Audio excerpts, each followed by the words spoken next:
Good morning, and welcome. I'm Loretta Cusack-Doyle, and on behalf of the European Judo Union, welcome to the second day of the Veterans European Championships held in the beautiful city of Porec, Croatia.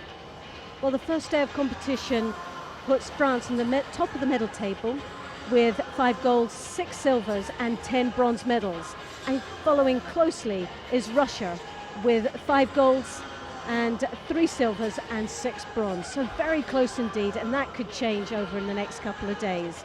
The highlights for the first day for me must have been Vladimir Malkov, representing Russia at 65 years of age.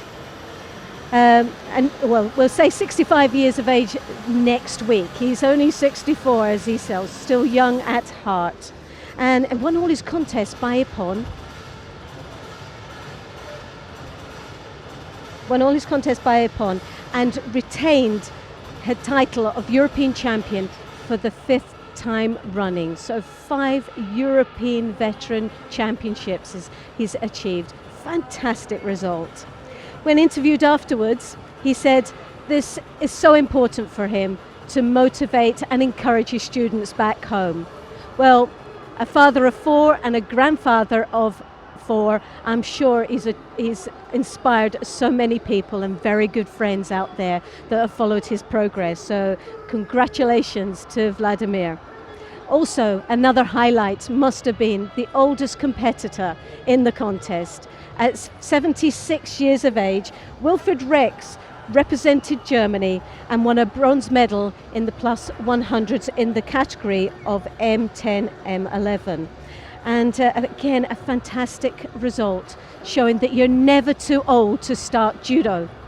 And for us, that is a typical example and ambition for everybody to just keep going and what judo does for us. So for me, it was an absolute highlight. I was absolutely delighted with the performance, and a big congratulations for all those athletes that took part yesterday. A real inspiration for us all, the determination and the preparation that these athletes came with under extreme weather conditions. It was ever so hot here, and without air conditioning, well, my hat goes off to him, and it's a braver person than I am. So we are coming on now to the second day, and we're starting very shortly with mat number 2 at the under 81 kilo category.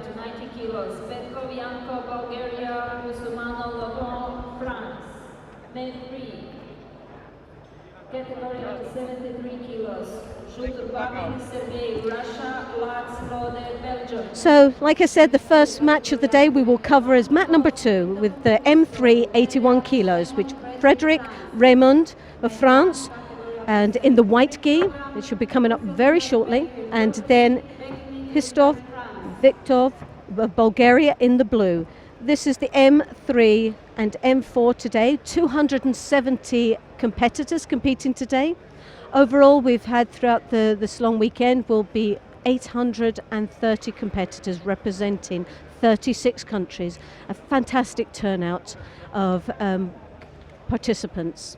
So I do hope you'll stay with us and enjoy what's going to be a very exciting day of judo.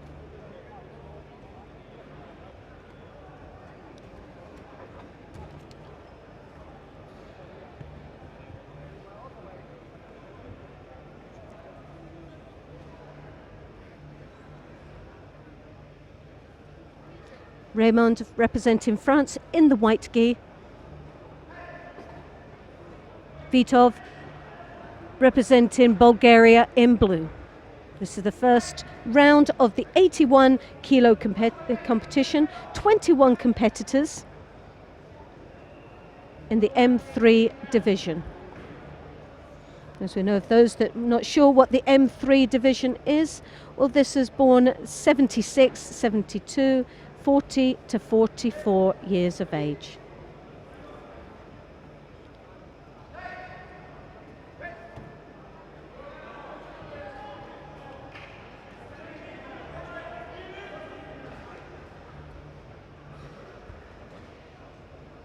As we always expect, a little bit of a slower start, but the Bulgarian seems to be quite determined to take control of this contest in the earlier seconds of the match. What we did notice yesterday, that there was a lot of left-handers competing.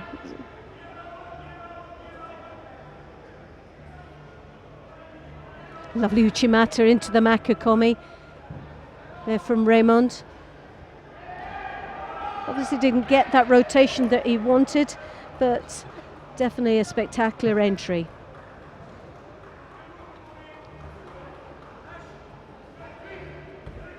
Again, a drive there, looking for the Kochigari, but I don't think that foot went in that close, so it was just pure power through the body. Picking up a Wazari there for Raymond.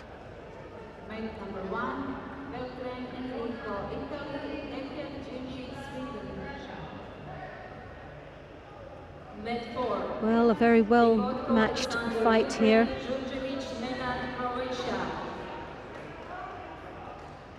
With a minute and just over a minute and a half left in this contest. One Shido on the board for Frederick Raymond, but also a Wazari, which puts him in a very comfortable lead right now. The Bulgarian trying to pile on quite a bit of pressure there, as you can see with the grips over in the high collar, trying to draw his French opponent's head down. Slight height advantage the Bulgarian has here as he throws that right arm over onto the collar, circling motion around, using his ashiwazas to break his opponent down.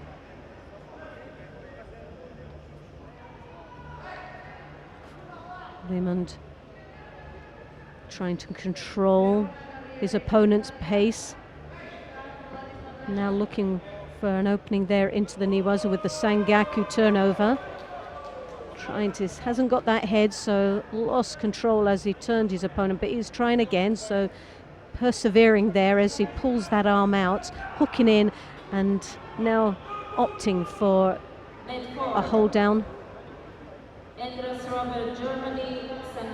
Again, the Sangaku turn. This time he really does need to catch that head control, but as you can see, Bulgarian holding that leg now. The Osakomi is on, trying to secure it, but finding it very difficult.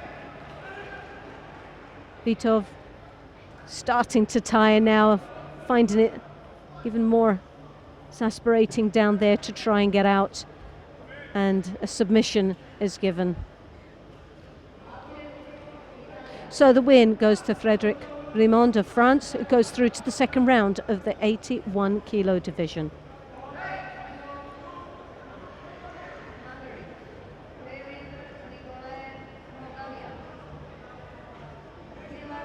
And he'll be up against Mendes Avedo of Great Britain in the next round, so I'll be looking forward to seeing that match in a wee while.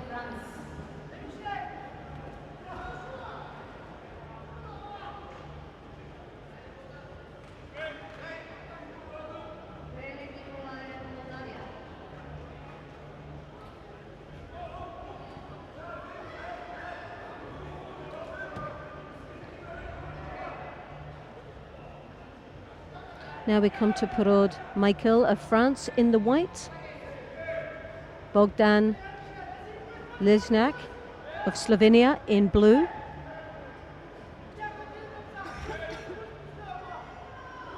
still on the first round of the men's 81. Oh, lovely step across there for the Tayatoshi. I'm sure that leg went right across there, but swiftly done. No messing around there, and takes the win for Slovenia.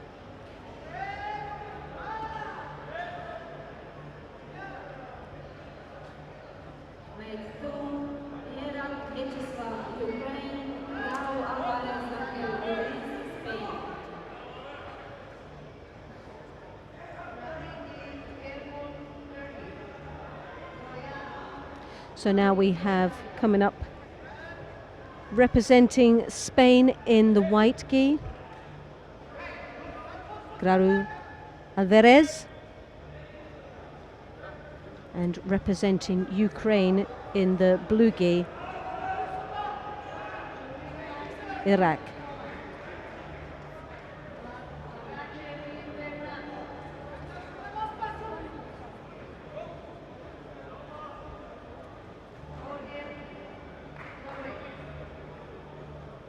Well, I hope you're not confused with the names at the top of the screen, as we have moved on to oh, here we have now, it's changed. Lovely attack there, scoring a Yuko.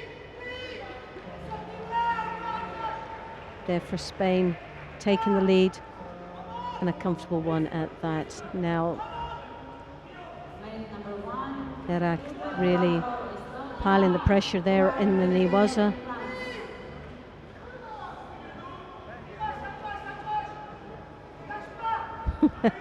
Well, trying to be a referee, got totally confused there, the Spaniard.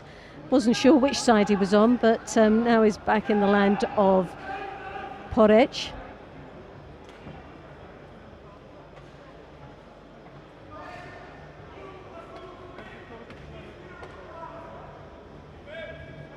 You can see that cross grip there, and I think the referee will be...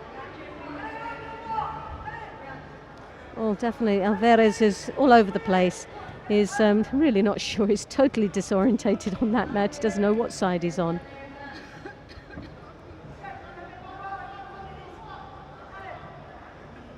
So real lovely drop Cianagi. Didn't get the rotation that he wanted to get the score, but again, a very good attack, piling that little bit more pressure on the Ukraine.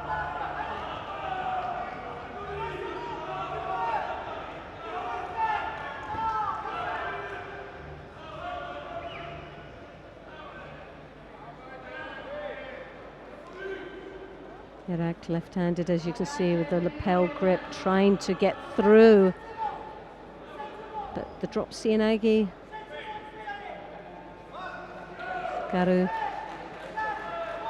Alvarez still in first with the attacks, keeping that pressure on, and that lead put them comfortably in front with just 1 minute and 20 seconds left in this contest.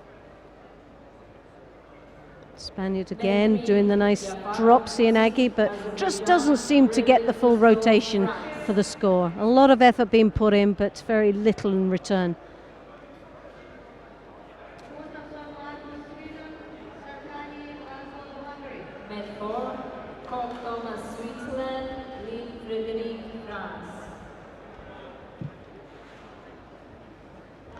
Well, the pressure Ukraine is trying to put on, he's trying to get past the defences of the Spaniard, but finding it very difficult this moment. You can see that left hand and the lapel, but the Spaniard controlling very nicely and looking very busy at all stages, so the referee doesn't feel like he's just hanging on to that score. But with 27 seconds left, the Ukraine has got to do something very special right now if he wants to stay in this contest.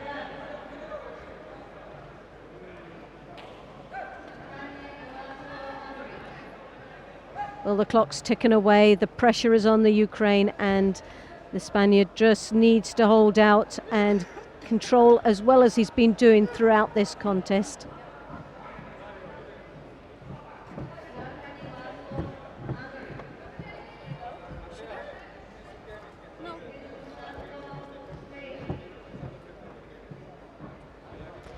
So time ups, the Spaniard, Raúl Alvarez, goes through to the next round of the men's 81 kilos for Spain.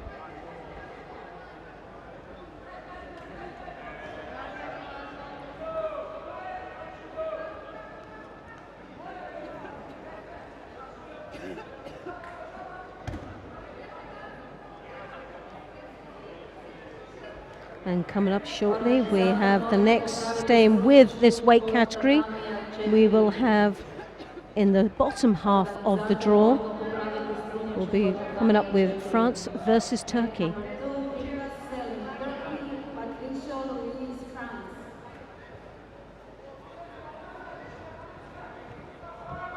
So Patricio Luis of France in white, and we have Dirkbas Selim from Turkey in blue. France in white, Turkey blue.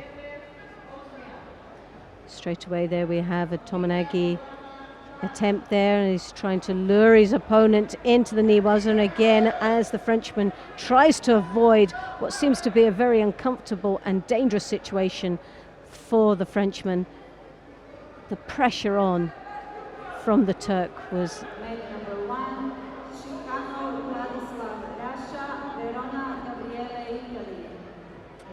so once more the Frenchman looking more lively on his feet, but real strength from this Turk. Dirkbas and Ochigari attempt there from the Frenchman.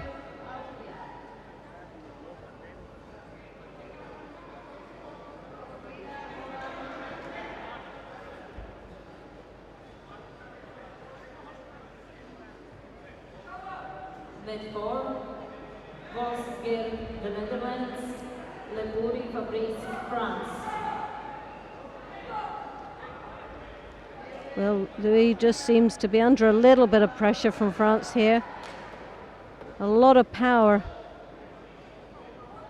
coming from Selim. A real aggressive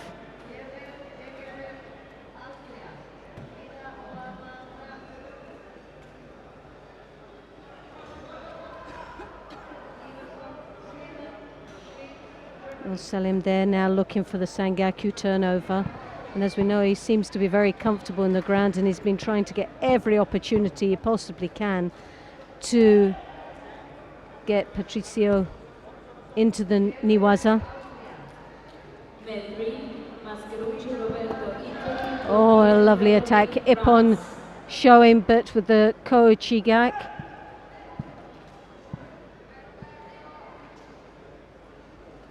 Nice combination of techniques there.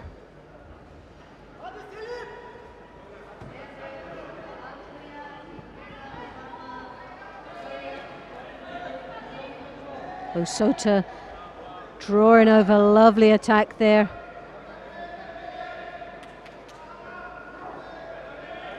Surprising there wasn't actually a score from that. So still 2 minutes left in this contest.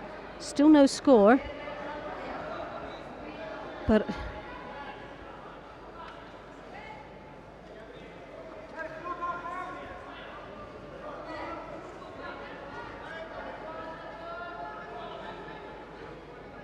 well, I do apologize, and on this, up on our screen, it is looking that we've got France with the Yuko with 43 seconds left in this contest. Well, you get so wrapped up in the contest itself that you don't realize that the scoreboard in front of you that's up on our screen right now is not showing what's reflected there on the mat. So at the moment you can see Yuko for France leading very comfortably with 30 seconds left.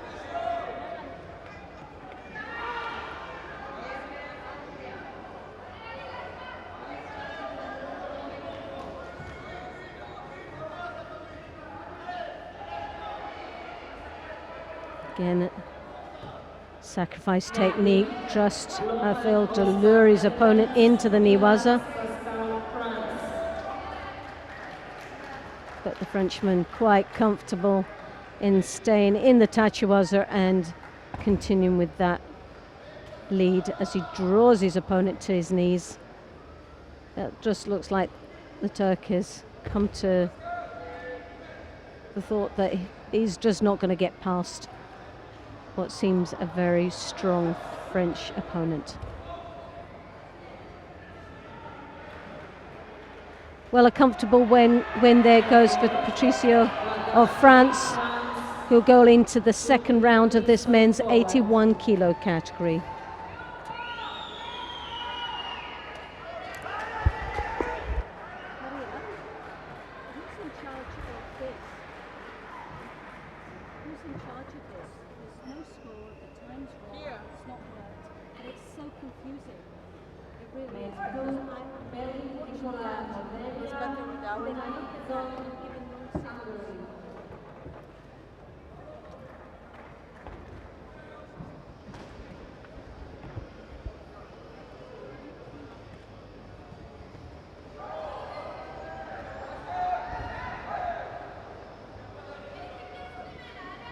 So now coming up very shortly, we have Zsolt Fonay of Hungary in the white, Nikolai Helin of Moldova in blue.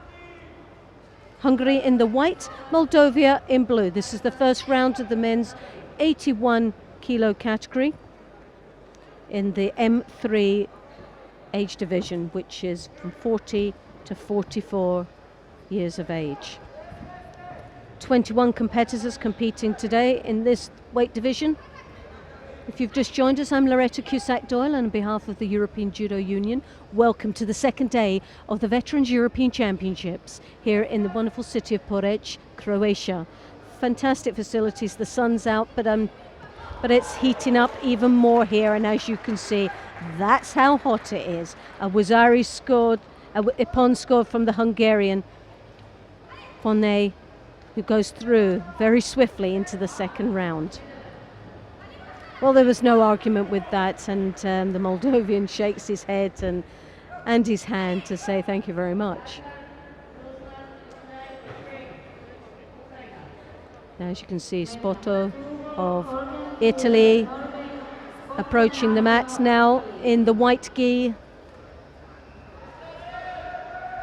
Hågen representing Norway in the blue gi.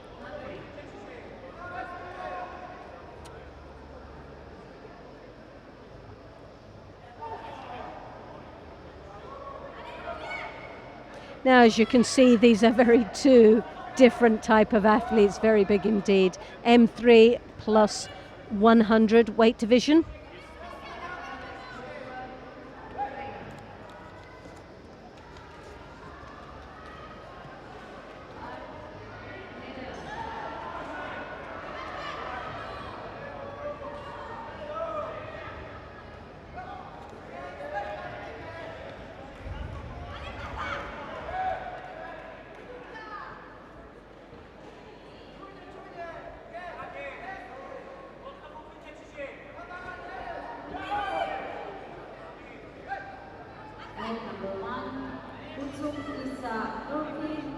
Well, the Norwegian looking extreme,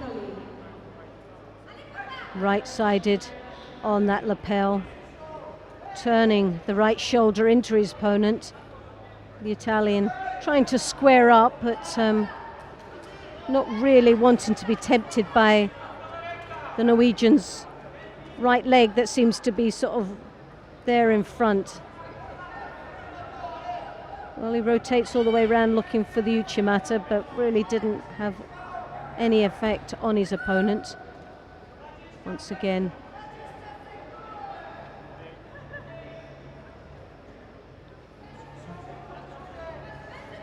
big Scandinavian, very tall indeed. Great advantage here. As you can see, that right shoulder in, that right leg, luring onto his opponents, very extreme indeed, but doesn't seem to be doing too much with it at this moment. I think he's just playing a bit of a waiting game and trying to tempt him for the Osoto so that there's the counter, but both of them should pick the Shido ups, and both of them do. So a minute and 20 seconds in this contest left.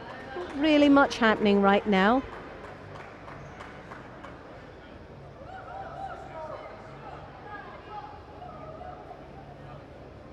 Tominagi attempt there. Gets the lift and a slight rotation, but doesn't rotate enough to get his opponent on his back, but nevertheless a good attack.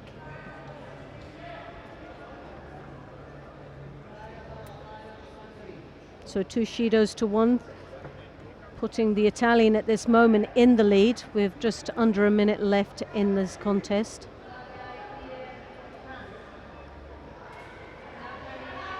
Couple of flurry attacks there on the feet. It's great Tominagi, this time much more control, scoring Awazari.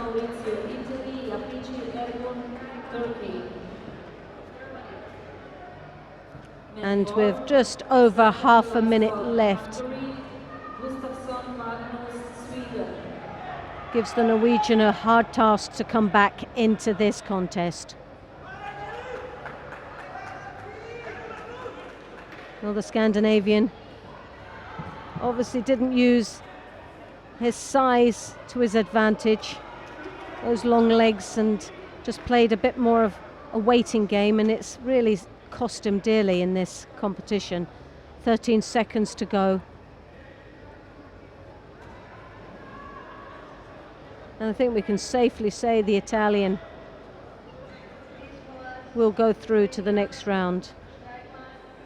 Now, many a time that I've said that, but there we get another Tominagi in, and this is the clock will tick away. So a very convincing win. Spoto of Italy, who goes through to the next round of this plus 100 kilogram division on the M3 age group.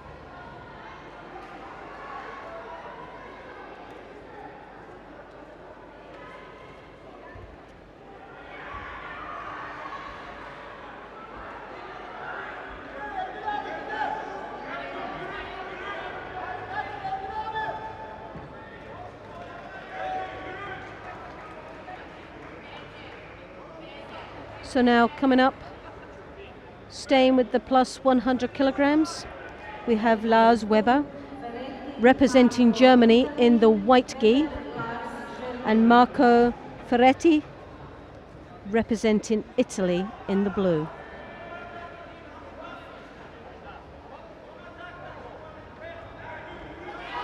"12 competitors in this weight division.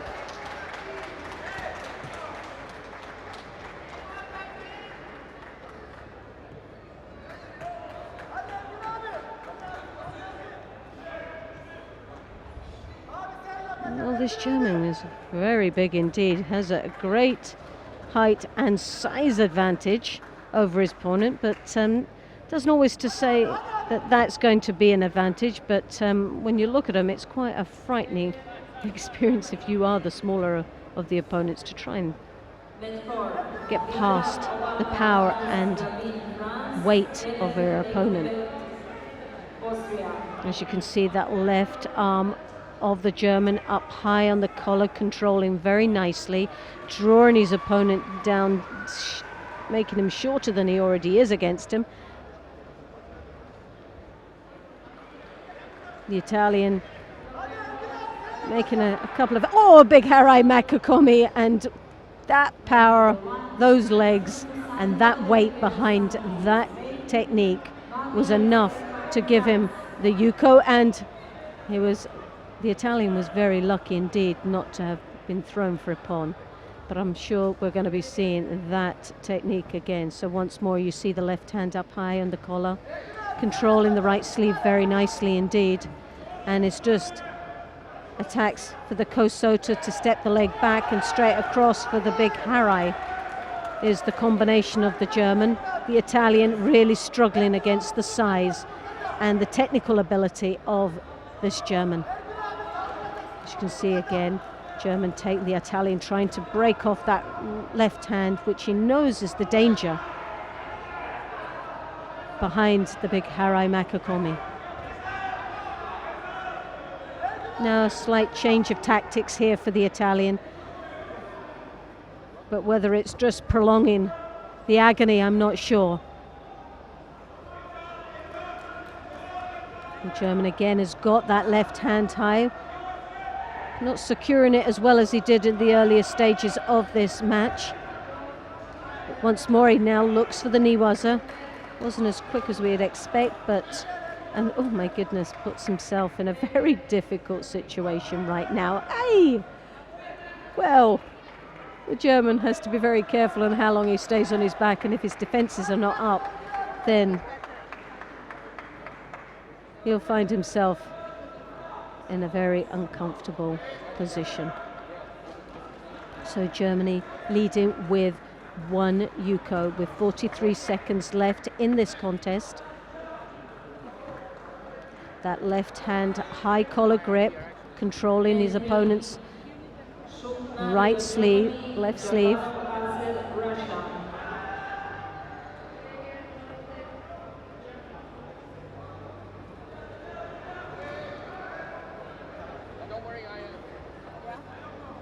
Well, Shudo now been awarded for the second time to the Italian. 19 seconds left in this contest. He looks across at that scoreboard and as if to say, what do I have to do? How can I get past that left? And he just keeps looking. I don't know why he's looking. The concentration should be on that German that seems to be dominating very nicely.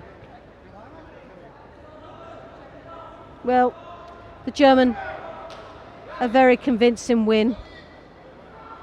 Takes this match and goes through to the next round of the men's plus 100 M3 division.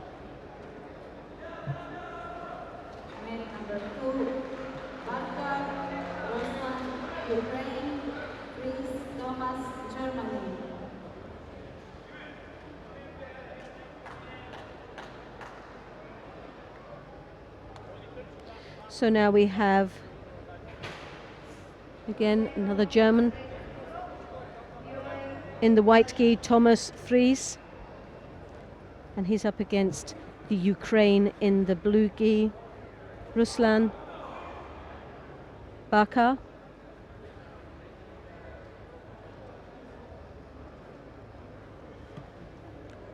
This is the bottom half of the draw of the men's plus 100s.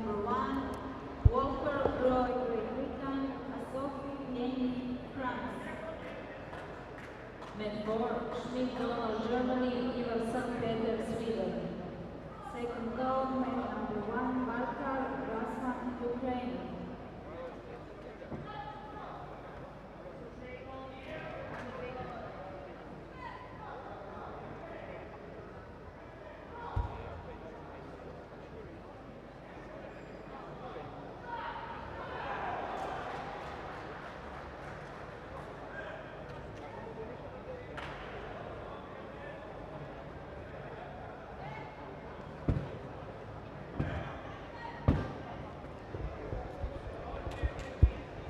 Well, we're still waiting for the Ukraine to approach the mat.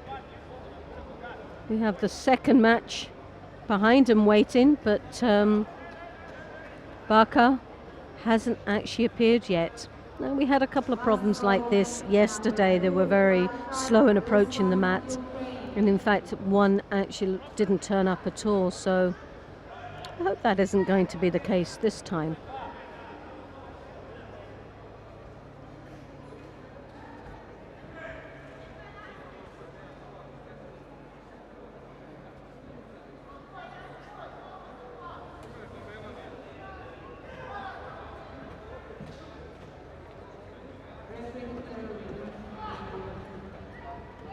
Well, looking around the arena, we can't see, and the clock will start ticking.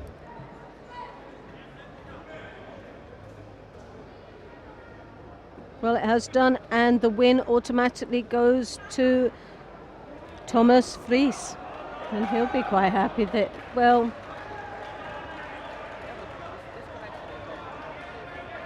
sadly, it looks like the athlete from Bulgaria Ukraine had turned up, but sadly, far too late.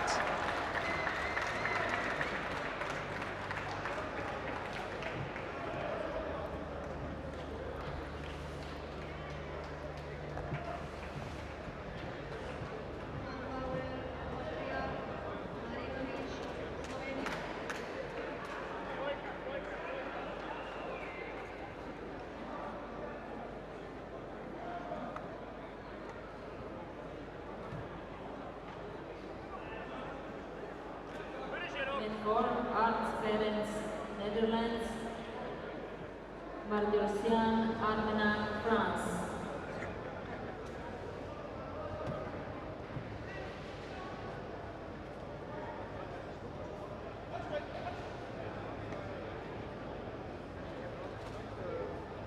So now we have Christopher Fauché of France in the white gi and Glenn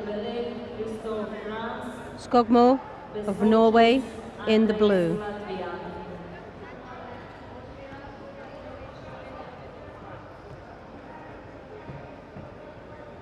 This is the last match in the first round of this plus 100 kilograms.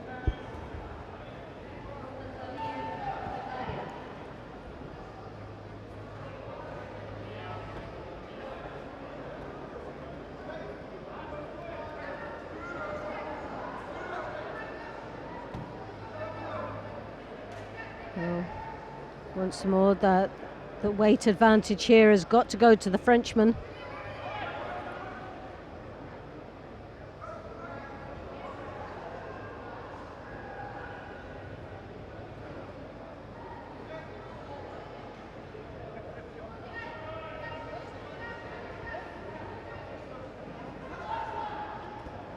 Christopher with that right hand on, looking for the Makikomi as he turned the shoulder in.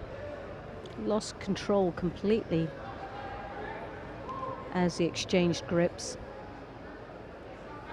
Well, Glenn the Norwegian looks to be struggling quite a bit now with the weight. Ouchigari attempt, well, it was turning forward but hooking in with the legs, so the direction was in the complete wrong way to get that drive off onto the back for the Ouchigari. One of those attacks that you call keeping your options open, hooking in for the Ouchigari and looking for the Makikomi, and neither one worked.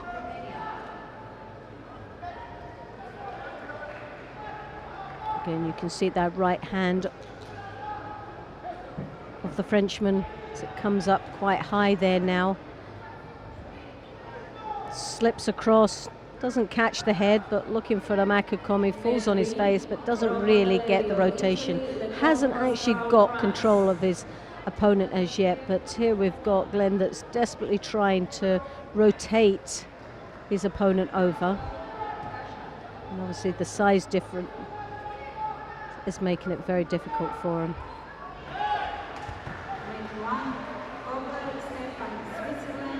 Well, maybe a slight Tomanagi. Well, he does well to get a lift, but he's put himself in a very difficult situation. A major mistake that the Norwegian has done by coming through for that sacrifice, leaving himself wide open for his opponent to fall flat on his chest and into an osakomi.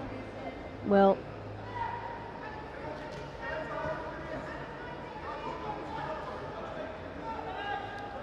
Fauché there takes the win and goes through to the second round of this plus 100s.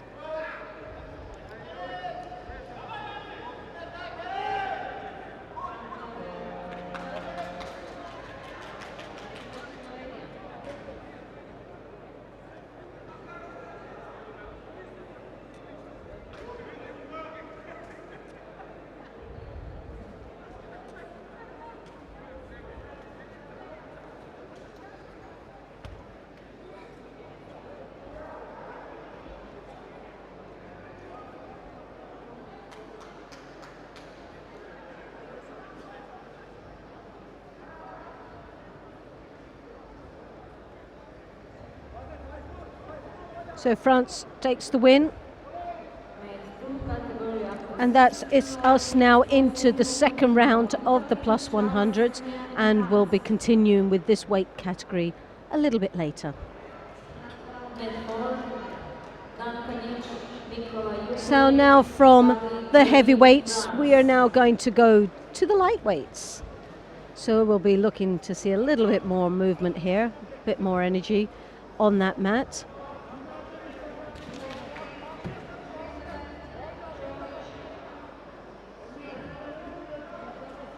where we have Charles of France in the white gi.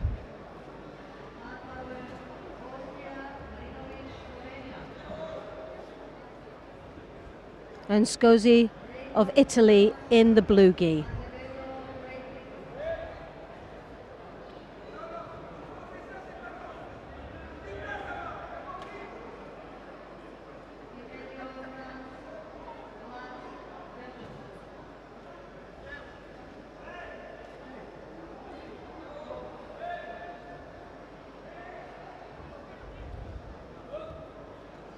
A Tomonagi attempt there from the Frenchman.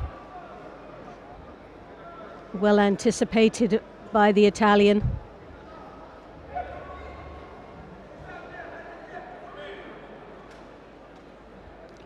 Again, a drop Seoinage. Didn't get in deep enough to get the benefit of that attack.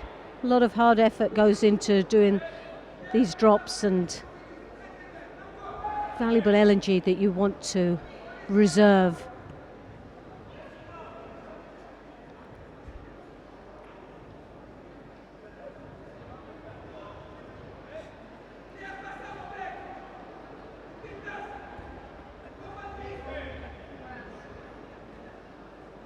Both in a very bent over position there. Not quite sure what they were trying to attempt there, but looked more like Charles was trying to get out of what he thought was maybe a difficult situation, being on the edge and not really having. Oh, well, that was a bit of a sacrifice. As you could see, he came in, he looked to come in forward, but he hooked in with the Kouchigari, and then instead of rotating his weight to the rear, he actually kept it forward. So the Italian, well, there was no score because it was a bit of a 50-50. The Frenchman did execute the attack first, and it was his implementation of the attack as he hooked in. It just went the wrong direction, to be honest. The Italian once more doing a drop Seoinage there. But again, didn't really get the full rotation and lift that he was wanting.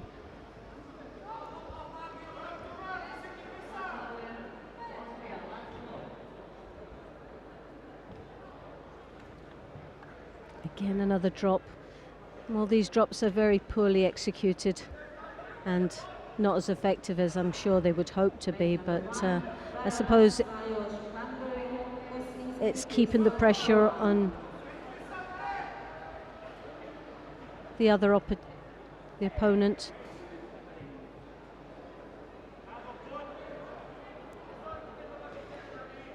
So France in the white, Italy blue, and no score at this moment with half a minute left in the contest. So if nothing happens in the next couple of seconds, we will be, oh well, there's a Shido being awarded to France, which puts the Italian Scosi in the lead by a very small margin. But then again, that was another poor drop, but the referee has let it go.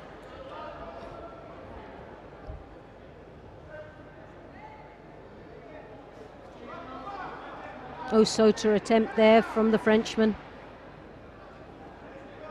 And with 6 seconds to go,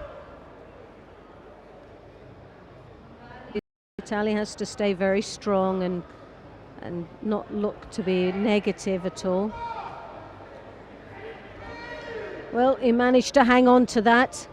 So Charles, representing France, goes through to the next round of the 60 kilo division.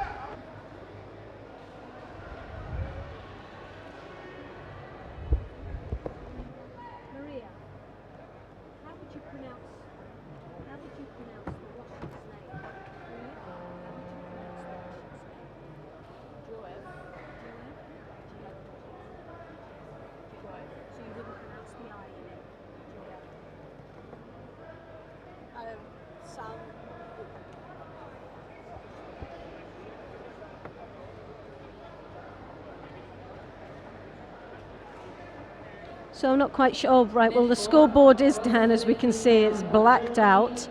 Obviously, someone's unplugged unplugged the scoreboard and put their and is charging their mobile phone most probably somewhere. That'd be the first.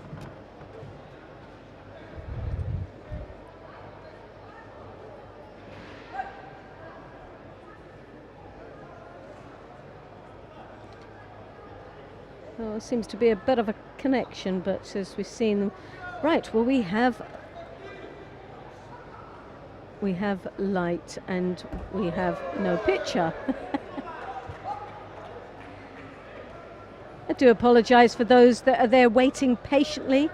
If you've just joined us, I'm Loretta Cusack Doyle, and on behalf of the European Judo Union, welcome to the second day of the Veterans European Championships.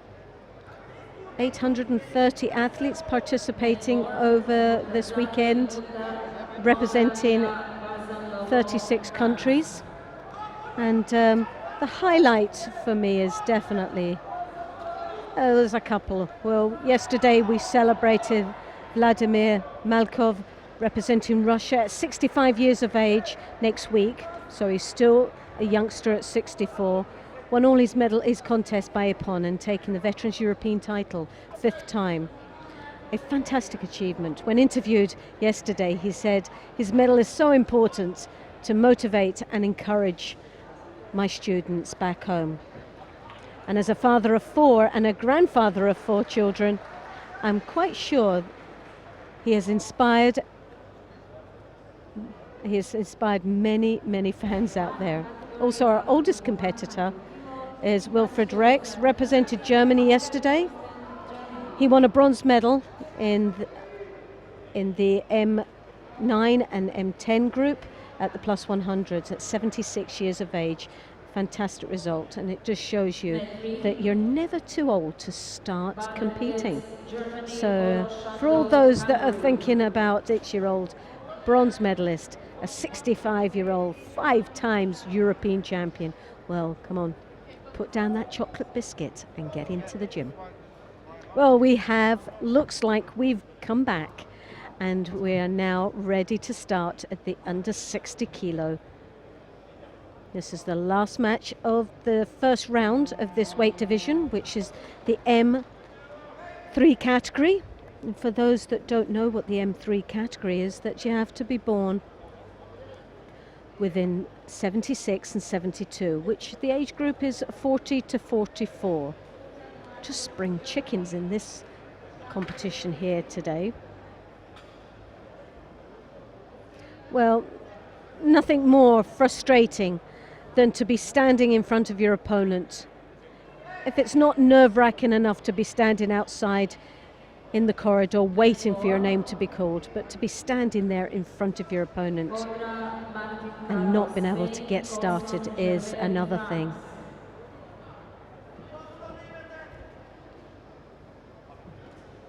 Well, it would just seem rude to just slip across to another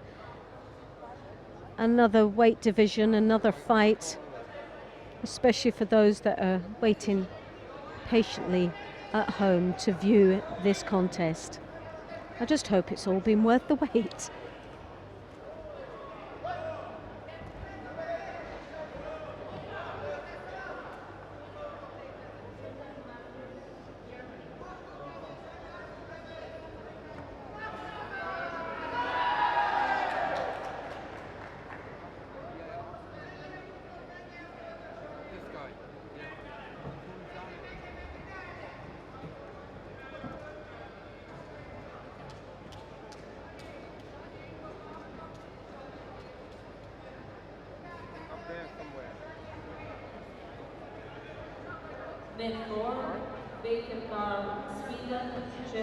Well, it just seems such a shame. Maybe if we thought it wasn't going to take as long, I suppose, but it looks like we're back in action, right? Well, I do apologise for that technical hitch there, and I'm sure it's going to be all worth the wait.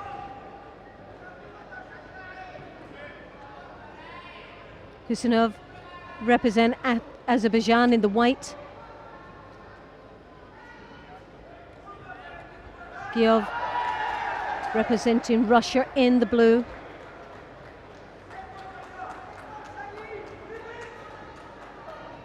Sergeyev there, slightly smaller than his opponent.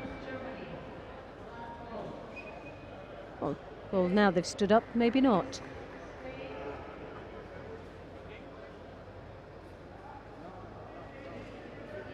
Well, it's a real battle of grips here, both desperately trying to take control of this contest.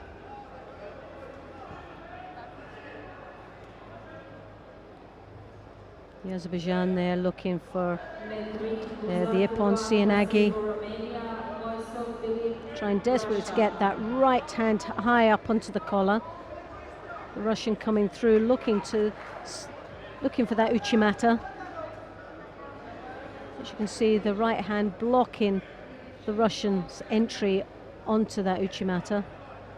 So it is really just a battle of settling down process, and this might change the dynamics of this contest, as the Russian has picked up at the first Shido, which puts his opponent from Azerbaijan in the lead, and drops Sianagi there, but not as effective. But again, it's a strong enough attack.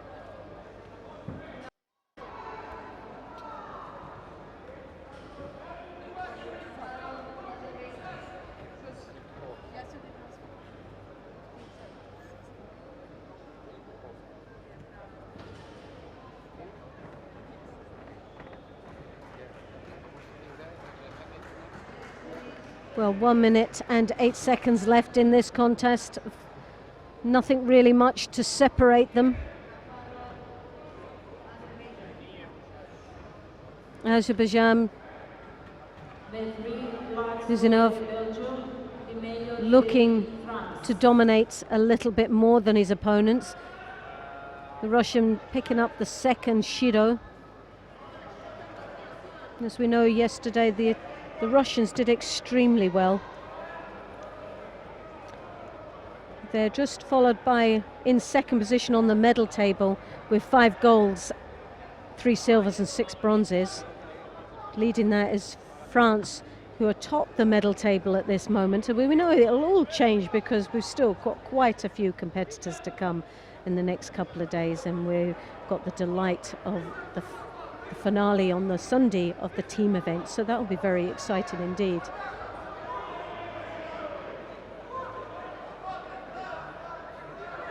Osota thought he was going to just be brave enough to switch it through to the Siotoshi there, but obviously didn't find the space to rotate forward.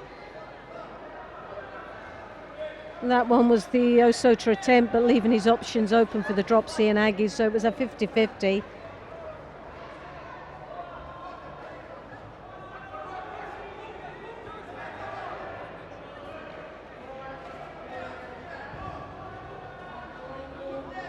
Well, there wasn't very much between these two athletes, but what made the difference was the 2 Shidos that was given to the Russian. Kuzinov then takes the win and goes through to the second round of the under 60 kilo division M3 group.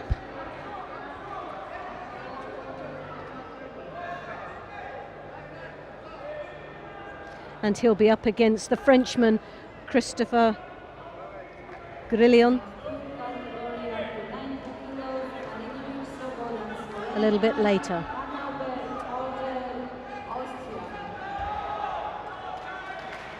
So just up a few weights now. We're still staying in the M3 group, but we're going to the 90 kilos.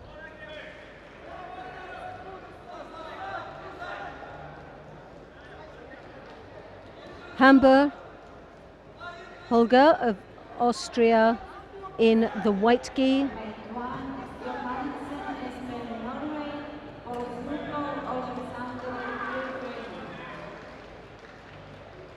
Marinovic of Slovenia in blue. This is the 90 kilos. Austria in the white, Slovenia blue.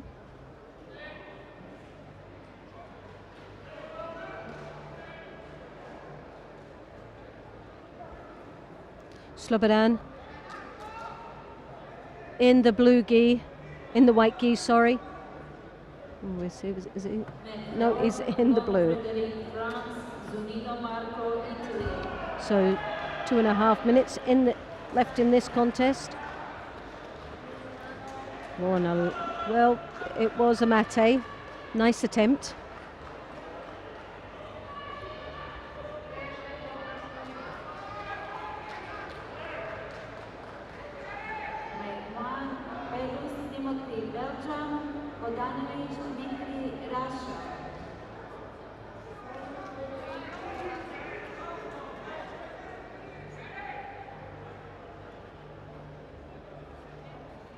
Oh, Marinovic there comes through for the Uchimata, completely misjudges it.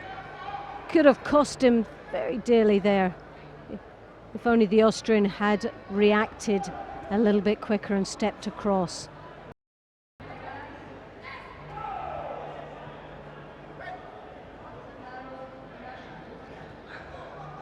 Marinovic there, trying to pile the pressure on. He is 2 shidos down. Just over 1.5 minutes left in this contest.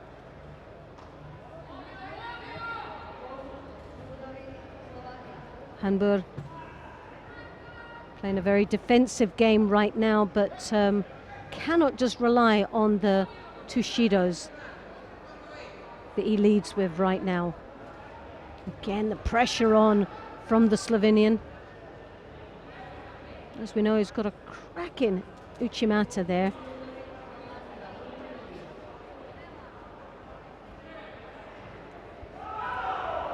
Once again, advances forward onto the Austrian.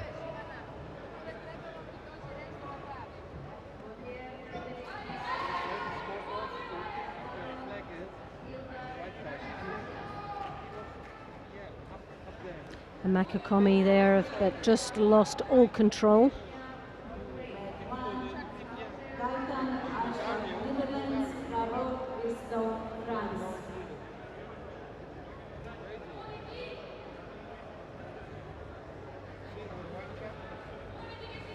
Well, Marinovic there looking for a Makakomi. Very, very scrappy in their attacks. Really do not have control as yet with the grips. And as we know, to be able to throw, you must have control. You must have 2 hands on to be able to execute a technique successfully.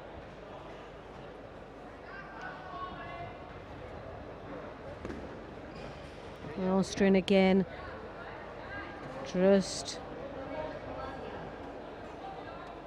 keeping his opponent out, trying to control that right arm that's coming over the top and now slips past in for the Makakomi, and that's the Marinovic there looking to do having that right hand high up onto the collar so he can actually make his technique more effective. But because he just cannot get crossed over there, he then opts for the Makakomi, which is not as effective, and sadly did not get enough opportunities. But a win for Hamburg of Austria, who played a very tactical game, winning on 2 shidos.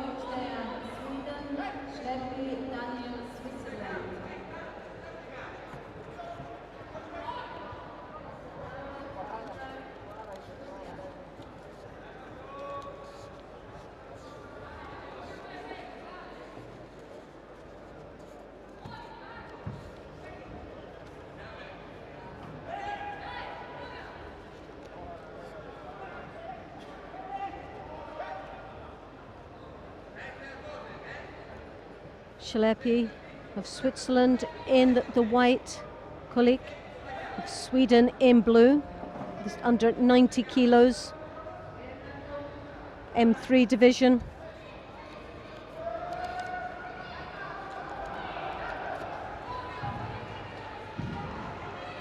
Ten competitors in this weight category.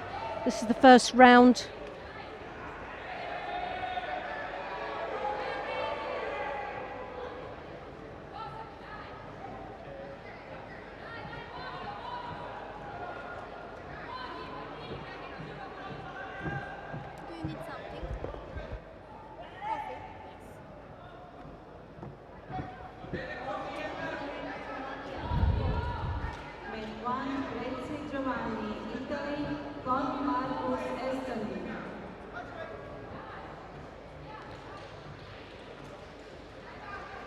So Shalepi there looking to dominate very nicely there.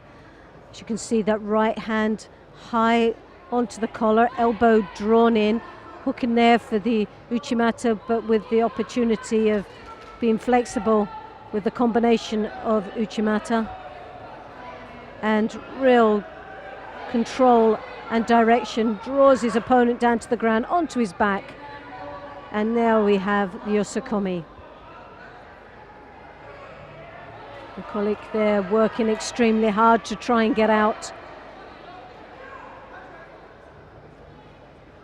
As you can see, the technique is on so tight, and that little punch in the air says it all on how he's feeling today. Well, it was quite interesting, and speaking to one or two of the athletes yesterday as they were warming up and in some cases just waiting to be called, and they were standing in the corridor, and just a little question on how they were feeling, and one athlete turned around and said, well, I have a stomach that's like a tumble dryer at this moment, and it's rolling around with rocks in it. So that was summing it all up, the fear that some of these athletes had yesterday, and fear, excitement, take it as what you want to, but it's not easy, and you've got to give them full credit, the athletes that were competing and that are competing here today.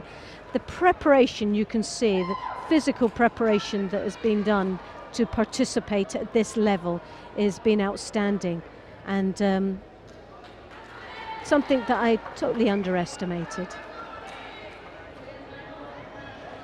And now we have Raymond of France in white, Azevedo of Great Britain in the blue. So France white, Great Britain blue. Now the British team did extremely well. Terry Watt taking the gold medal in his weight division.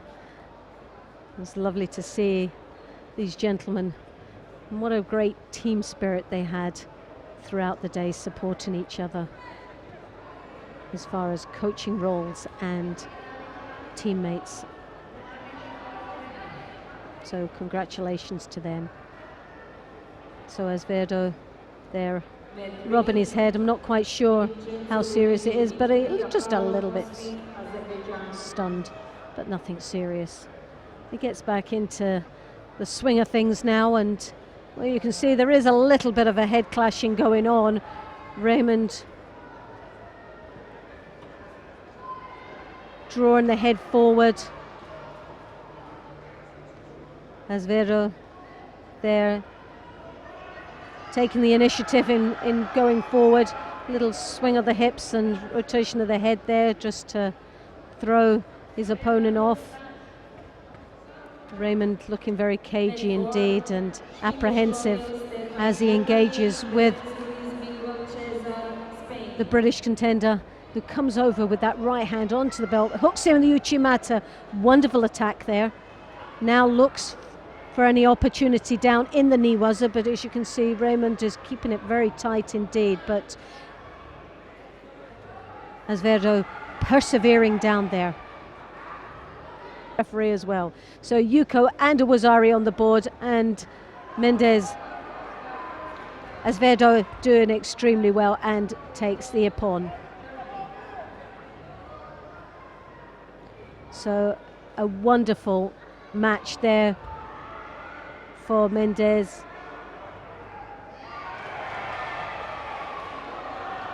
Azevedo goes through to the next round of the 81 kilo division, and he'll be quite pleased to have that one under his belt.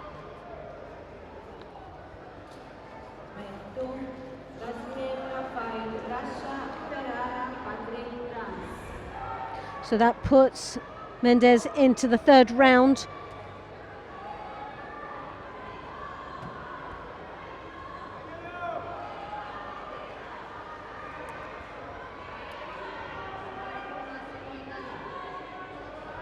Now coming up, representing France in the white gi, Patrick Ferreira.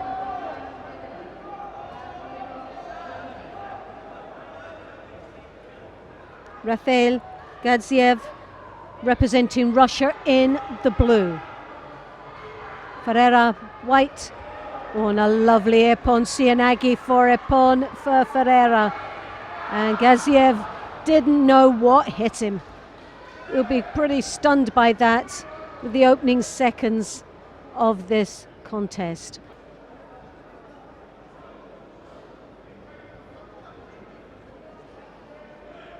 Belfort, Ritz Ivo, Croatia, Bernard Louis, France.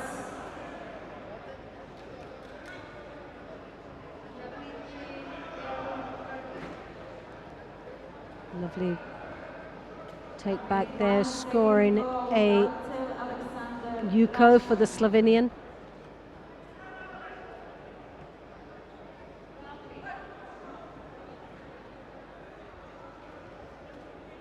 Lesniak now leading with just under 2 minutes remaining in this contest. The left-handed high collar Slovenian.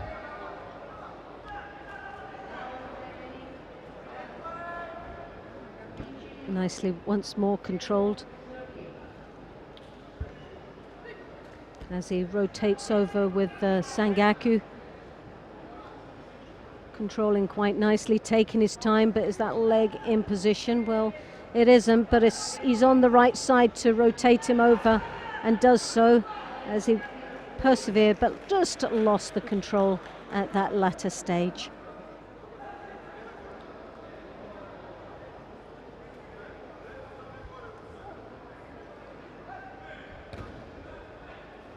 If you've just joined us, I'm Loretta Cusack-Doyle. On behalf of the European Judo Union, welcome to the second day of the Veterans European Championships here in Porec, Croatia. 270 athletes competing today. The categories M3 and M4.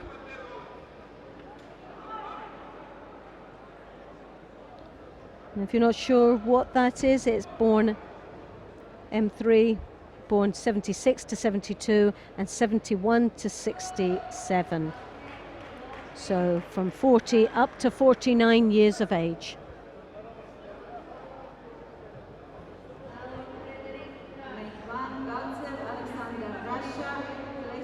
Well, the win goes to Slovenia, Lesniak, and will be a lovely take back there, controlled quite nicely.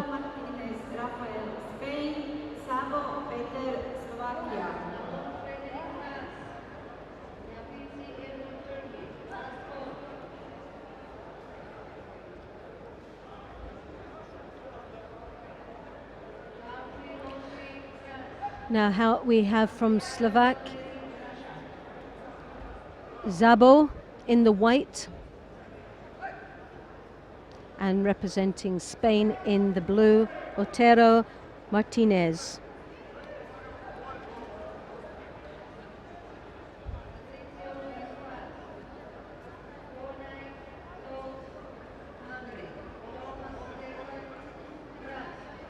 Well, Peter Zabo there, slight height advantage here in this weight division, under 81 kilos if you've just joined us in the M3 category.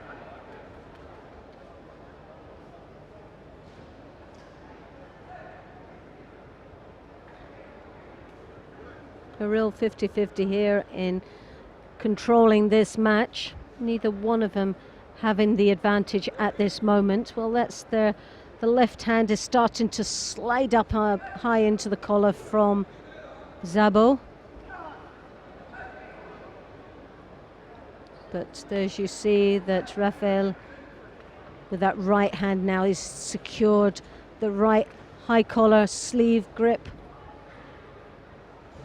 Looking strong indeed, but neither one of them actually attempting to attack. Shido been awarded to both athletes.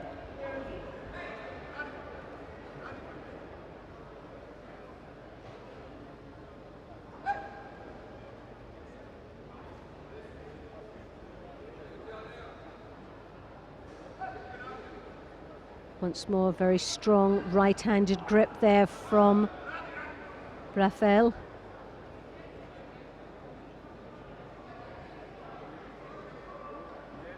Right-handed, the hip drawn in slightly, looking for an opportunity. Possibly well, Makikomi there was attempt, but was looking for that hip to be hooking there for the Ouchigari would have been a strong option, especially from a leggy. But here we have a very nifty shimiwaza coming on here. The pressure from the Slovakian as he rotates his opponent over. Peter Szabo now in the Osakomi. A real excellent display of niwaza. Well, Alterio Martinez was very strong in the upstairs in the tachiwaza. Looked comfortable in being able to maintain his opponent's pressure, but left himself extremely open there. So Peter Szabo goes through to the next round in the quarterfinals of the 81 kilo category.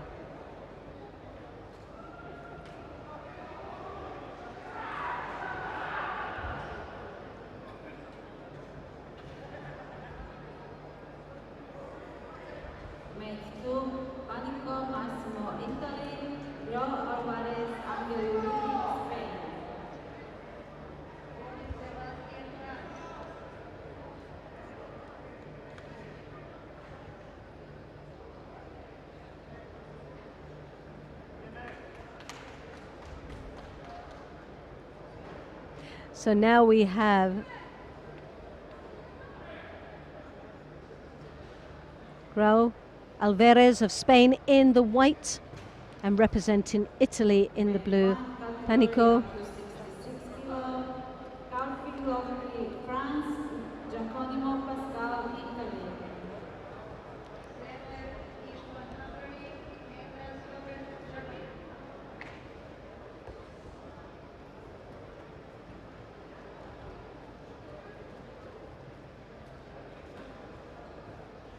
Well, Panico there looking quite comfortable, very chilled out in this contest.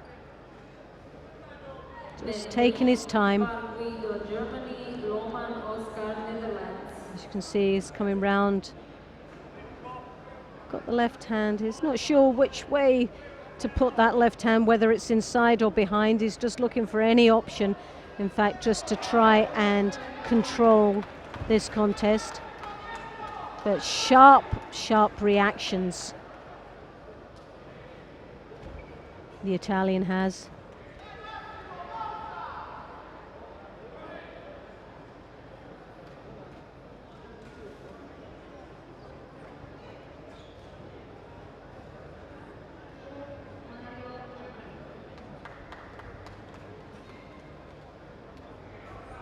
Raul Alvarez looks very busy indeed, but really, well, it says he drops under his opponent there.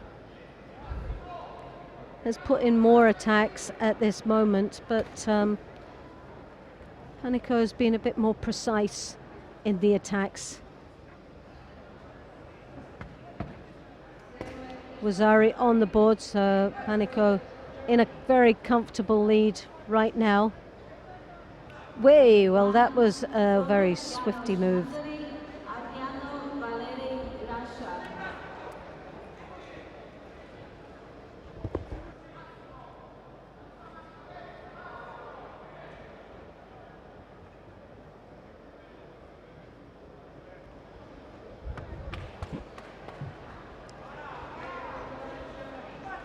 Well, the Spaniard really has to try and change his tactics in this contest. He's got just under a minute left. And now Panico is in a very good position in niwaza. The clock ticks away. Tactically, it's a good position to be in, as long as he's controlling.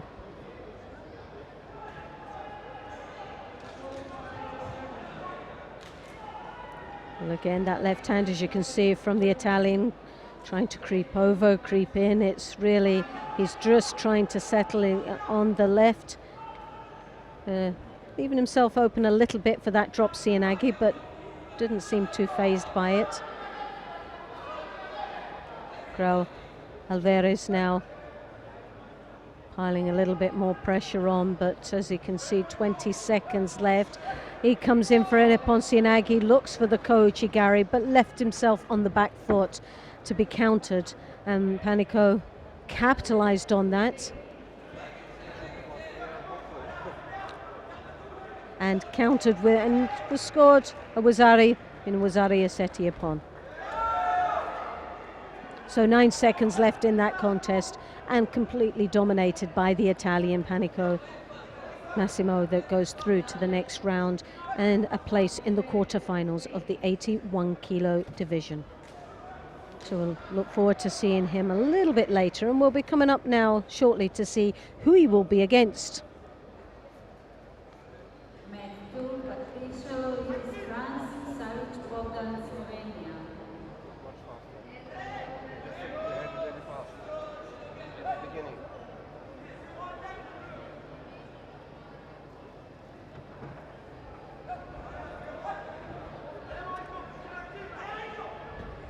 So now we have Bogdan Savic of Slovenia in the white gi, and he's up against Louis Patricio in the blue. Slovenia white, France blue. This is for a place in the quarterfinals, the men's under 81 kilo division, M3 group. Also into the Makakomi. Just lost a little bit of power there in the upper body. But again, a good start for the Slovenian.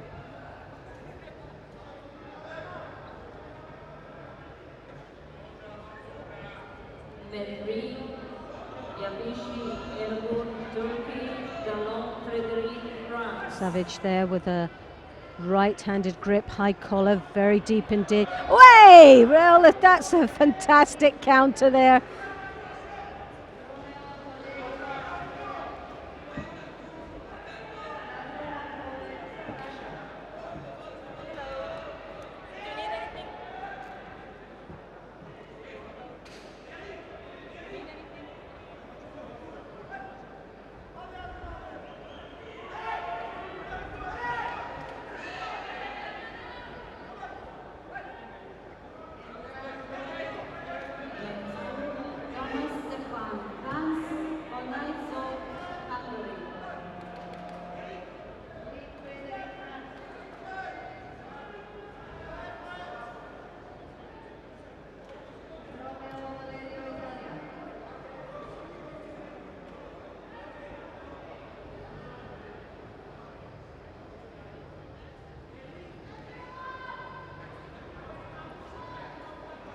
So now we have representing Hungary, Fonez in the white gi.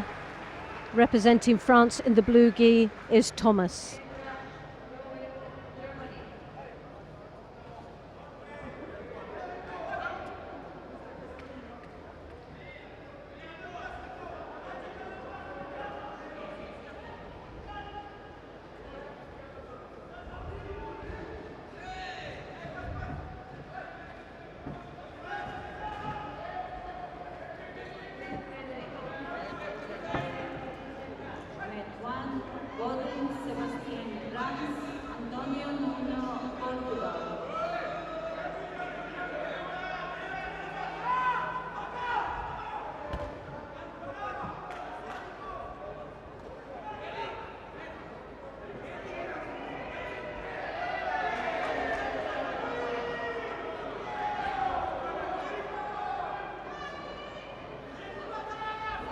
Shiro now been awarded to Thomas of France.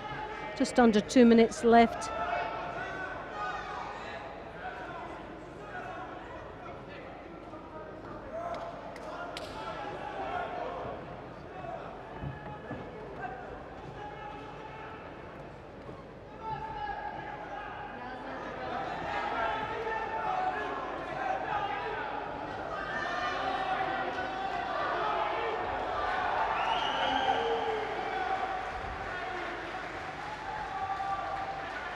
Well, Epon there for Fonray.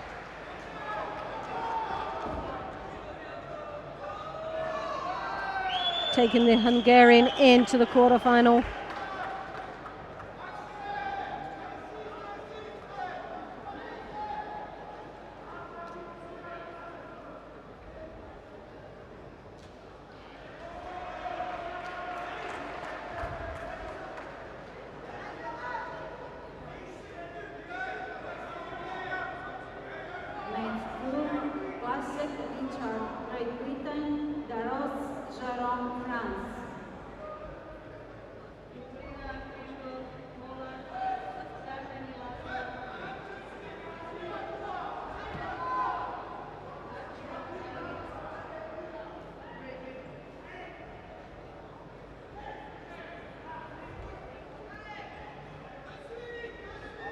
Now we have Daros of France in white, Plazek, Great Britain in the blue.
Net 4, Prihodko Alexander, Ukraine, Rozio, Jean-Christophe, France.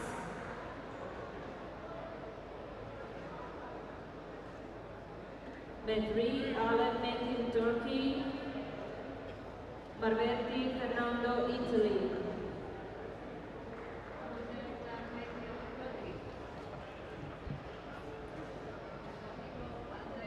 So again, we have a bit of a technical hitch here with the scoreboard, as you can see.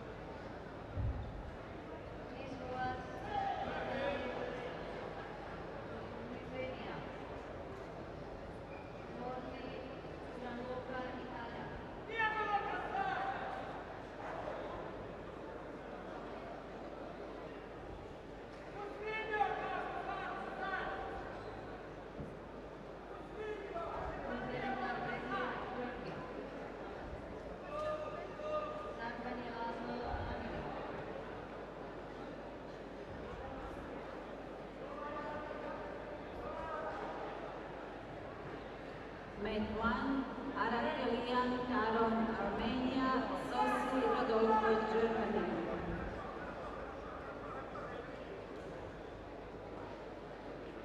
Well, once again, we apologise for the technical hitch here.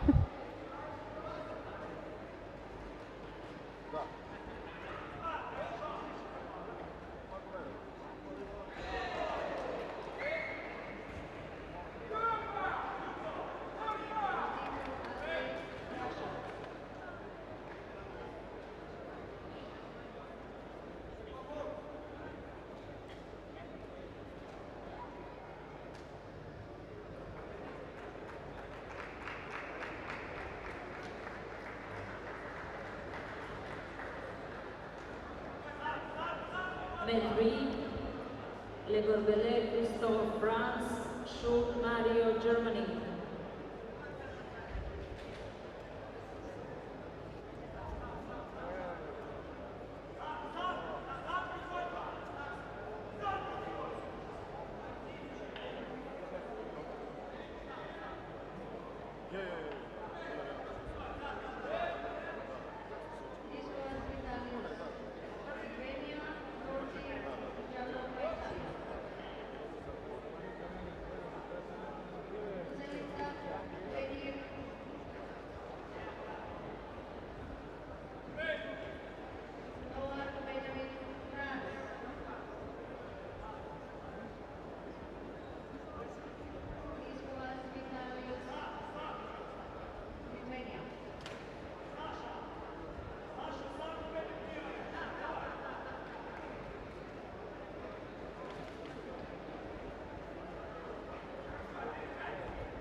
Med 3, Razumov Oleg, Russia, Romeo Valerio, Italy.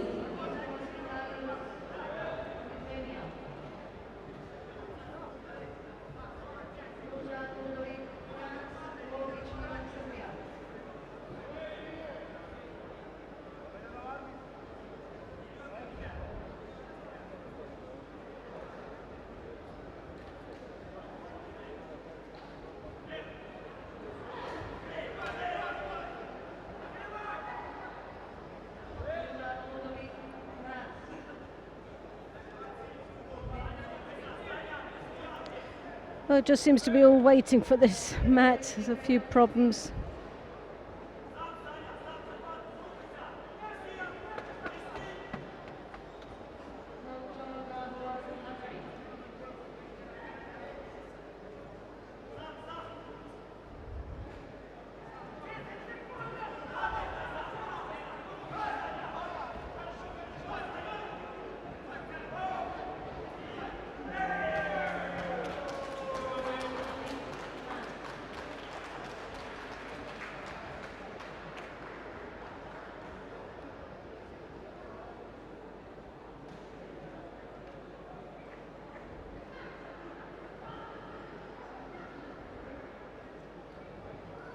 Med 3, Archibald Gavin, Great Britain, Rassa Frank, France.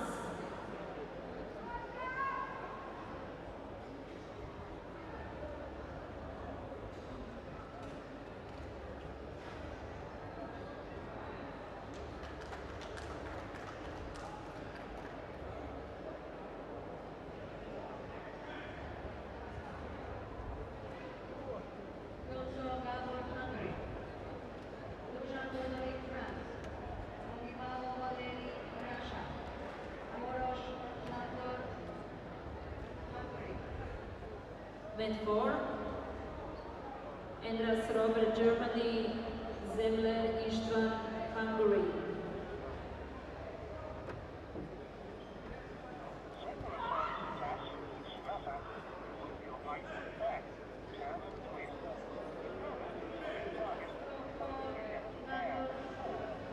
Med 1, Mikkonen, Ismo, Finland, Samoilo, Sergei, Russia.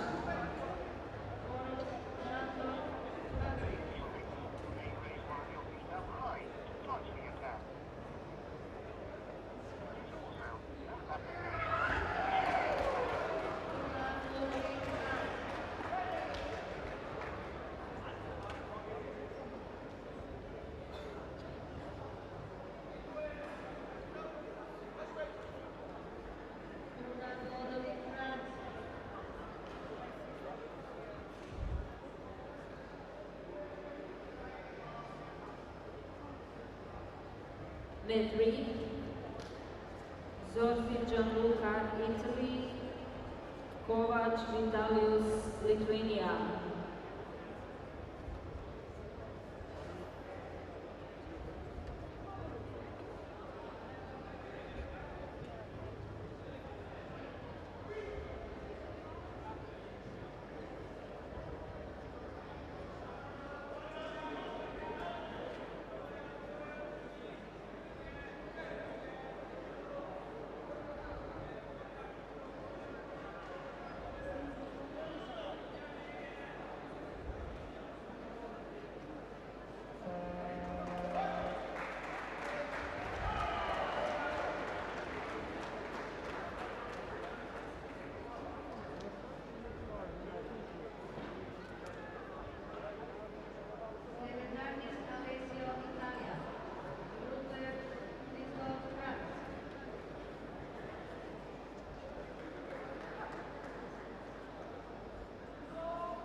Med 4, Albadejo Mirales Jose, Spain, Westlund Mats, Sweden.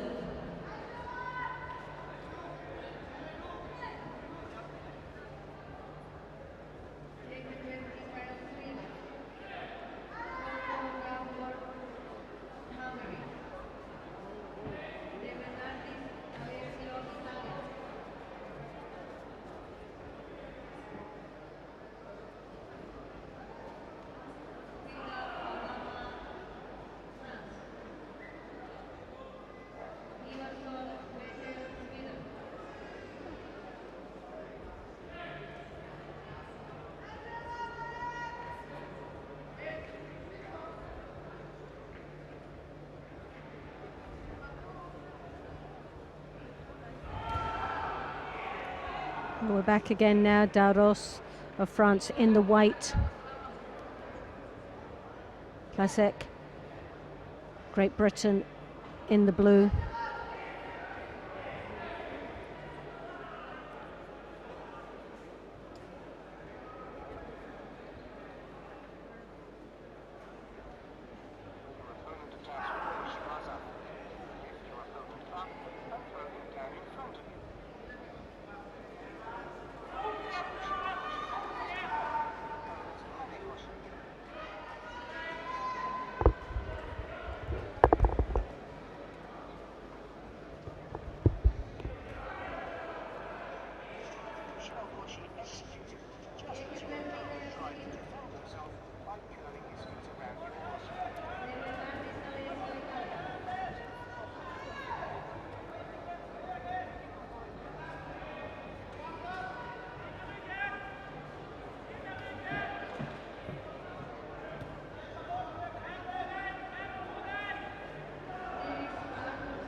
Well, the pressure is now on Daros of France. 2 Shidos on the board for him. Plazek coming through again. He's got that arm wrapped around, left arm round the waist, looking for the Ogoshi.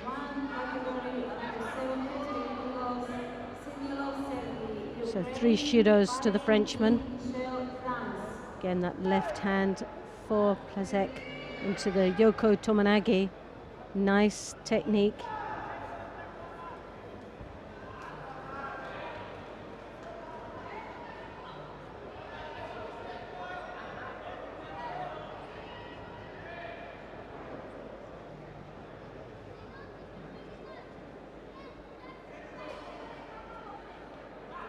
Med 3, Bogic Milan, Serbia, Buzan, Ludovic, France.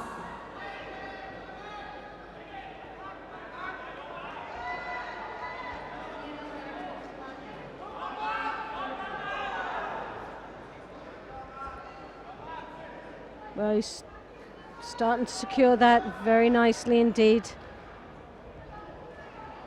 So the clock ticks away, and that's a great win there for Richard Plazek, who goes through to the quarterfinals of the men's 81 kilos.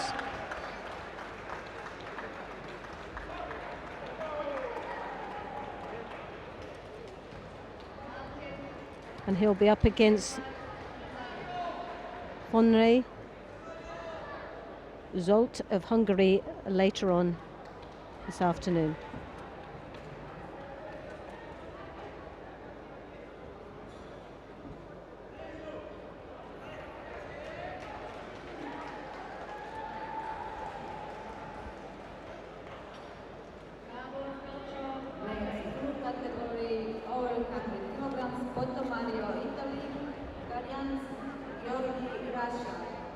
Med 4, Le Curie Fabrice, France, Lille Frederic, France.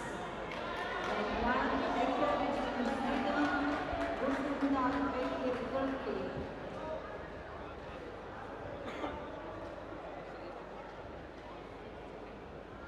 So we have Garants of Russia in the white. This is a plus 100s. The second round, Russia white, Spoto of Italy in the blue.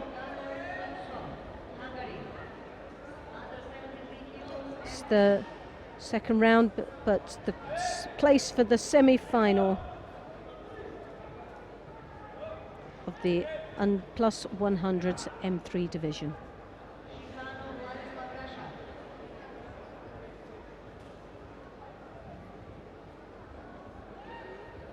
Tominagi attempt there from Spoto. Nicely executed. Didn't just have the finish that he was hoping for at the end.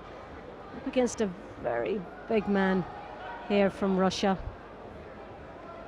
A real disadvantage in weight.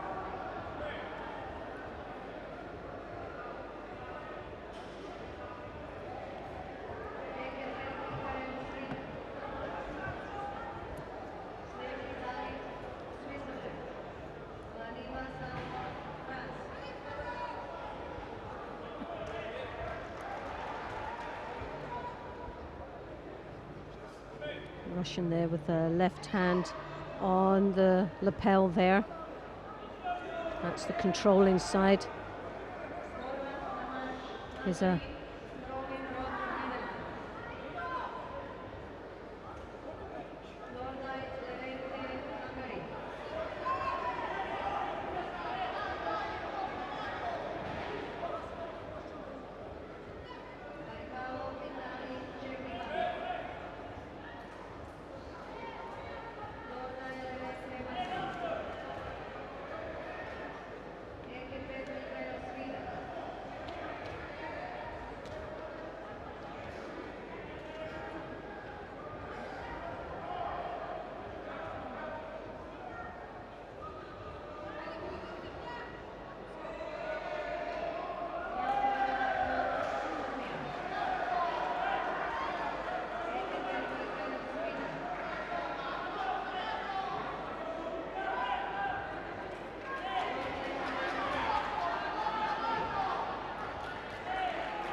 Uchimata there, a nice hop through, very elegantly done for such a big man.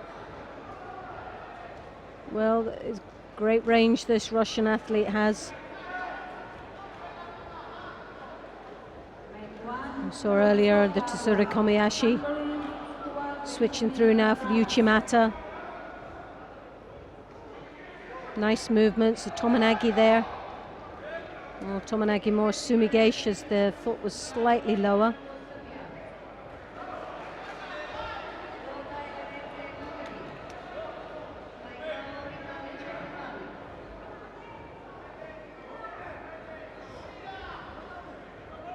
Again, an attempt of Tsuru Kobayashi there. Just, oh, lovely, oh, fantastic, as he pins him to the ground.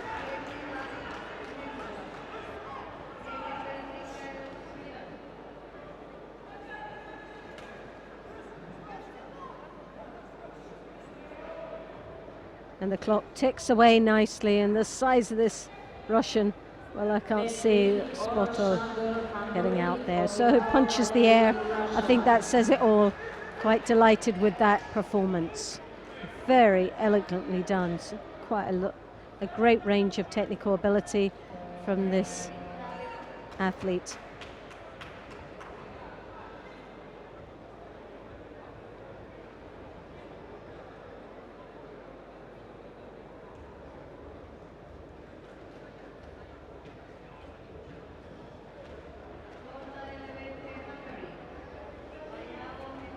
Now we've got coming up very soon now is Fabrice, France in the white gi, and he's up against Lars Weber of Germany in the blue. We saw Lars Weber earlier on. He's in the first match, was a great start he had, and hopefully he'll be riding off success of that last match here on to the next round, which will take him into the semi-final. This would be a very good match against the German and Russian in the semi-final, but we'll just have to see.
The German looking for the Niwaza there.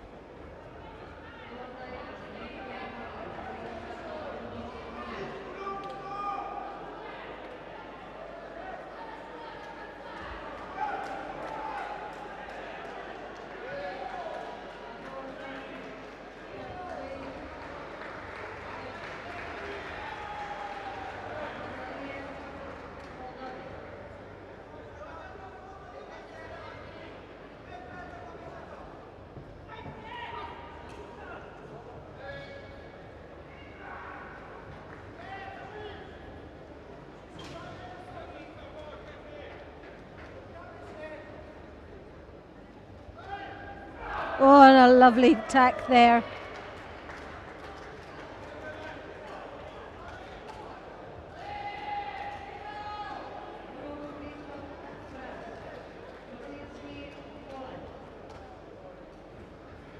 We'll see that again.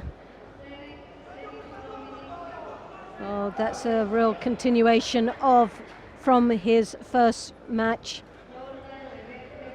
And that will be a very interesting semi-final with the Russian Garyants. Lovely counter there.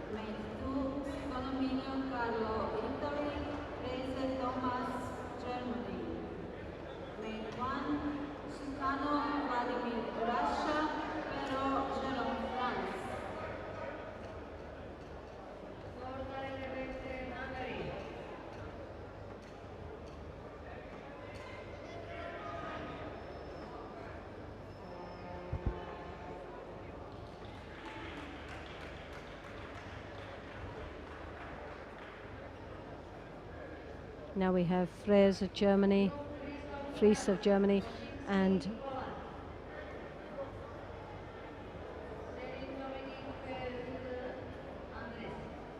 Italy in the blue.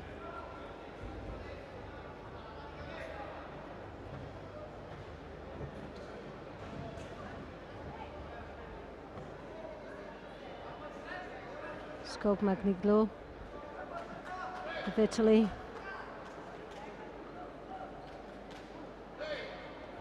Fries of Germany. Madrid, Rudolf Christoph France, De Bernardis Alessio Italy.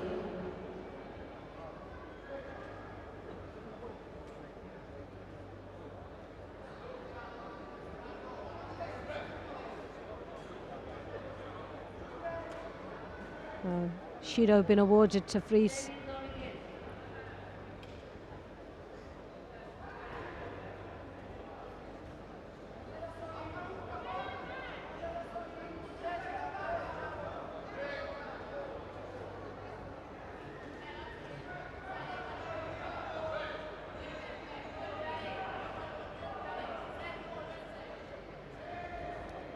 Well, Carlo walked directly onto that Makikomi, and Thomas Ries picking up a Yuko for that and an Osakomi. Skognamiglo really struggling under there. As you can see, the arms totally wrapped up and his weight on his opponent's chest as the clock ticks away for Epon.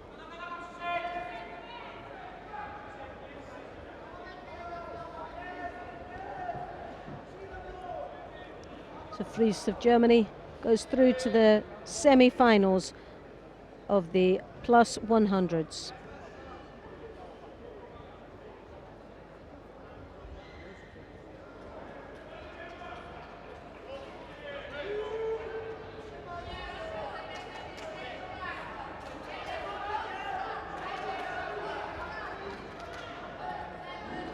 Now we come to the last match of this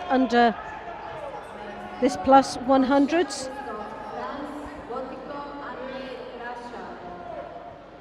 The last place we're looking for in the semi-final.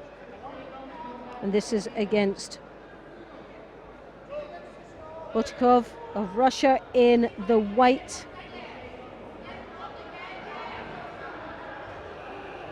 Porec of France in the blue.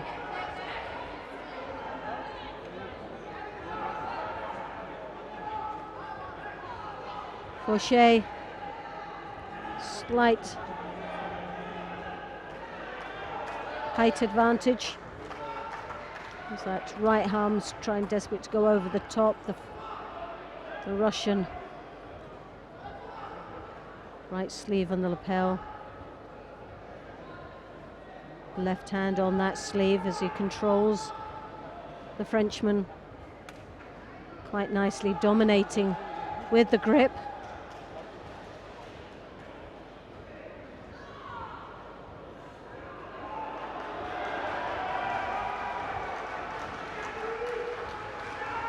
Shido now been awarded to the Frenchman. Porec putting himself under a little bit of pressure. Finding it slightly frustrating not being able to dominate with the grips. As you can see, he's got one hand on, which is not effective, but there you can see the Russian with that right hand on the lapel, left hand on the sleeve, controlling quite nicely and directing this contest. The Russian not doing anything to follow up, but he is looking controlling down out there.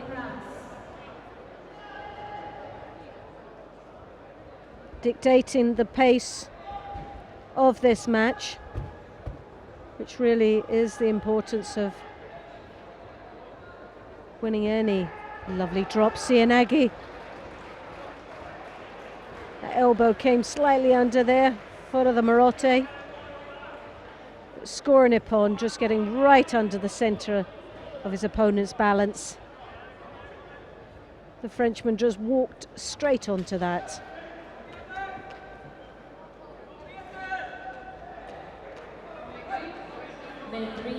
We'll see that again. That was a very nice movement there with a lovely finish. As you can see here, that right hand, he swapped into the left, one-sided, dropped right under there for the Marotte. Swiftly done.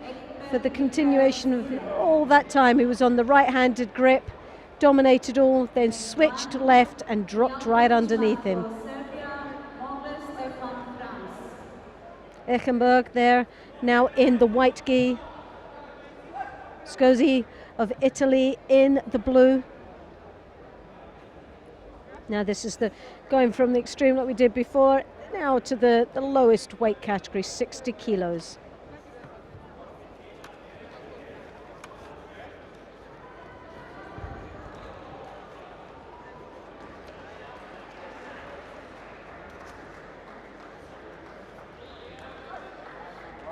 This will take them into the semi-final. 10 athletes participating in this weight division in the M3 group.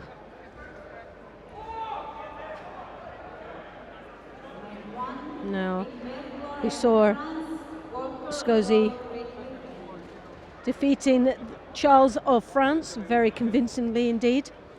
And but Eckenberg, this is his first match out in this contest. He had a bye in the first round.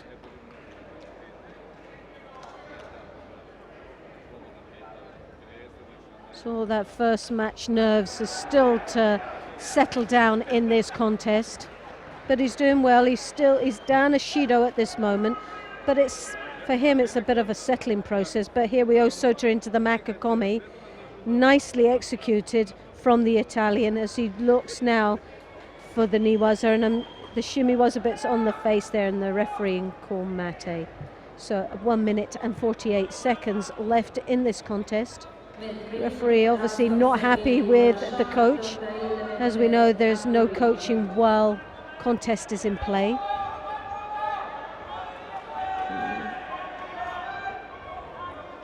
So the referee just giving him that little warning.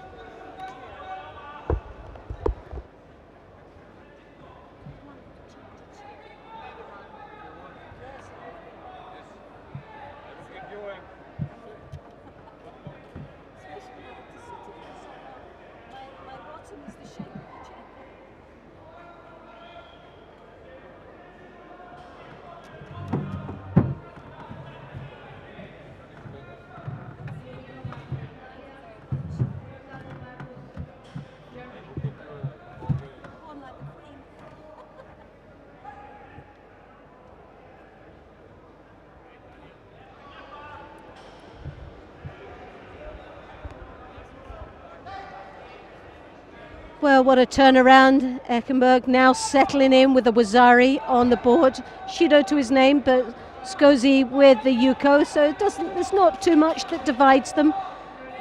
Both are capable of throwing and throwing well and creating the big scores.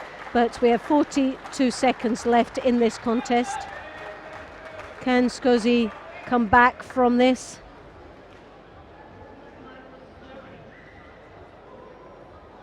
Well, they just seem to be both tied up in the grips. Head down from Scozi as he draws his opponent into him. But right hand higher on that shoulder for the Italian. As he looks over at the scoreboard, he's got some work to do and he knows that.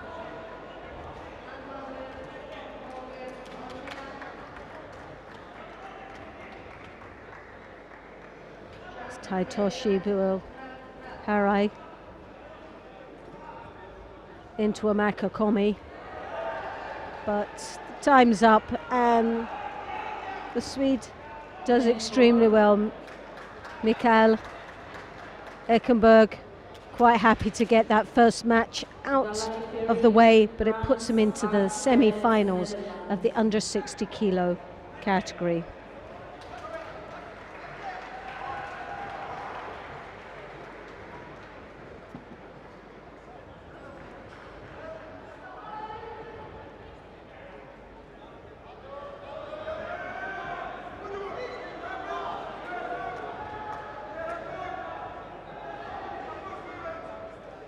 Now we've got Stali coming up from Switzerland, Laniba from France,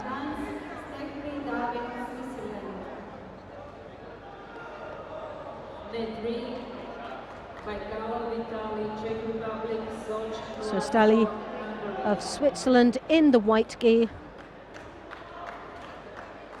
Laniba of France in the blue.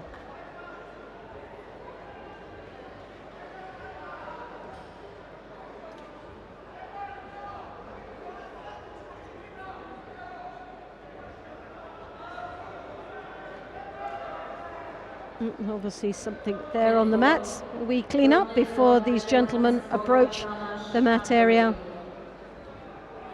David Stalali representing Switzerland, Salomon Laniba representing France. Now listening, bowing. We always have to get the etiquette right.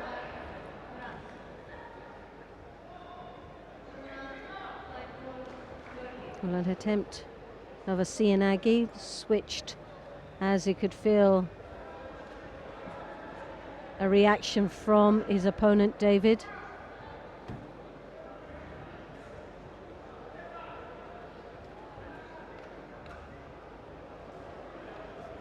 Oh, a lovely Kochi Gary there, nicely followed through into the Niwaza as he looks for. He's hooking in there behind the arm, but as you can see, David's just got his leg, but he reverses it back. Couldn't have been as effective as he wished to because he didn't actually have the control, the legs wrapped round, and to be able to, but lovely rotation underneath. But it leaves his arm, oh my goodness me. Well, that was very dangerous indeed, and well done for David to try and capitalize on what looked a very uncomfortable moment there for him in the ground. Well, the battle is on now between these two. The pace has been set. The fight is really heating up on this mat area here right now. 60 kilos, M3 division. And we have a real battle on our hands in this contest. A place all to win, a place in the semi-final. Drop Cianagi, switch into an Ouchigari. Nice combination, great reactions from the Frenchman.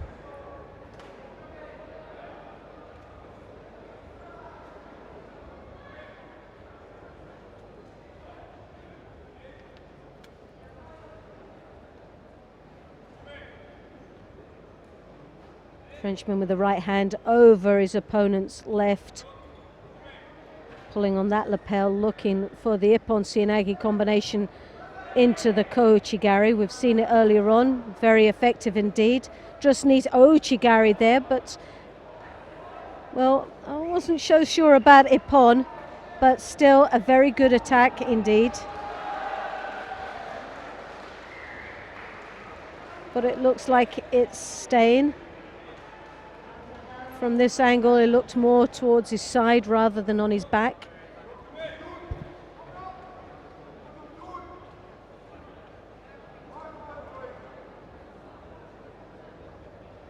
Well, the care system has given it.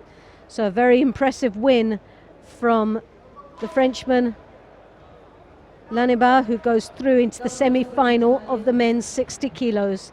And he'll be up against Eckenberg of Sweden. So that'll be very, as you can see, turns, rotations. Well, yeah, I'll give him that from seeing a second time Ippon.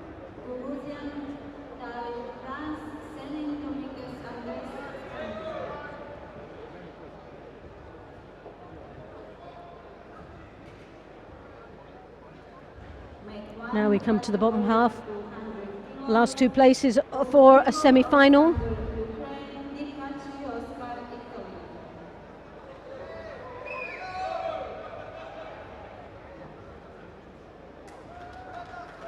Seni Dominguez of France in the white gi.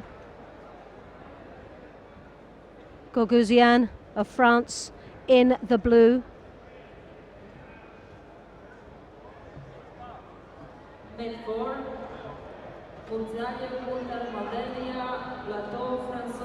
Belgium. Match 2, second call, Gogouzian, David, France.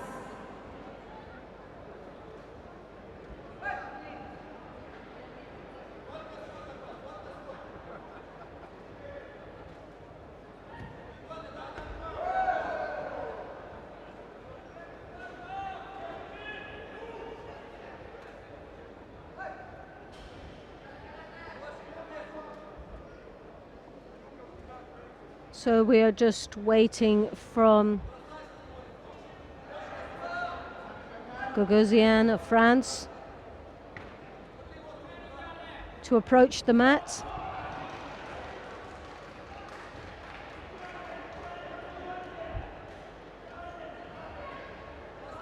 And has 30 seconds to appear, but not sure what's happening here.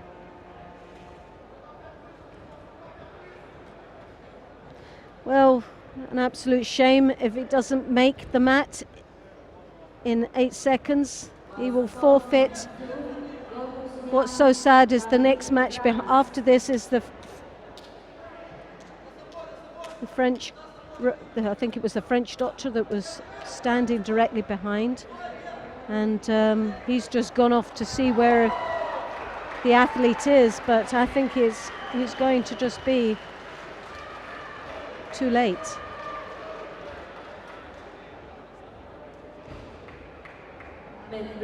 Marinescu, Viorel, Moldavia, Moisov, Philip, Russia.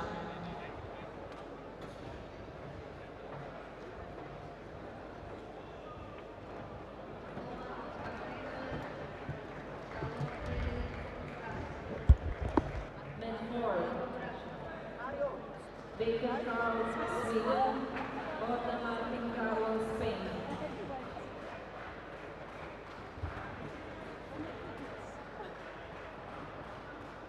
Well, there's a view you don't normally see. There's the lightweight with the heavyweight.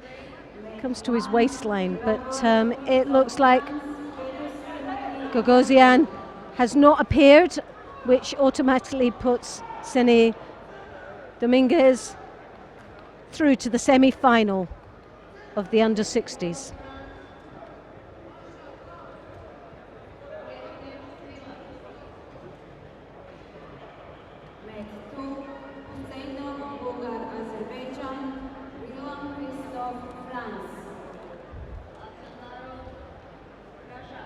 Husniov of Azerbaijan in the blue, Grillon of France in the white.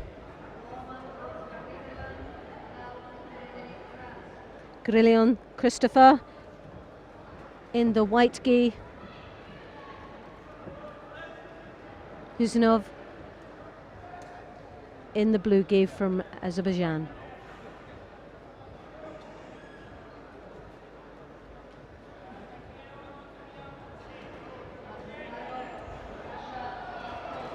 Lovely attack there. Ippon very swiftly done,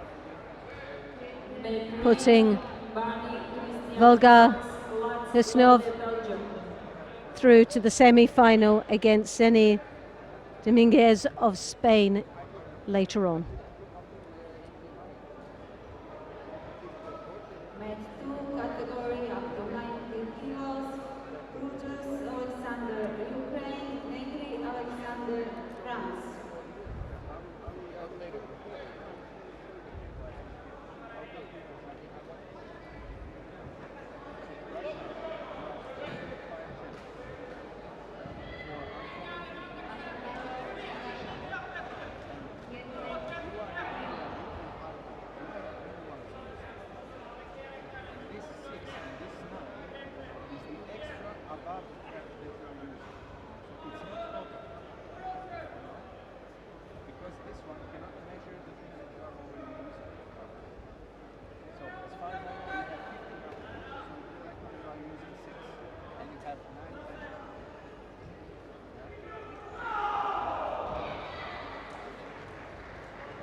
So we have Nigria of France in the white, Trudius of the Ukraine in blue. A Shido awarded to both these athletes. This is the under 90 weight division.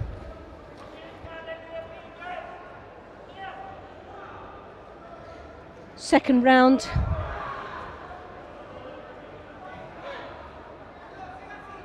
A place for the semi-final.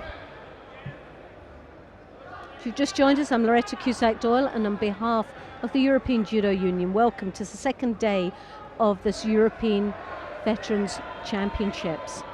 Here we have a nice turnover from Negria, France, Tati Shiogatami, as all the kids out there will be watching saying, I can do that. So yes, a very effective hold down. A hold down that's got him straight into the semi-final of this Veterans European Championships.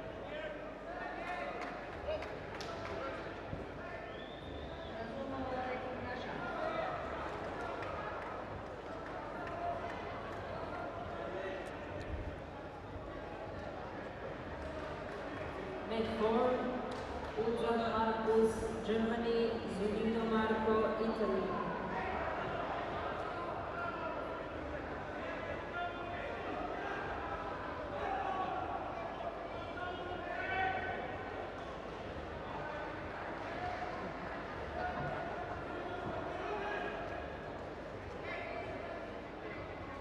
Next to Shazira, France, Hembauer, Austria.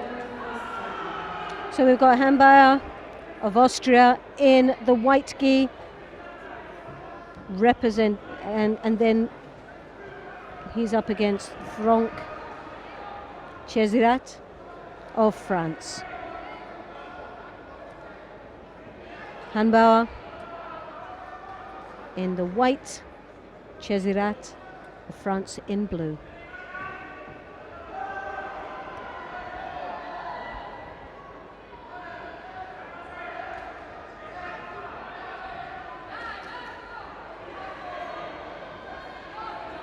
Very big man, this Frenchman. Right-handed high collar grip. Very upright. Good posture, very strong indeed.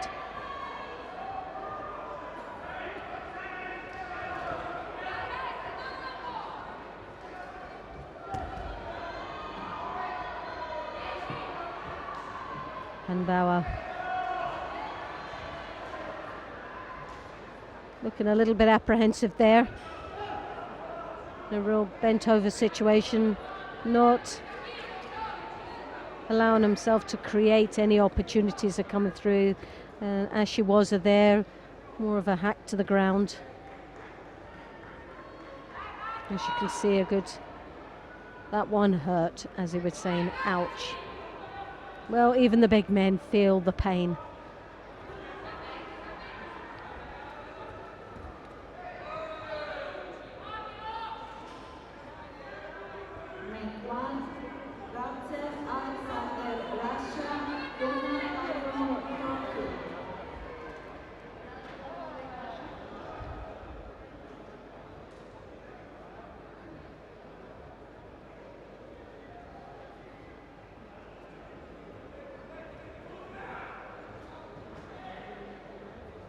Chezirat there looking with that right hand high over the back, turning it through into the Makikomi. Wasn't effective as the Austrian tries to rotate him back into looking for opportunities in the Niwaza.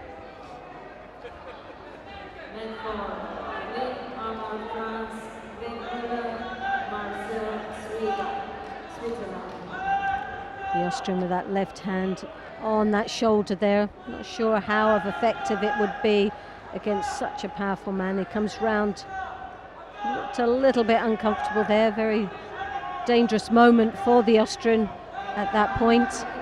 Being awarded now a Shido that trails him behind, only by a small margin, but still, when it's been so close right now, it's only those small margins that count at the end.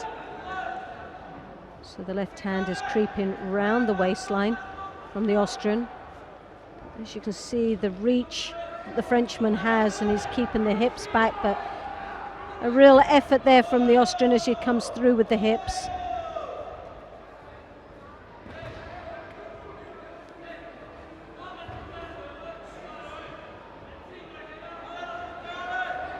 Hanbauer, a bit of a head-to-head clash there as he tries to creep that left arm under the armpit and around to get those hips in. But it's that powerful right hand here, as you can see, which is the block. He's trying a different tactic now as he comes over to try and break down that defensive right arm of the Frenchman to come round.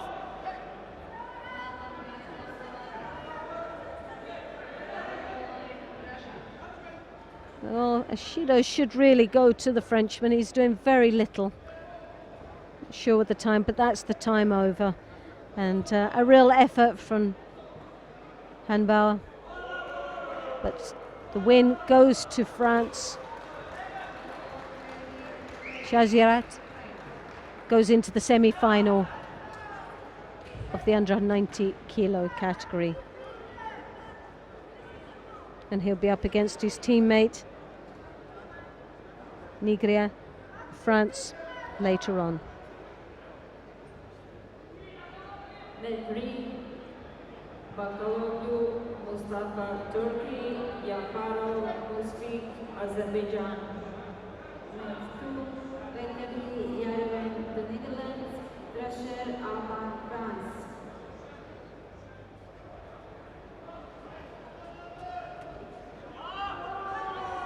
Trochier, Alban of France in the white gi. Letier, Giron of the Netherlands in the blue.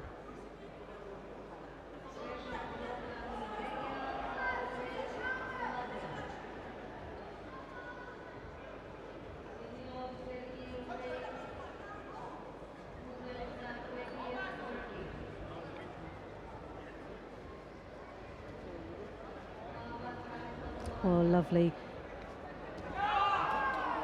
Kosota working now into the Niwaza.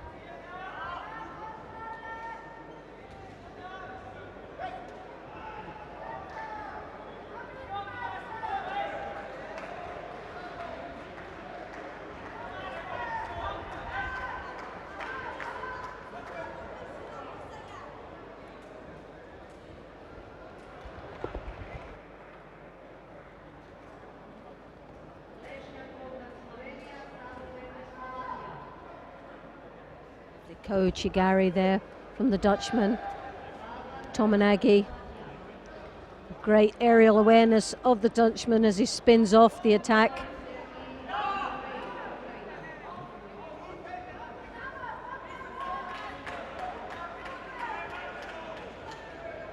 Medri, Petit David, France, Avzatarov, Ildar, Russia. Oh, Chigari from the Frenchman.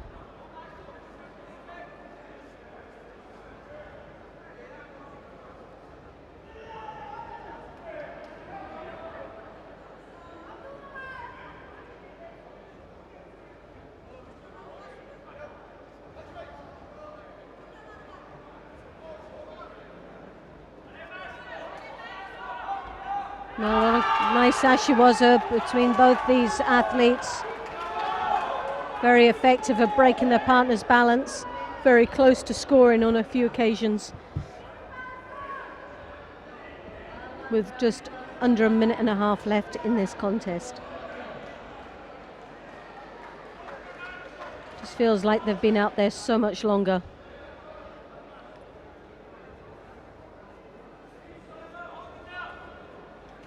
Very interesting match played here. And really couldn't predict which way this would go. Again, a lovely Kochigari stumbling his opponent.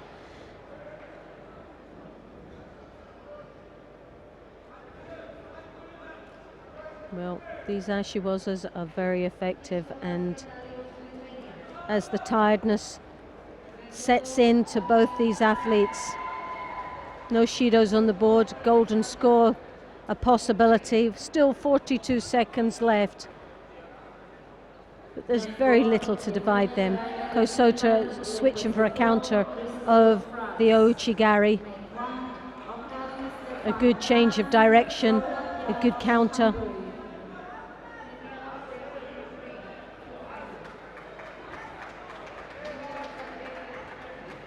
Kosota again from the Dutchman.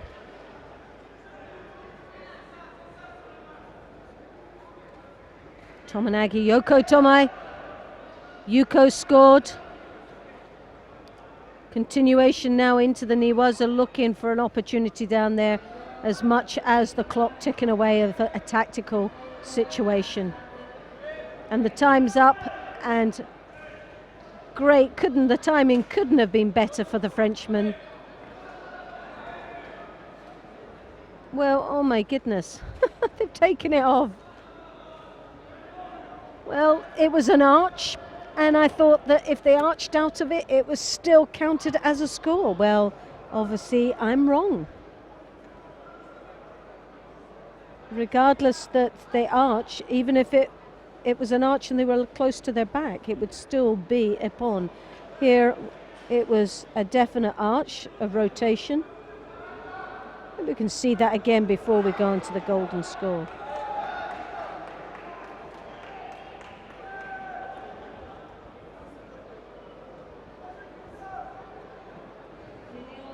Trocheri really thought he had that in the bag, and now we're not quite sure. But for me, I thought it was a score.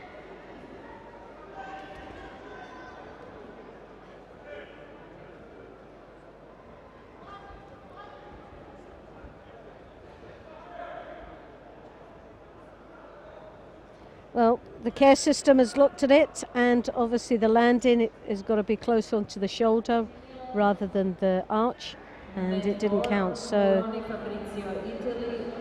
lucky. Oh my goodness, a Kosotagak! And it turns it all upside down onto his head, and Trocheri of France will be absolutely devastated 18 seconds into the golden score.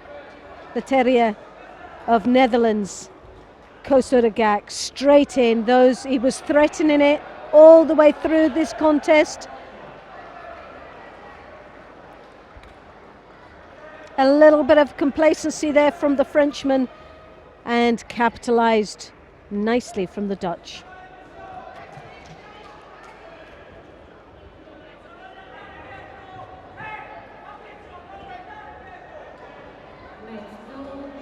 So Letir goes through for Holland to the semi-final of this men's 90 kilos. Now the next match will decide who he's up against.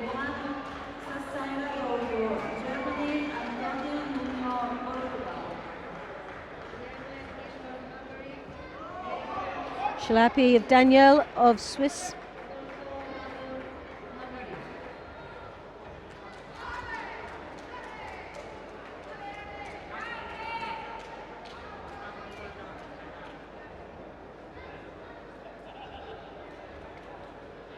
Shemishkuri of the Ukraine in white.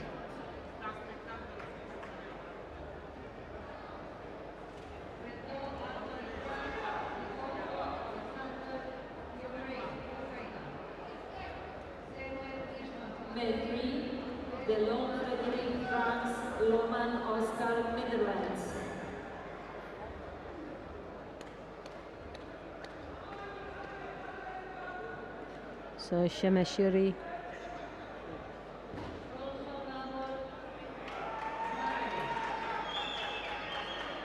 taking the lead for the Ukraine. Ukraine in the white, Swiss in the blue.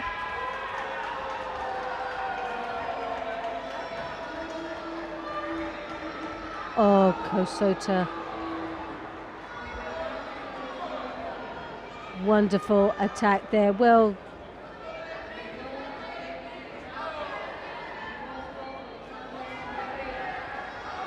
Shalepi there didn't get a look in that contest.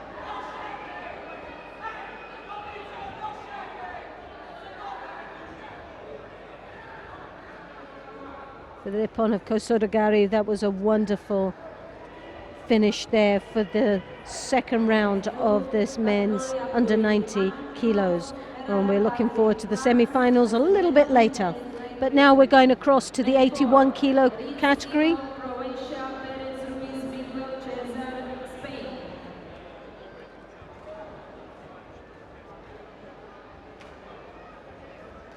Azevedo, Great Britain in white. Ferreira of France in the blue.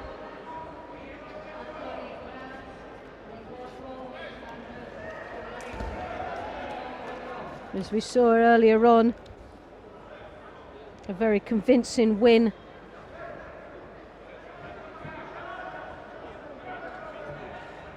for Azevedo, who competed against the teammate, who was Raymond Frederic of France. So this is the second Frenchman. Azevedo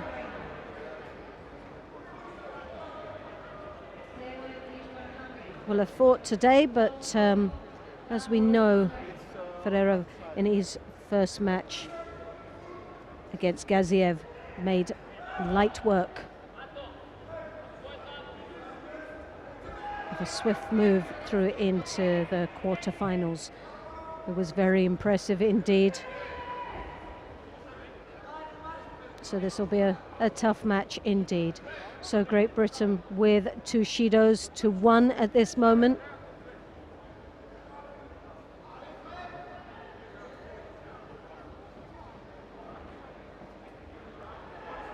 Makakomi attempt there from the Frenchman.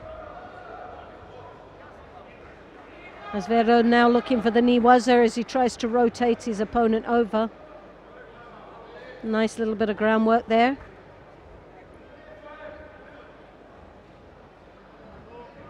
Direct in that right hand high collar, slips around to the shoulder, seems to dominate nicely, using his height to his advantage, but still with a minute and a half has that extra Shido, but he rotates his opponent over in Niwaza. Very nicely done.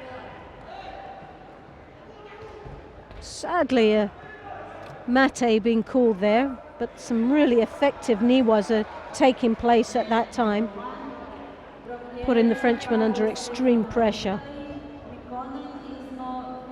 Again, that right hand on the collar control, on the shoulder, controlling very nicely, but the pressure on the Frenchman results to him a Tomonagi attempt. No attempt to throw him, but a very effective way of getting out of a lot of trouble. Ippon, oh, and that's what we saw in the first round. That Ippon Sianagi that he scored for Ippon, and the Great Britain just fell for it. He walked straight onto it again. Azevedo must have seen that first round. He must have known that the drop Sianagi was the actual weapon for this Frenchman, and he fell straight into the trap. So Ippon, and a place in the semi-final for Ferreira. As we see again, he walks straight onto it, drops Sianagi, rotated nicely onto his back.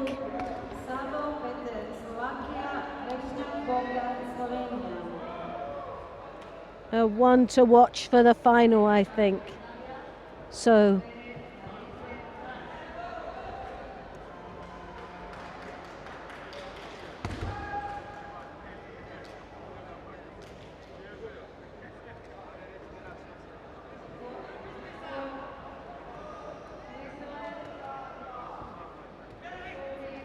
now we have the Slovenian Lejek in the white, and the Slovak Zabo. Now both these in their first rounds, very convincing indeed. It's going to be a very tough match between these two. As you can see, what a height advantage that Szabo has against his opponent. Can he use those assets to dominate this match? Will he use the right techniques to defeat the Slovenian? Well, the Uchimata is there for the Slovenian. He's dragging his opponent all over the place. Tominagi, he's just all over him like a rash. As he turns him over there, and he's still fighting away in the Niwaza. My goodness me. Well, Szabo really is just surviving down there.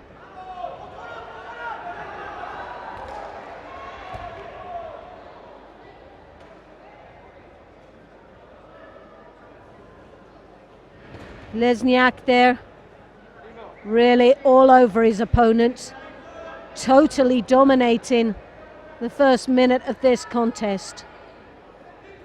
Really shaking up the Slovak. Szabo.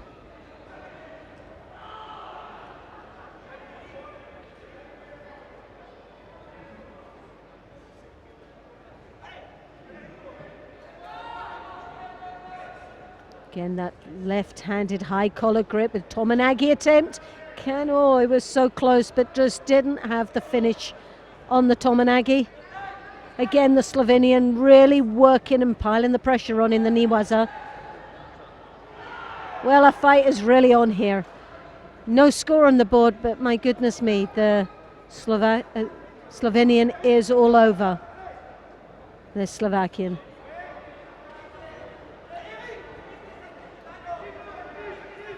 The left hand creeps into the inside, onto that lapel. Very effective, as we've seen in previous matches as well, as he creeps and draws his opponent's head down. The Slovenian again looking very dominant and very threatening.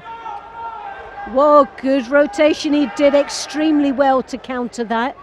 Read that attack very well and now finds himself the winner and a place in the semi-final. Well, Szabo was in a fight and he's come out looking like he's been on the receiving end of a war. Medical attention is in hand to just see how he is, but my goodness me, well, what a good round that was. I'm quite sure it's not too serious. There didn't seem to be looking any complications other than maybe landed a little bit hard on his shoulder, but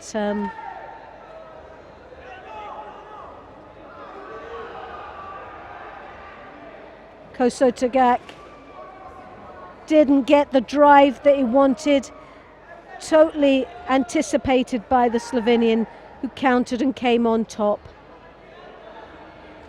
And a real nice sportsmanly gesture from the Slovenian, who then now goes through into the semi-final against Ferreira of France, and that will be very interesting indeed.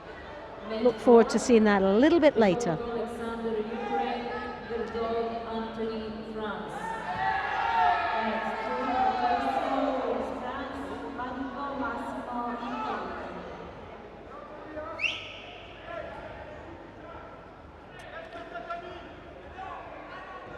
Panico of Italy in the white, France.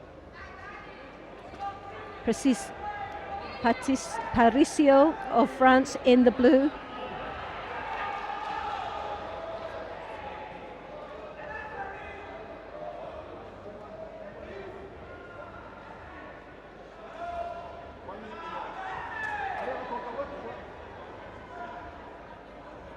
The Sumigeish attempt from the Italian.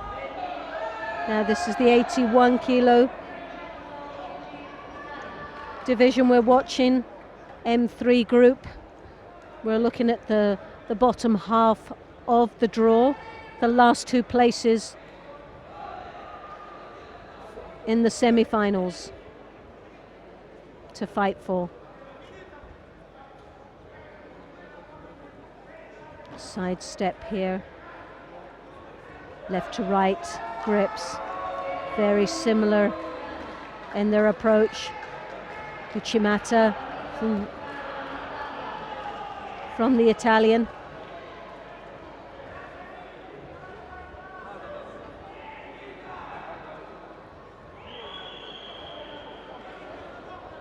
Well, both looking very threatening indeed. Uchimata, you can just sense from the Italian. Sumigashi opts for rotating his opponent down into the Niwaza, looking for the opportunity. Has he secured the hole? Yes, he has. So the Italian in a very strong position. Osakumi being called. Seconds are ticking away, and a place in the semi-final, all to aim for. Well, the Frenchman, oh my goodness, well that was so close.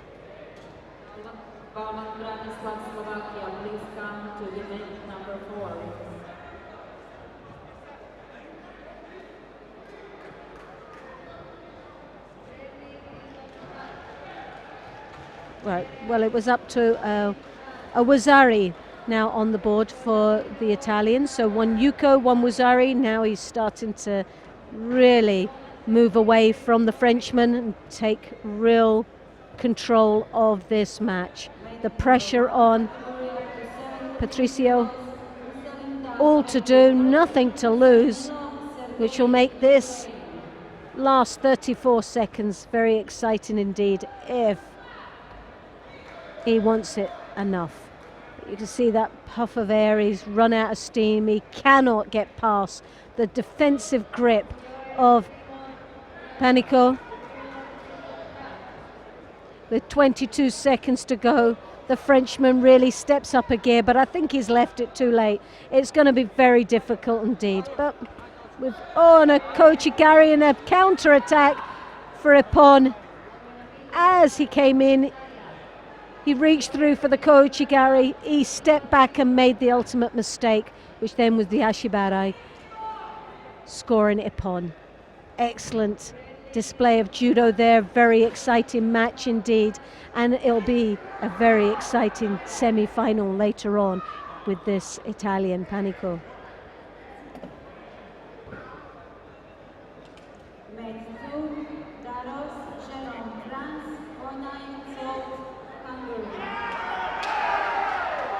So we have Fonai Zalot of Hungary in the white, and Plazek of Great Britain in the blue.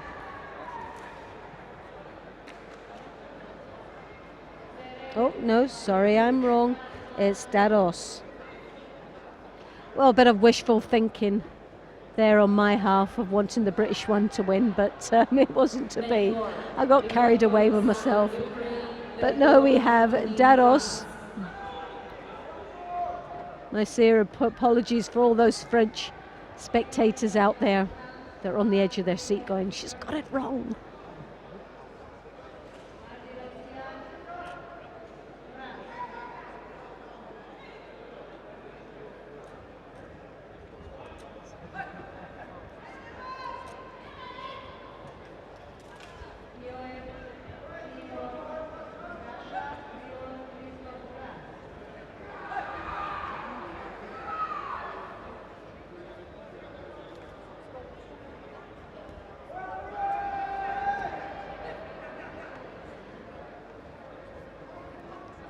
Well, the right hand grip, right to left. Neither one of them, a real domination of grips here, but it's tying themselves so deeply into the grip that leaves very little area to maneuver into the attack. Head to head, as you can see, a real crunch.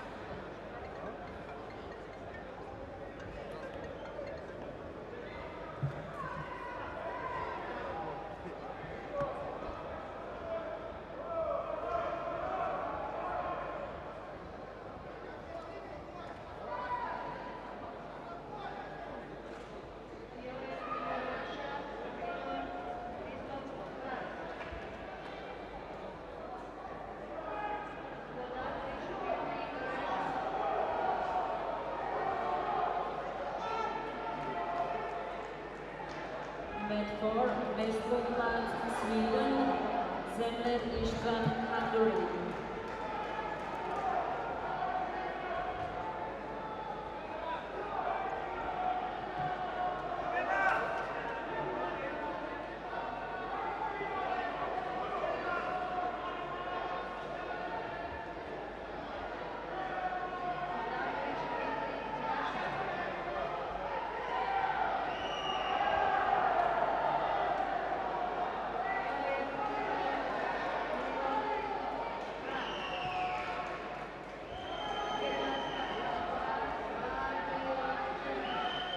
Well, it's looking a little bit negative, a very much stalemate at this moment. Obviously, Fonre there just in a slight lead with a Shido on the board there for Daros. But with 21 seconds left in this contest, very little to divide these two. Oh, lovely Uchimata rotation there. 10 seconds. Well, the Frenchman really trying to pile on the pressure. He's got seconds to go. Can he get through? Well, he's going to try anyway. Well, a drop. Well, a very poor drop. Will the referee think that this is a very poor drop? Yes. Which means this will even it up. Well, no, he hasn't. My goodness. Well, very lucky Hungarian, that's all I can say. Well, that tells it all on the Frenchman's face. Daros, totally frustrated.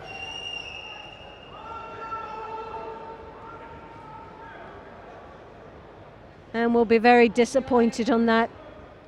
Did the Hungarian deserve a Shido? Yes, possibly. There was a lot of defending for a long time throughout that contest. But can't take it away. He puts him into the semi-final of the 81 kilos.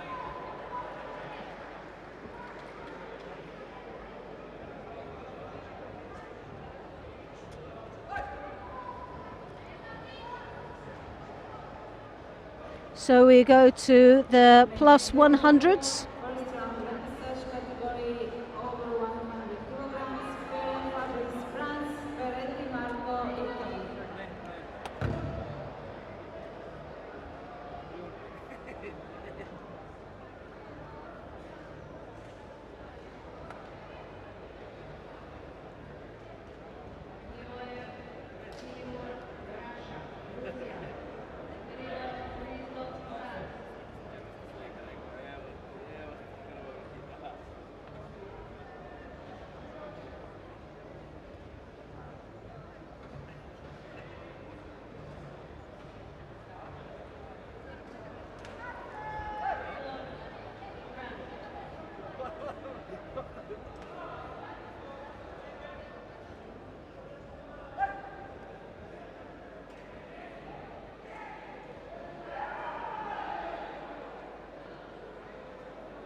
Sergei Russia.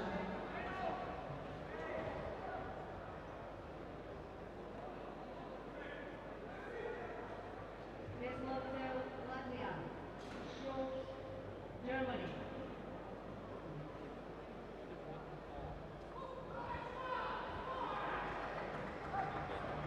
Kirillov, France.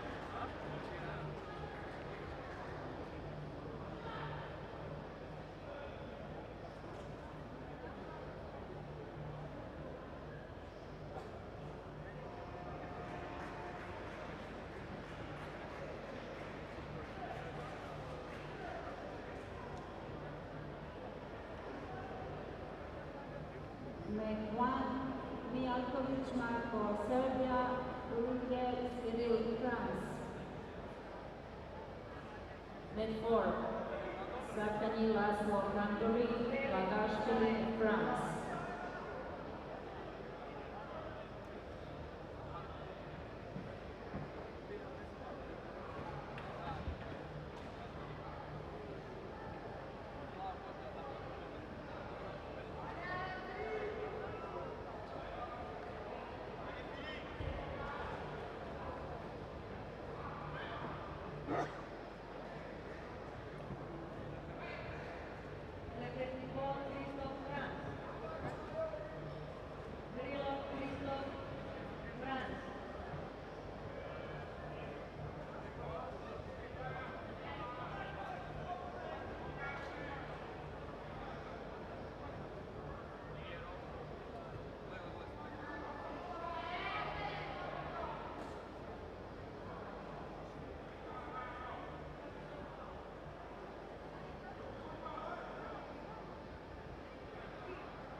Med 3, Mark Guido, Germany, Villas Pascal, France. Germany. Rossi, Italia.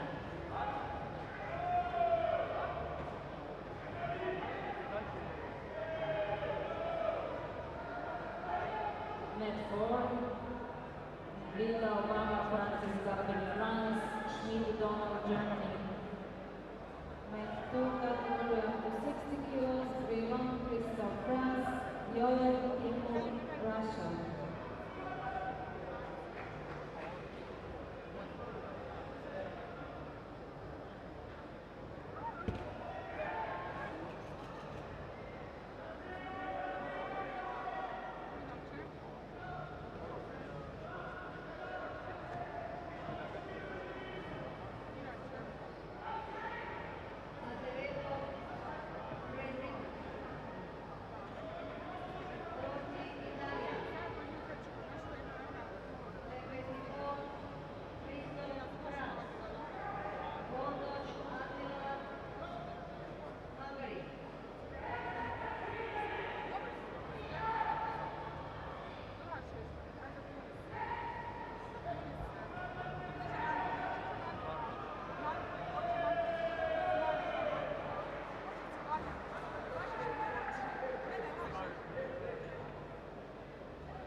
Mario, Germany.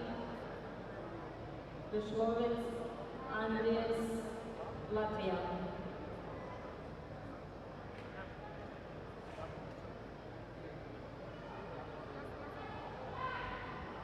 One Kosinski, Christoph Born, Iber, Florian, France.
Liečnik tatami 3. Tatami 3.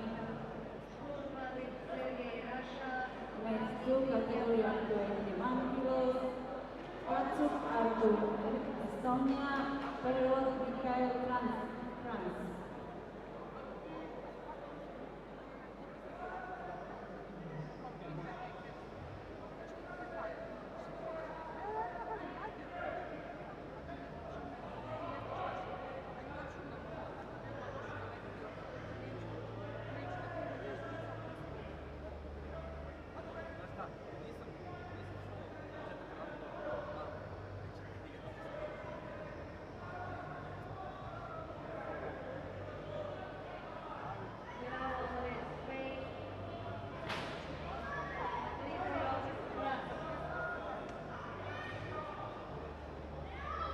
Metri, Zorzi Gianluca, Italy.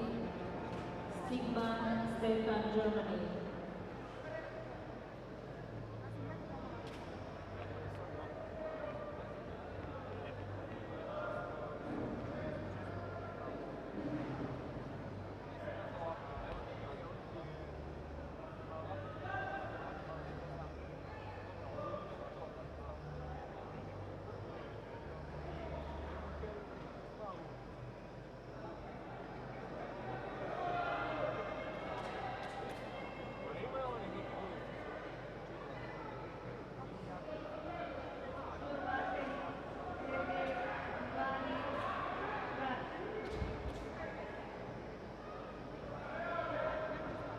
Then for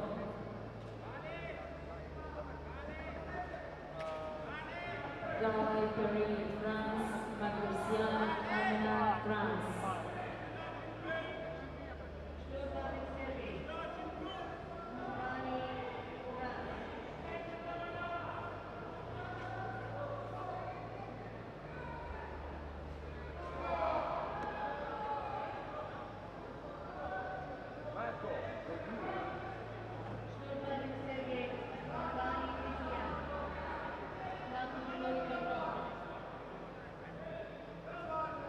Gutiérrez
weight up to 100 kilograms, Nikolai Oscar, Italy, Johansen, Espen, Norway.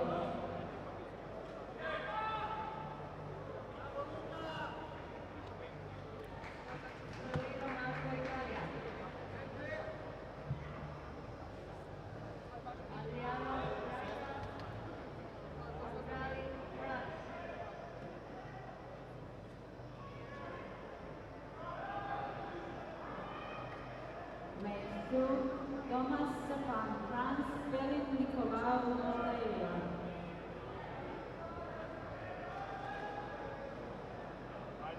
Men 3, Barney Christian, France, Sturbavin Sergei, Russia.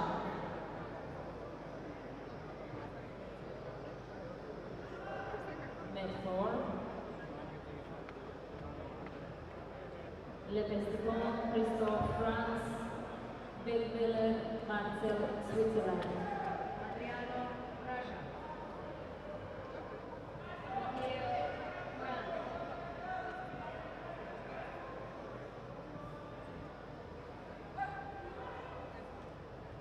Sandel, Finland. Zunino, Italy.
Men 1, Raoul Christophe, France, Konanovic, Dmitry, Russia.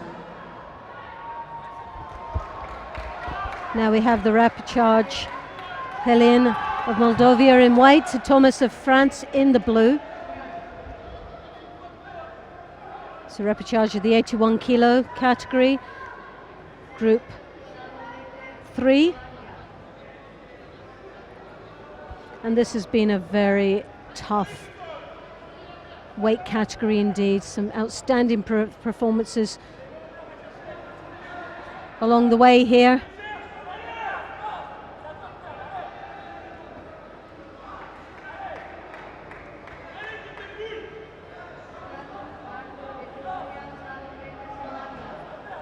Moldova trailing with Ishido on the board right now with 18 seconds left in this contest.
Well, with a very small margin, Thomas of France goes through to the next round of the bronze medal final, bronze medal repechage.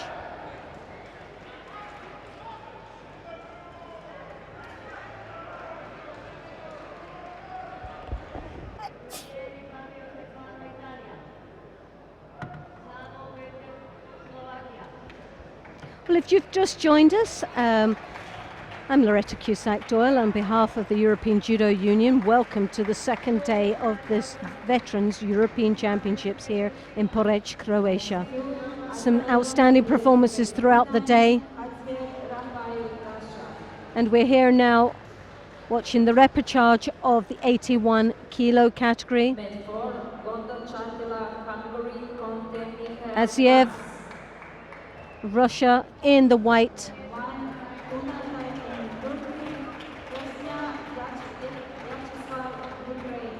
And Azvedo, Great Britain in the blue. Gadziev, white. Azvedo, blue.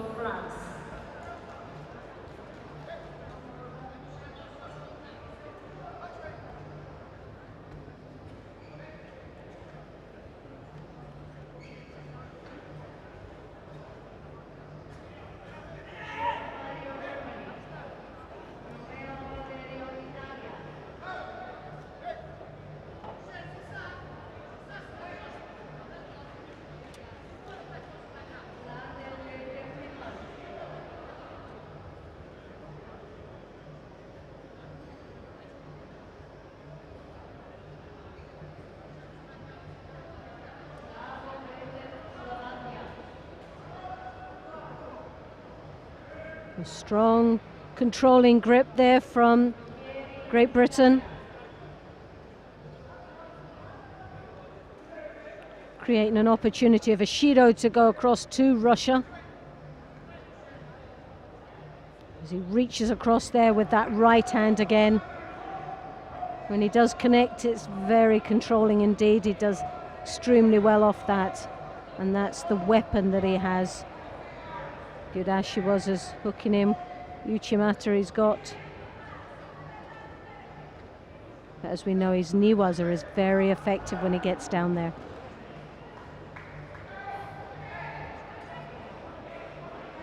Looking busy, keeping the pressure on. Gadziev is really struggling with the height of this man from Great Britain. Got to be careful that that left sleeve of Aziev doesn't look negative. As you see, he was pushing there on the rib cage, and that could be perceived as being negative. Right hand again on the collar, left hand trying to capture that sleeve.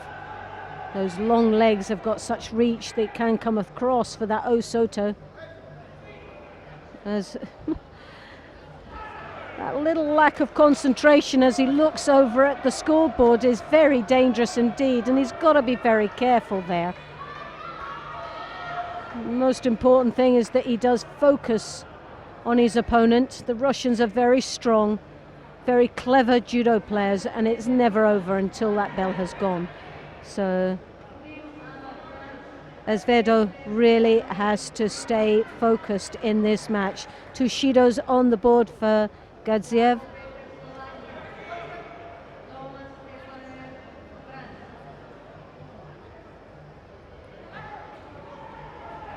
That right hand on the collar as he reaches forward.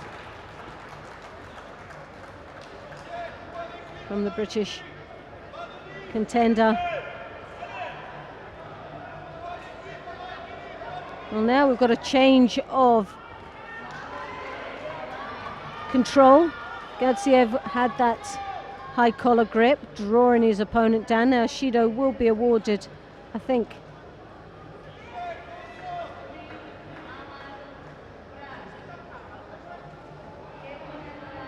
Well, the time flew. Didn't even realize what time we had, but a win there goes for Azvedo. Next third, Patricio Ruiz, France. Leo Alvarez Manuel Ruiz, Spain.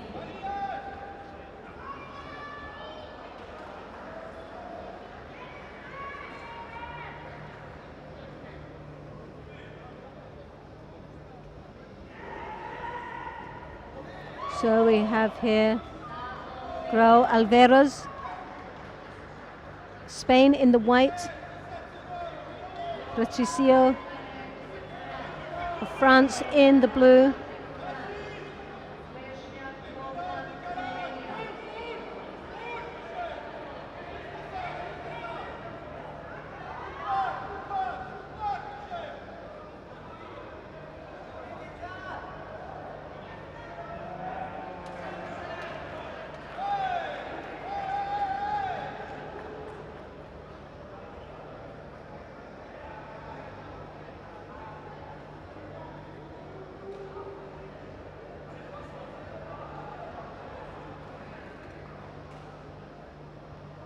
Men 1 category up to 66 kilo, Okralik Stefan, France. Adriano Valeri, Russia. Men 3, Delon Frederic, France. Villars Pascal, France.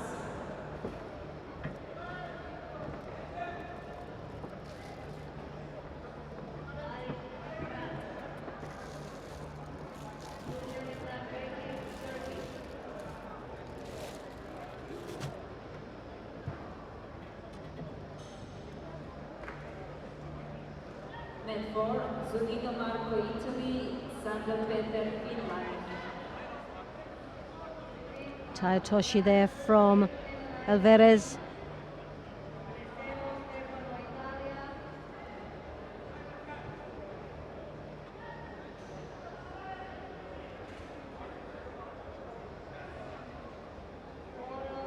Well, Patricio looking to have a little problem there with the ribs. Just looks slightly uncomfortable.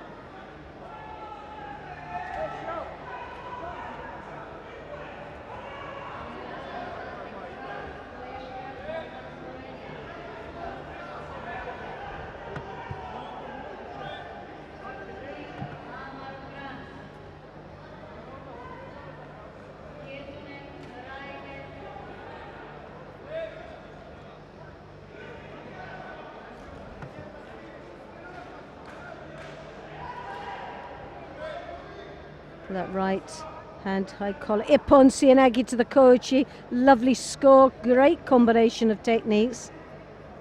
We saw those in the earlier rounds. The Cianagi with the switch to the Kochi gak. It's been a successful throw throughout the day for him.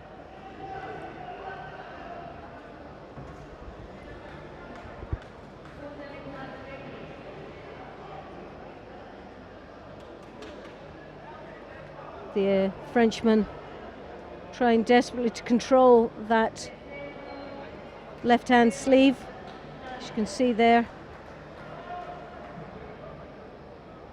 But I think it's backfired on him. That right hand comes over the sumigeish. Good aerial awareness from the Frenchman as he spins out to avoid any more complication, but he is struggling with those ribs a little bit there, as you can see.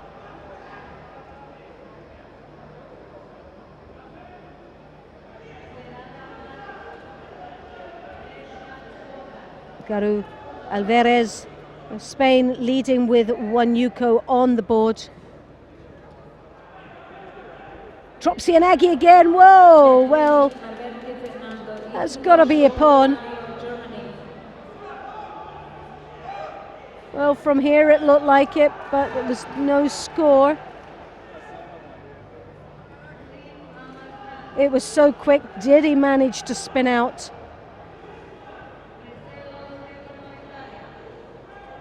Not sure if we can get that.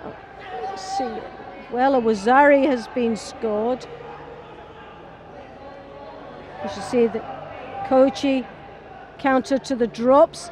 Cianagi.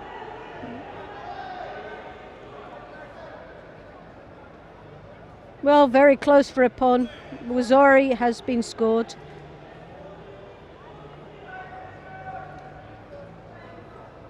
and the win goes to Garu Alvarez of Spain in to the next round of this repechage.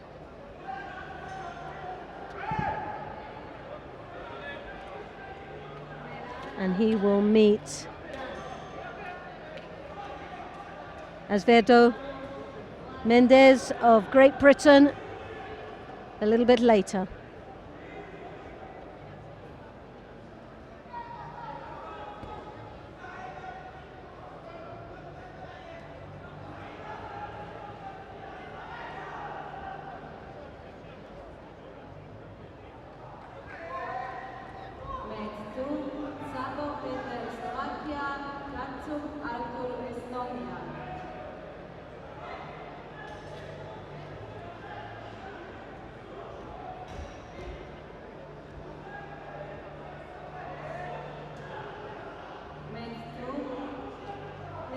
Traksu, Estonia in the white, Zabu of Slovak in the blue.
Gaming, Great Britain, Romeo Valerio, Italy. Men 4. Ketunen Rainer, Finland, Vin Almar, France. So now we have repechage fight, the 81 kilos, Thomas of France and Darros of France. Very close match this will be. One guarantees that a Frenchman will go through to the next round.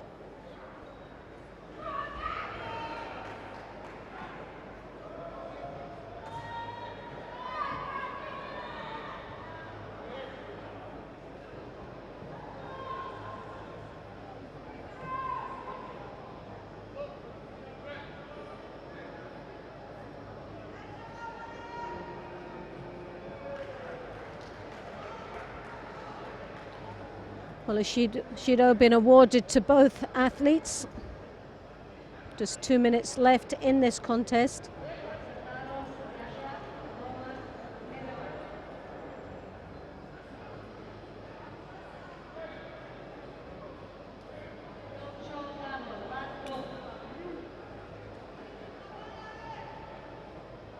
Med 3, Bogic Milan, Serbia, Zorzi Gianluca, Italy.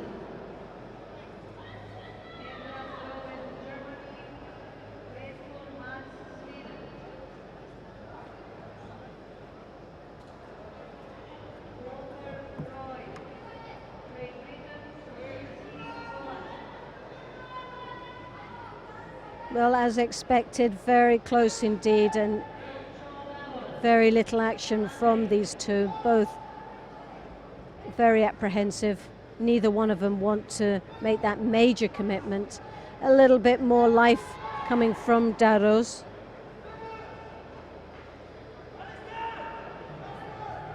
Med 1, Blocchieri Fabio Stefano, Italy. Tomanagi. Sergei, Russia.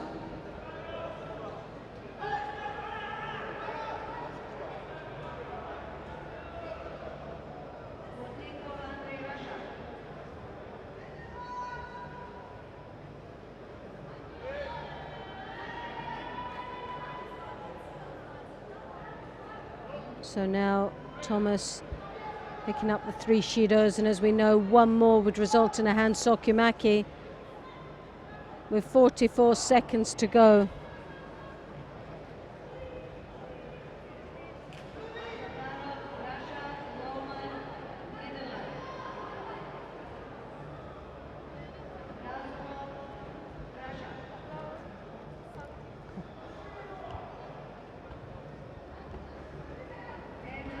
Well, Daros looking very uncomfortable right now, and his fellow colleague showing his concerns. It's the last thing you want to see is your teammate uncomfortable or injured.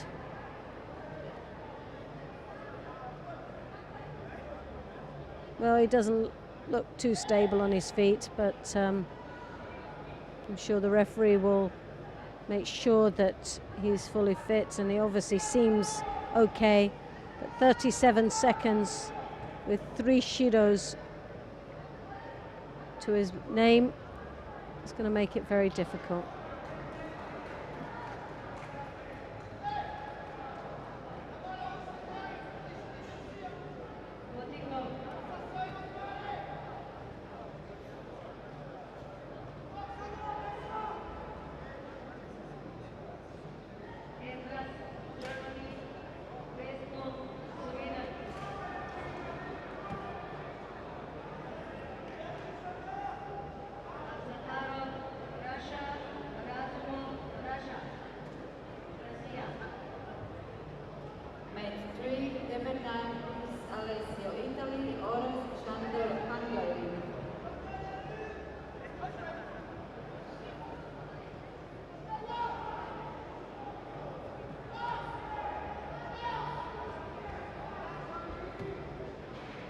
Well, a tap to the foot and brought down now, looking as he looks over at the scoreboard, 9 seconds left, and more or less this is all sewn up for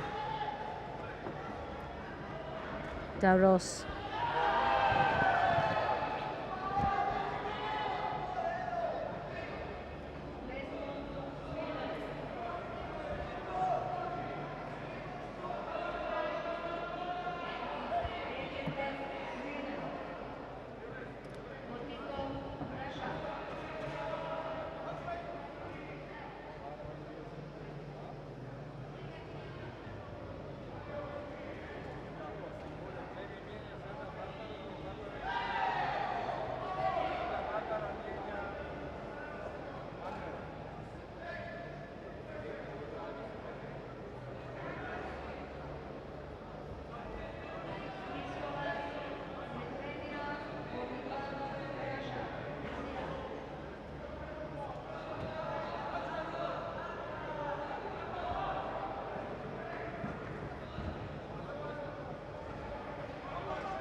Slovenia, Ferrara Patrick, France.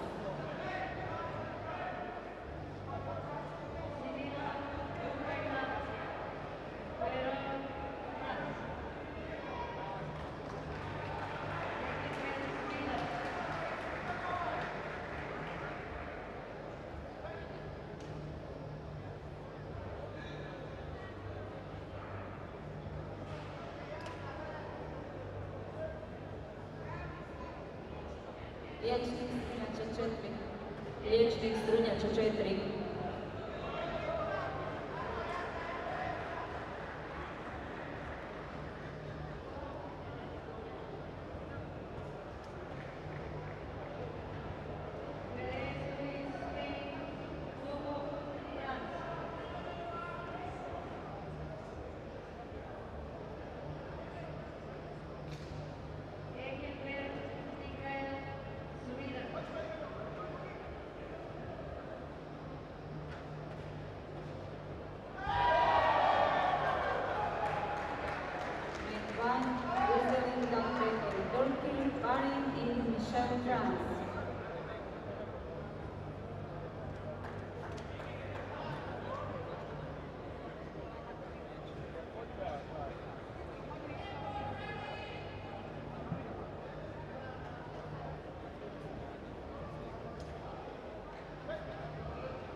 Met 3, Yafaro Musbik, Azerbaijan, Lats Lode, Belgium.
Met 1, Paucho Gabor, Hungary, Chicano Vladislav, Russia, met number 1.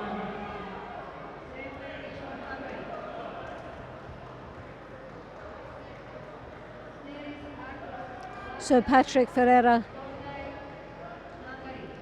takes a place in the final of the 81 kilo category. Met 4, Bauman Branislav, Slovakia, Presedo Stefano, Italy. Lesniak goes into the bronze medal final.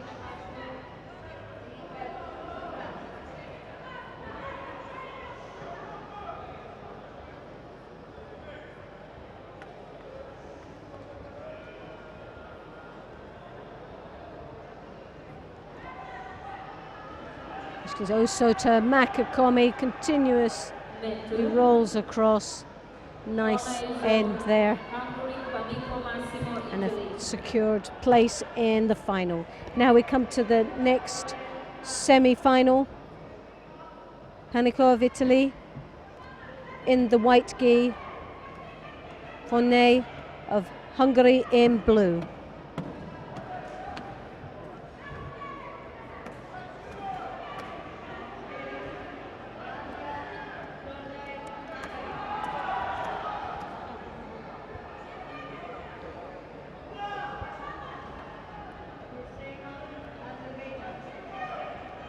Now this will be a very interesting fight indeed.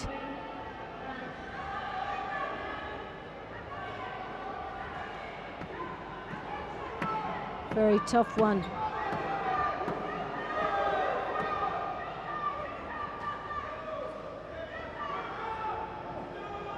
The Italian with the left hand on the lapel, that's what he's looking for. Well, now he's switching. He's got the left hand on the sleeve. Sodi. Attempt there.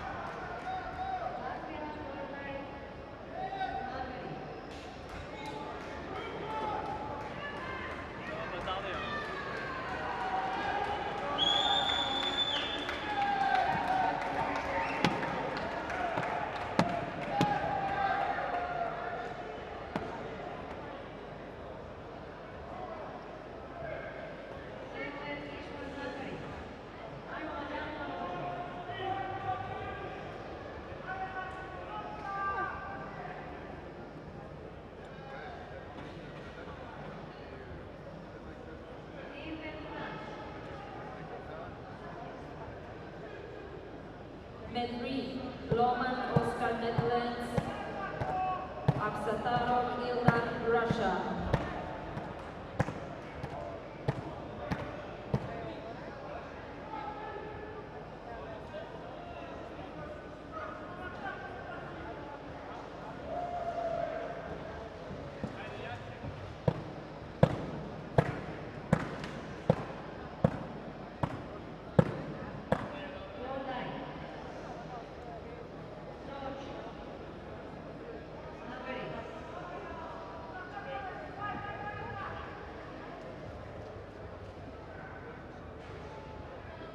Uchimata there, great attack. We always sit there with anticipation. Very, very tight match indeed. Both these athletes deserve to be in the final, but as we know, one can only get there.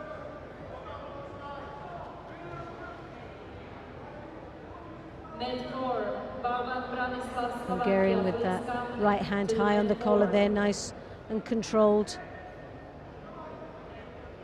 So right to right grip here. Real clash of styles. Looking in there where Uchimata, but switching to a Sumigesh, but landed on his back, didn't really get the leverage that he wanted.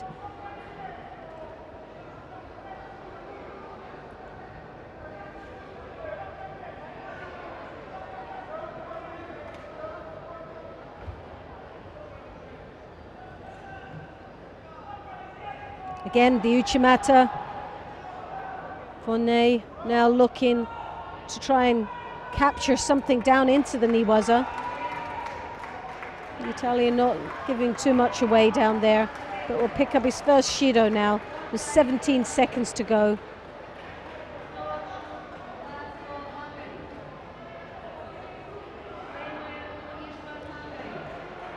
Diashibare attempt. Sumigesh! Oh, so close. With only 3 seconds, that was his chance.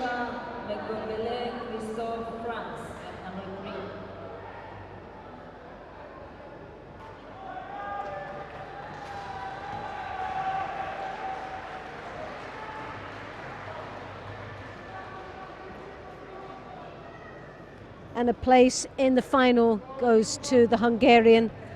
A well-fought match, for a real battle between these two gentlemen. Panico will go into the final of the bronze medal a little bit later. but a real battle for Fonley, who has his sights closer to that gold medal and title. Medford, Prohodko Alexander, Ukraine, Kavan Lee, Great Britain. Now we come to the plus 100s.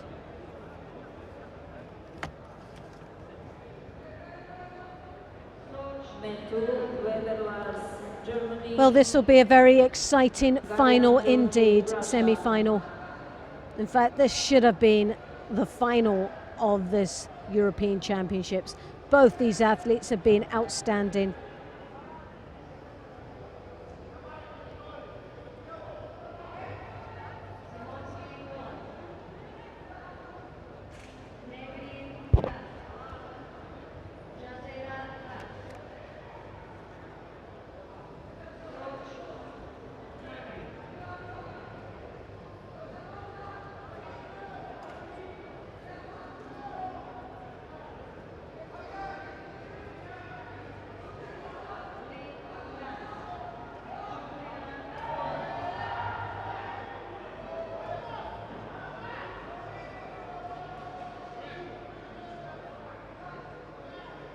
Well, the Russian left hand high collar grip there, controlling very nicely. As you can see, that left hand, that left foot just showing a little bit, but not more. Teasing away for the Oso Tagari. In a way, looking for a reaction from Weber to be tempted to take the opportunity, but as we know, that switch from Gariant makes him very powerful and dangerous indeed.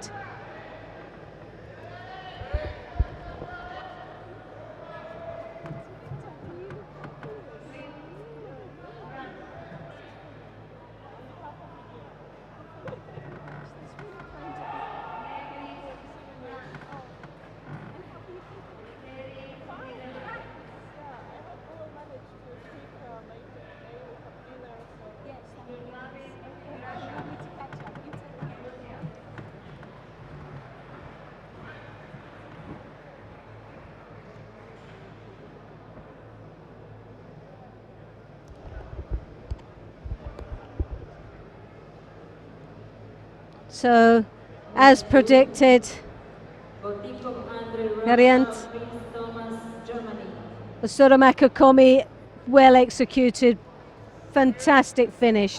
But like I said, these two gentlemen should have been in the final for my tip. But sadly only one went through and the other one will go through for a bronze medal. But I'm quite sure we'll pick that bronze medal up.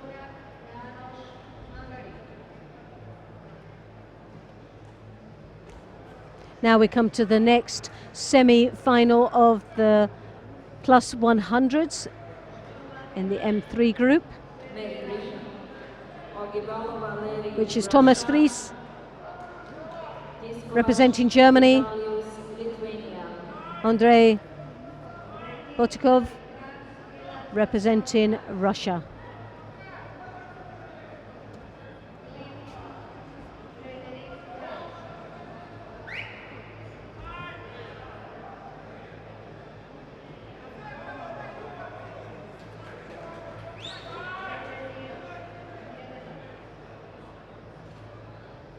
A lovely drop Sienagi there from the Russian.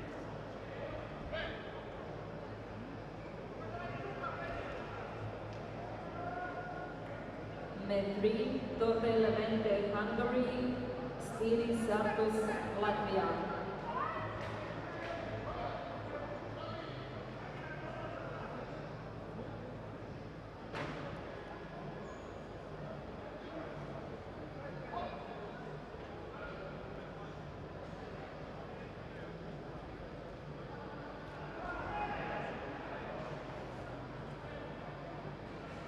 Nuchimata attempt there.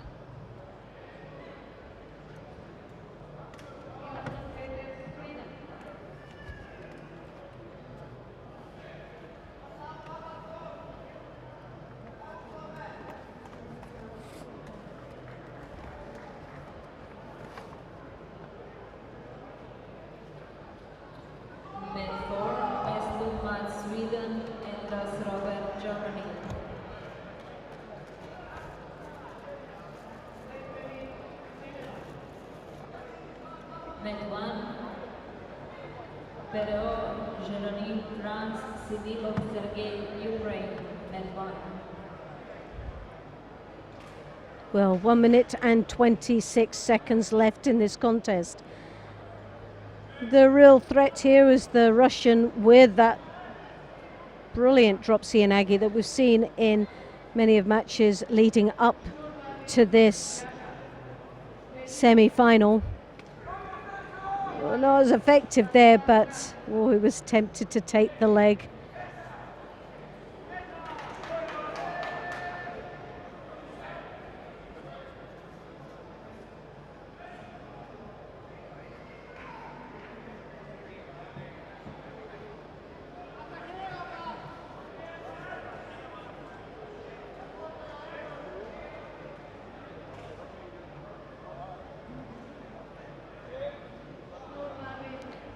Well, the cameraman looks like he's gone to sleep a little bit. He's just going out of vision.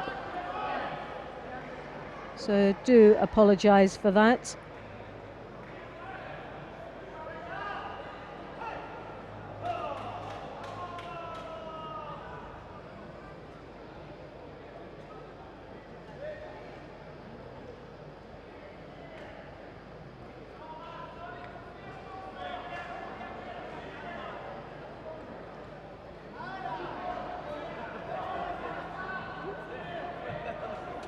Well, 18 seconds to go.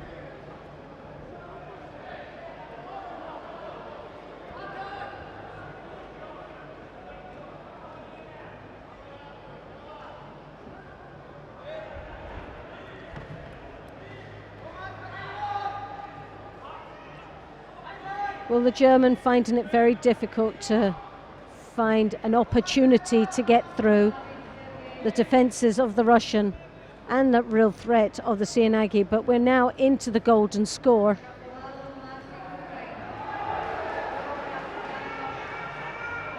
But still, the real threat for me is that drop Sienagi. Botikov impressed me extremely earlier on.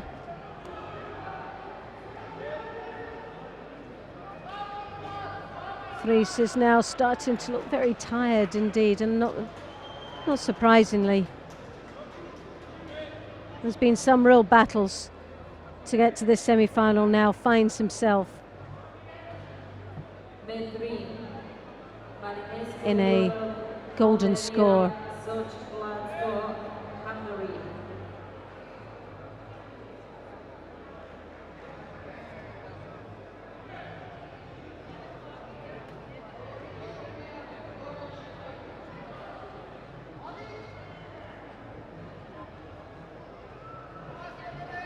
Well, the Russian's now moving around, as you can see, trying to bring his opponent onto him. All the movements are leading up to that drop. Oh, there's a very poor drop Sienagi, and he's got to be careful there. That doesn't look like a flop, and he'll pick up a Shido for it. And Uchimata, an attempt there, totally missed the leg. You could have timed that with an egg timer. Very slow, and was well read by the Russian.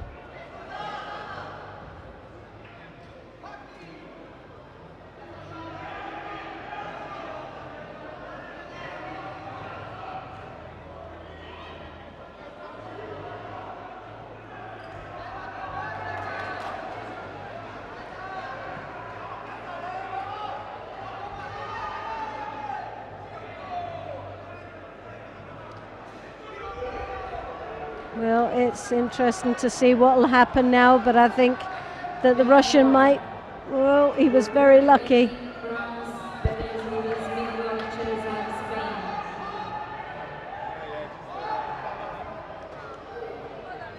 Oh, the Russian's now, his head's gone down. And when you're against someone so big, you have to look so much more positive because of the size. Uchimata.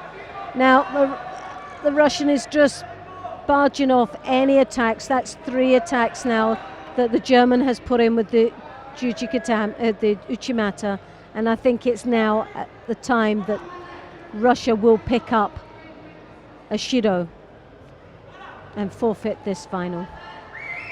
Right, Well, as predicted, the win goes to Fries.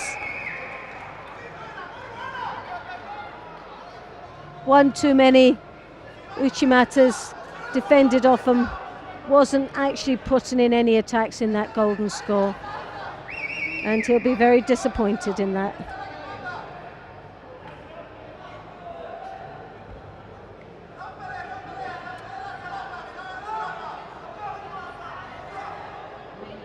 Well, it'll most probably bring up a very exciting final in the plus 100s, having Russia versus Germany. And my money's on Russia. Variant.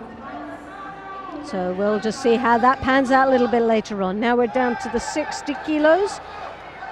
From the top end of the scale down to the bottom end of the scale with the lightweights.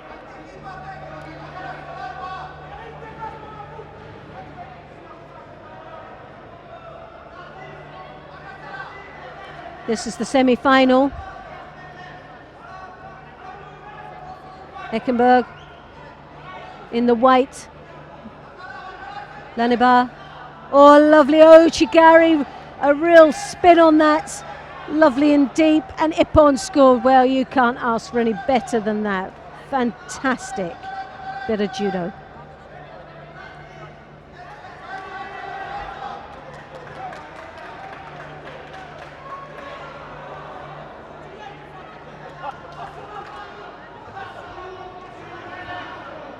So now we come to the next semi-final. Seni Dominguez of France. Huzanov from Azerbaijan.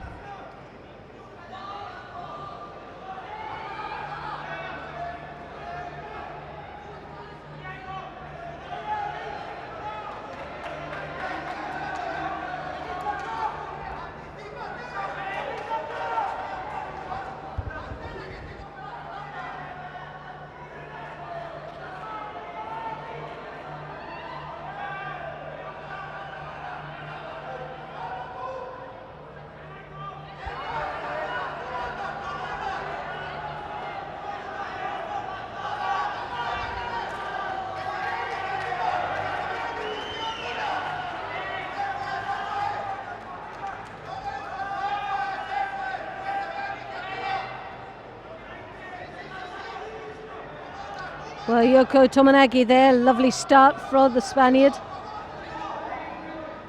Oh, he's just put his back out there, so he picks up a Shido for his efforts.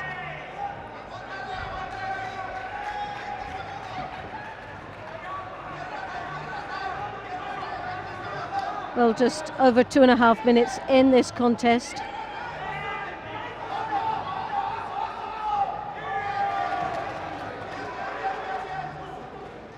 Two Shidos now on the board, and he seems to be stacking these up, which puts the pressure on the Spaniard. There's enough there, just seems to be pretty laid back by it all, and so 3 Shidos, my goodness me. Well, this Spaniard just doesn't seem to be able to do anything right at this moment. There's enough there. Tomonagi, again from the Spaniard.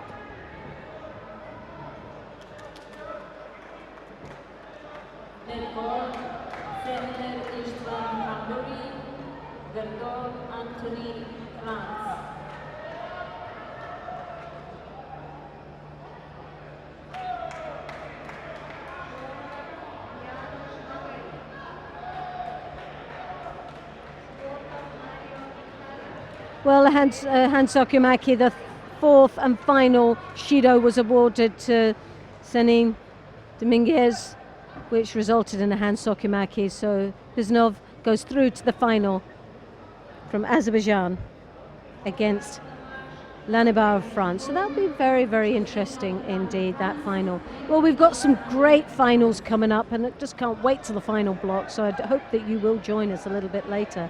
But until then, we've still got some exciting matches ahead of us, and here, talking of exciting matches, is the next 2 in the under 90 kilo category. Nigria of France in the white.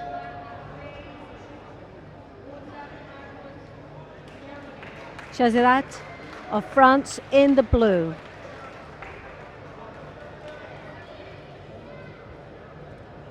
Mat 1, Venus Timothy Belgium, follows Hugo Alexander Ukraine.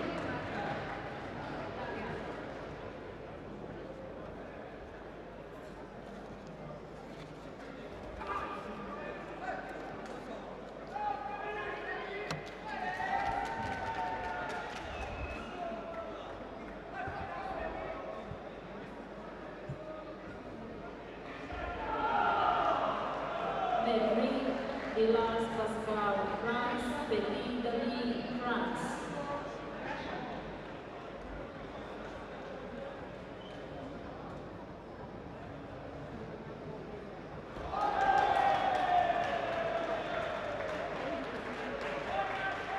Chazerat there with the Ippon Sianagi, lovely entry. Just didn't get that final finish on it. But he's working through with the Niwaza. Just got that leg to come out, but he's tying up nicely the upper part of the body. He still needs to do a little bit more, but I think he's just come to terms he's never going to get the leg out. So why waste the energy?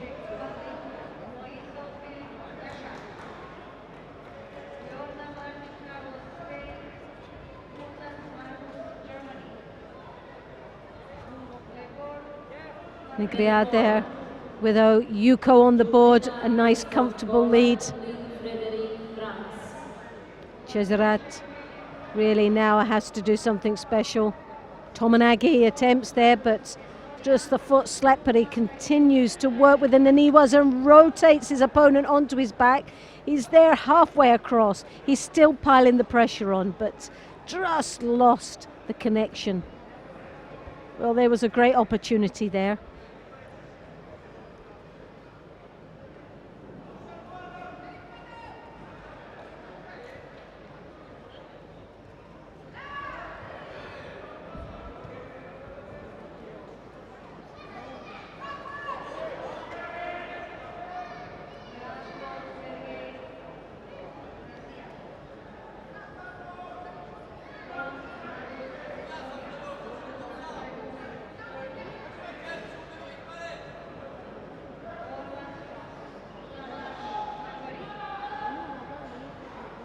With the right hand on the high collar. Nigria just slightly stronger his opponent as he looks up to the scoreboard with 40 seconds left in this contest.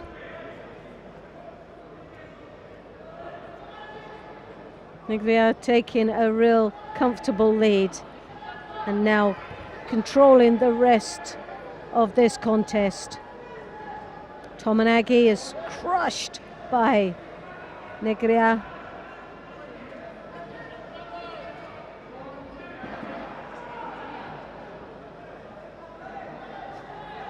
Chazerat really has to do something special now with 12 seconds left in this contest. Can he come back as the arm throws over? The pressure on Yosoto Makakomi, and that was his chance. And Nigria knows it. The hands come up. He knows he's in that final. And Chazerat goes into the bronze medal final.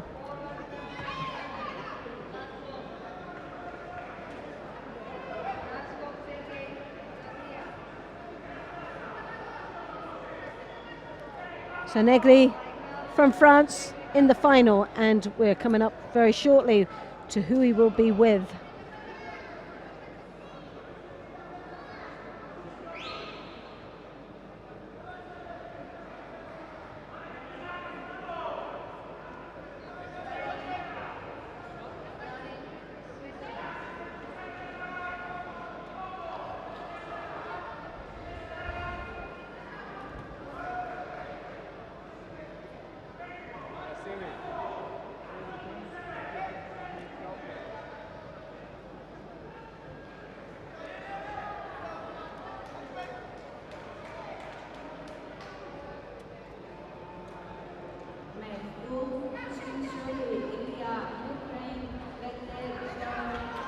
So now we come to the second semi-final.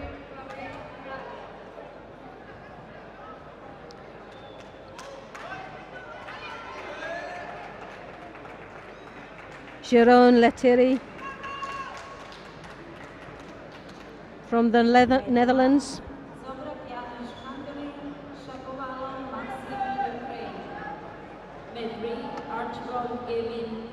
Shemashuri of Ukraine in the blue gi.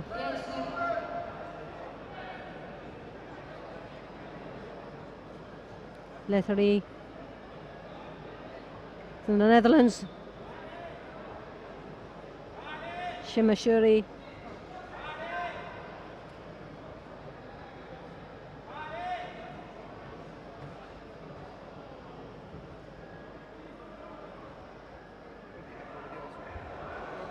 Chigari there from the Ukraine. Dutchman very, very strong on his feet.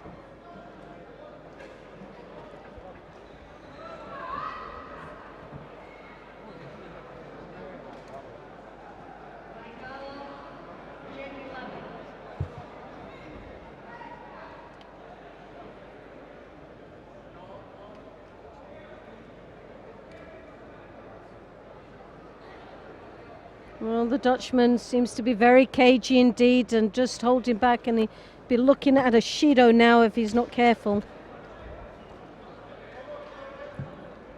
Well, he's done well enough to just avoid that, but it is coming very soon if he doesn't start reacting. Chasing has been done from the Ukraine as he throws that arm over Osota into what it was trying to attempt as the Makakomi. Again, good defences from the Netherlands, but it is defensive.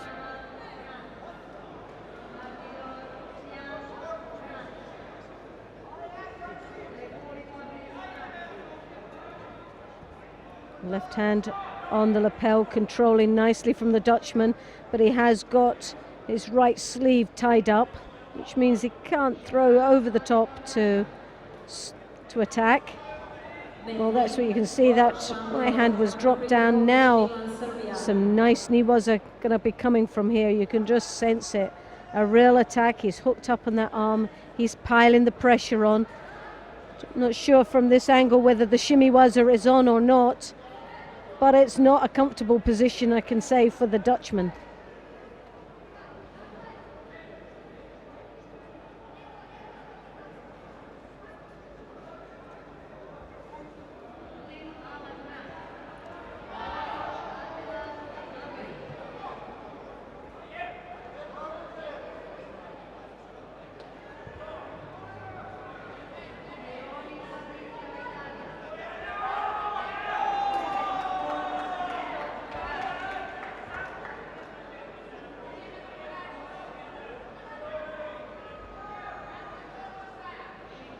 Good bit of footwork there, taking his opponent down to the ground now, looking for an opportunity, but the clock's ticking away and 35 seconds to go. Very, very close call between these two.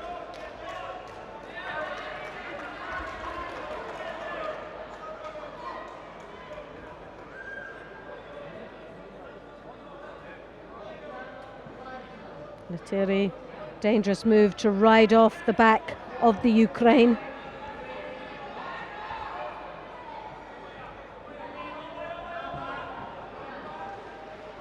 Right hand over the top as he takes him back. Well, that's a score. A Wazari scored for the Ukraine. The timing couldn't be perfect, more perfect there. Downgraded. Wasn't a score at all. Well, I would have given it something. And now we're going into golden score. Well, we saw something like this earlier on in a few matches, and where it went the opposite way.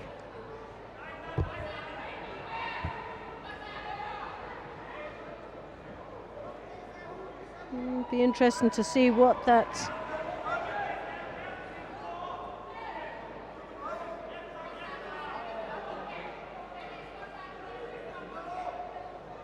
Osota, a counter.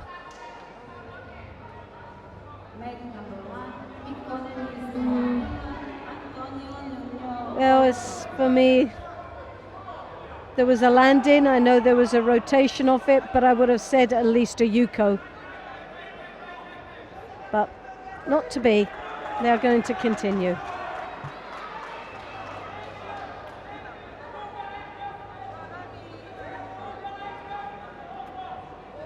Koichigari. Oh, yes! Oh, well, Koichigari. Lovely execution of that technique, and yes, it went to the complete opposite way again. We've seen that happen before throughout the day, but who will take that away from Lettery, who goes into the final of the under-90s for Holland? That coach, look at that, superb execution, a real drive off that back leg, directing his opponent flat on his back. Superb. Well, that one deserved a Mexican wave if I'd ever seen one. So for me, again, most probably the throw of the day. Right now we have Asvedo of Great Britain in the white. Turksuk of Estonia in the blue.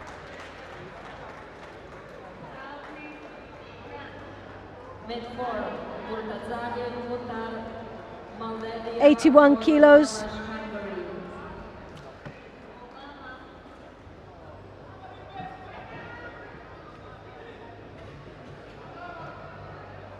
And this is the repechage final.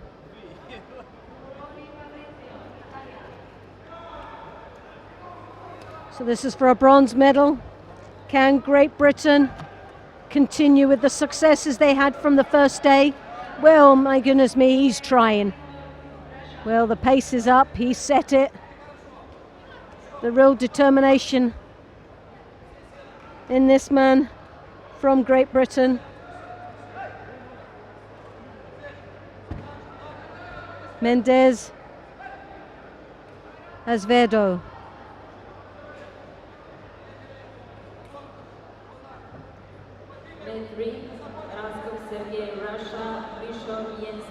Germany.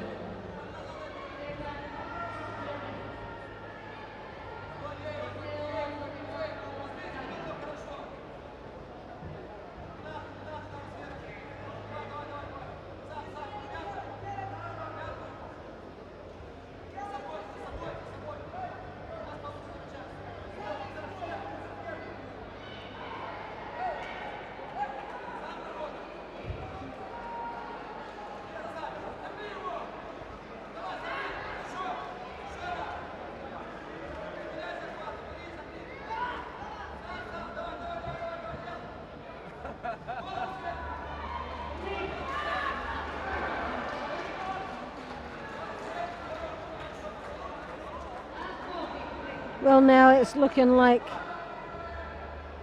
Mendez is in a bit of trouble here now, has to maintain that leg.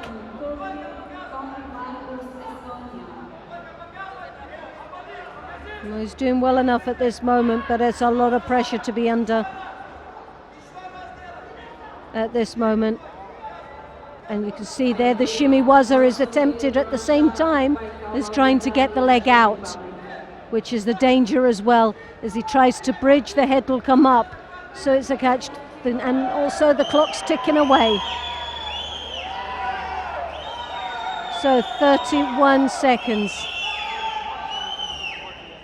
Well, he doesn't seem to be fazed by it. In fact, he's right in there to carry on.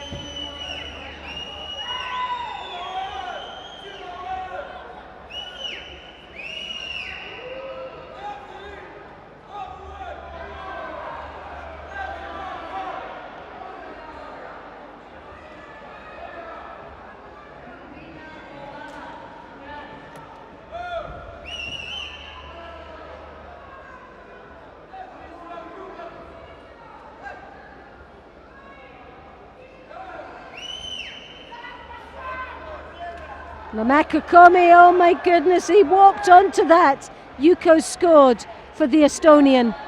With only 6 seconds to go, he couldn't have timed that ever any better.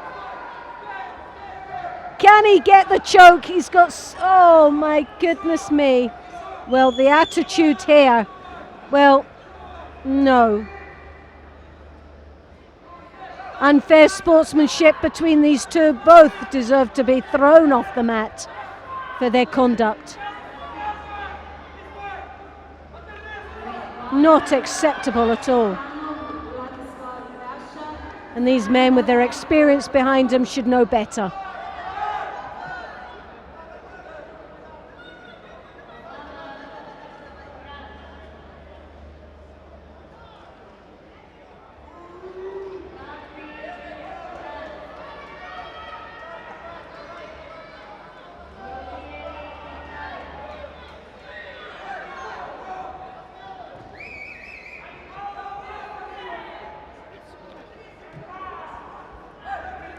Well, for me, the conduct of both these gentlemen was not acceptable, and a display like that should mean that both should be hand-sokumaki'd out of the tournament. I don't think you can blame one or the other. I think you've got to blame both of them. But hand-sokumaki has been awarded to Great Britain. Well, they kissed and made up, but it wasn't a nice display of sportsmanship there. And as a member of Great Britain, I'm not exactly admired by it. Quite saddens when he's done so well throughout the tournament. His performance has been outstanding. To have that little bit of bad taste in your mouth from walking away.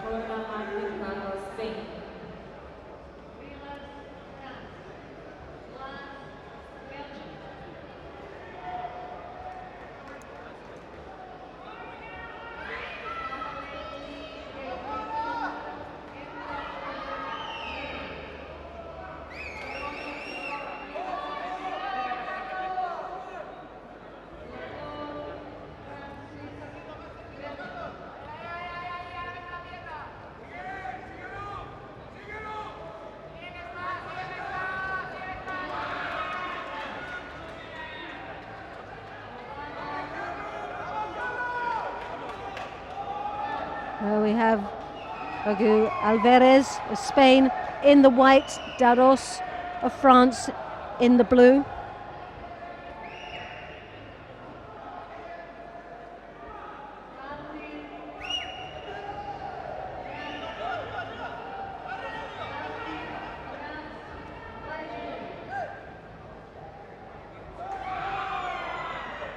Well, someone's obviously plugged in their phone charger and switched off the lights. I do apologise if you've lost connection, and we'll try and rectify it as soon as possible.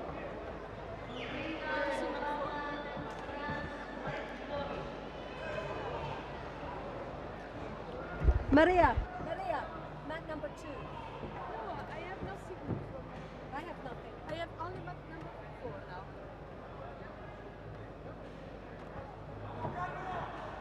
Maybe a problem with the power. You want to see mat number 4?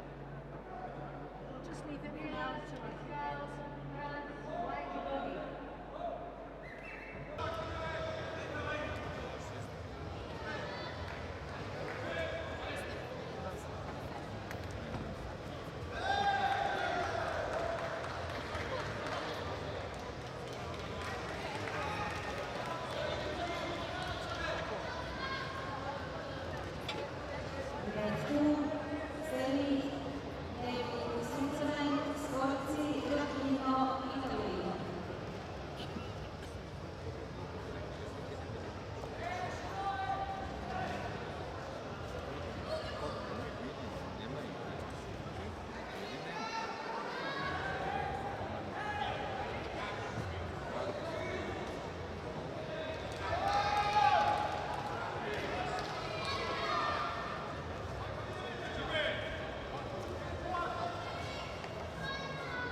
Well, we're back now, and sorry for the technical errors that we've had. We had a bit of a power cut, and maybe the system just overloaded, or someone was actually unplugged and recharged their own phone. Who knows?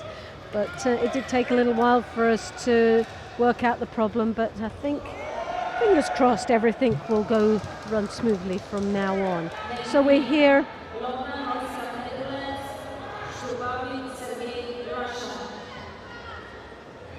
with the 60 kilos. Scozi in the white. Steli of Switzerland in the blue.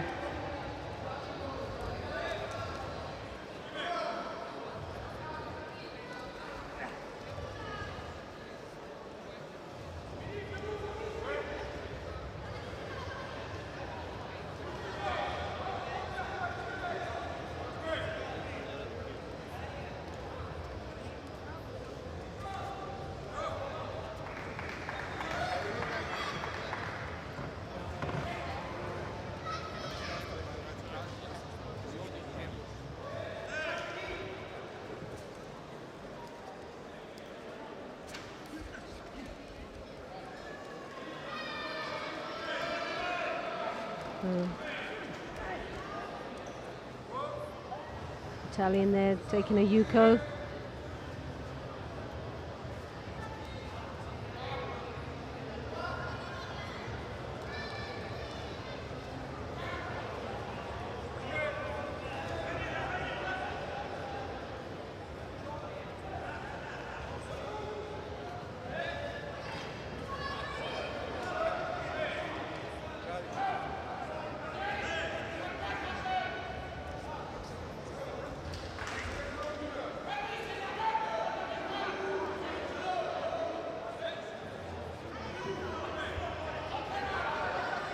Lovely counter then again from Scozi, who scoring Ippon.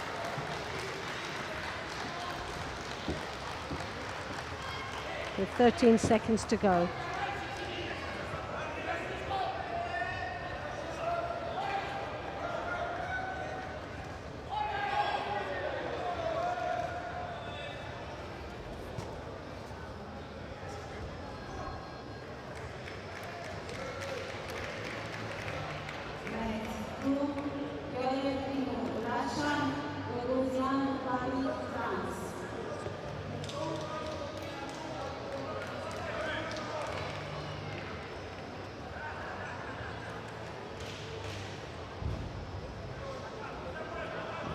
Now we have Yoev of Russia in the blue gi.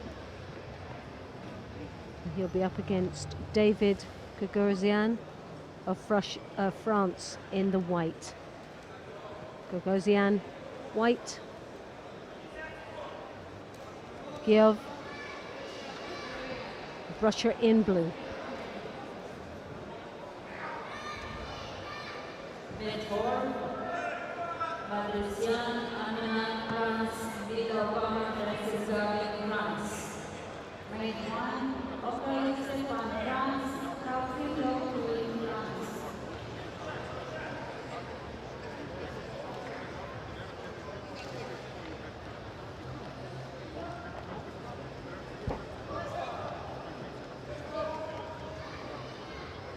What happened?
So it looks like Gogosian is still to appear on mat number 2. As you can see, there is the countdown now. The Russian waiting patiently there at the side.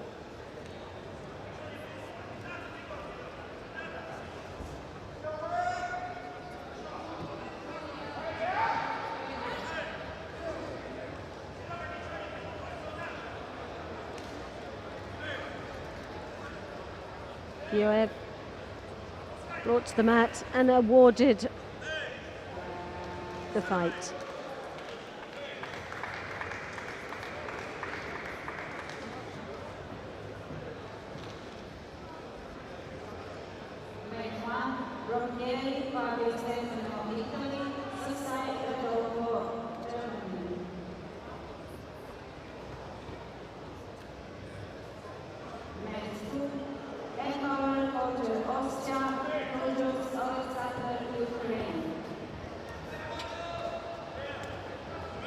So we're now to the 90 kilos.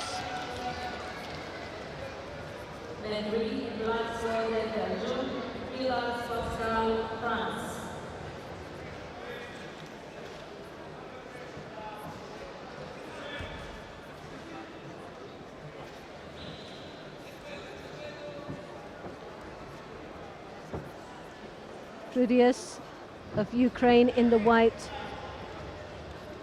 Hambauer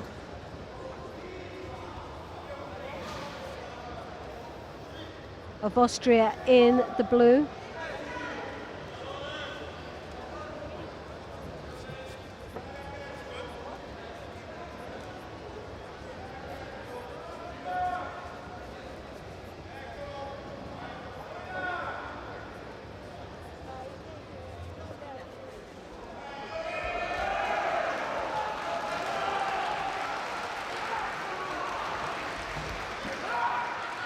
Well, that's a lovely win there.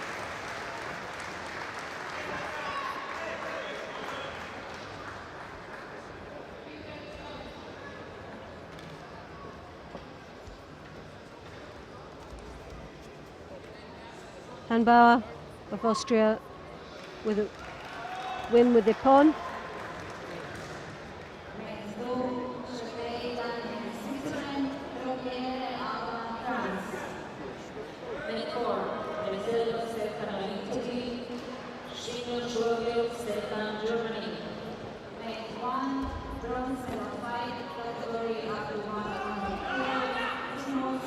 Cherry of France.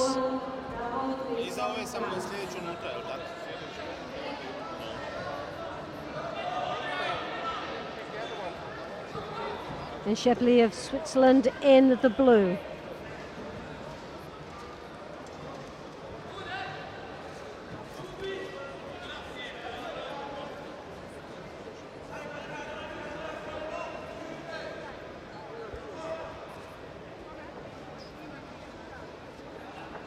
See that left hand tie up on the collar there, controlling quite nicely from the Frenchman. Kosota, we've seen earlier matches, very good with his feet, controls quite nicely.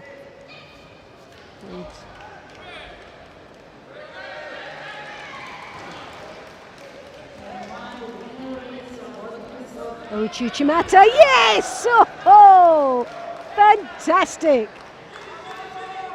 Well, he has been on fire all day, this gentleman, and what a finale there. That was like the cream on the top of the cake.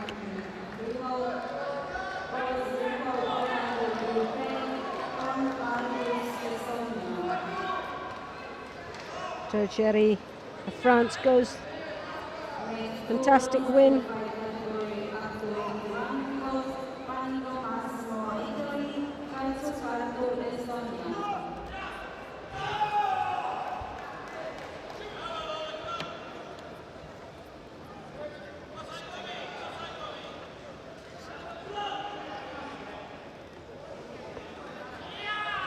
So now we have the bronze medal final for 81 kilos.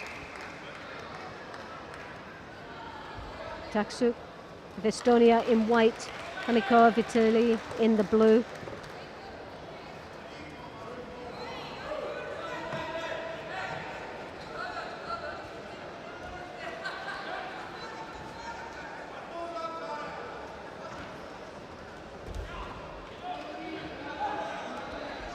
Sumigashi attempt there from the Italian.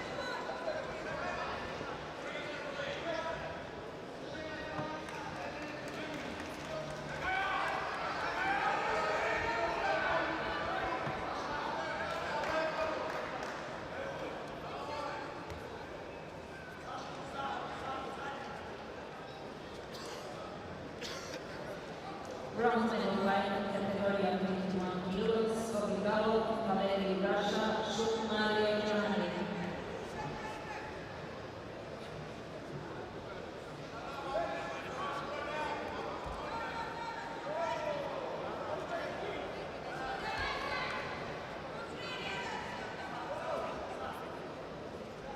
Just under 2 minutes left in this contest. A very evenly fought match here.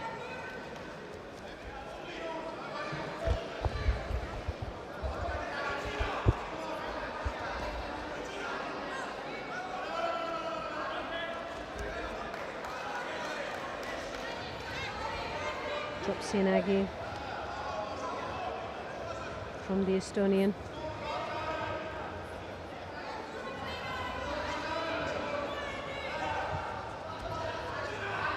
Haniko very good in controlling his opponents, good gripping throughout this competition.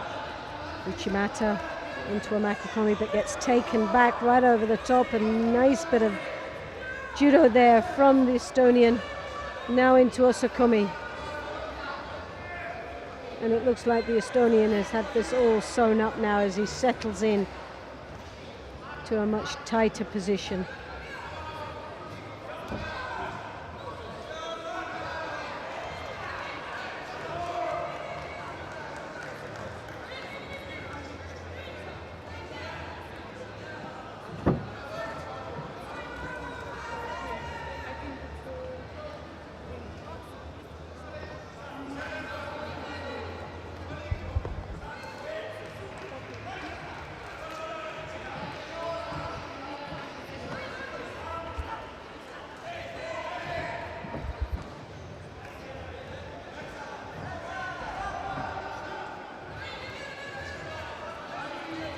Next one, Robert, Germany, Kathleen, Great Britain.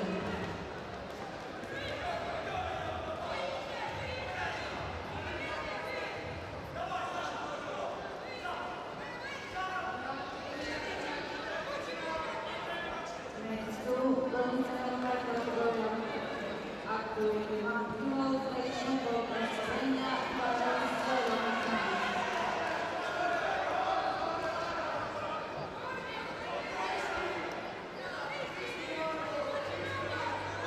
So now we have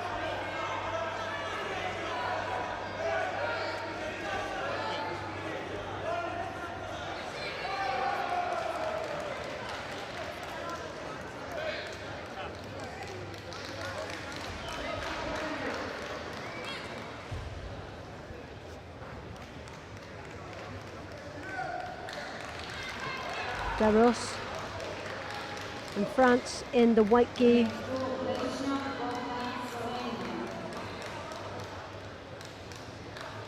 Lezia of Slovenia in the blue.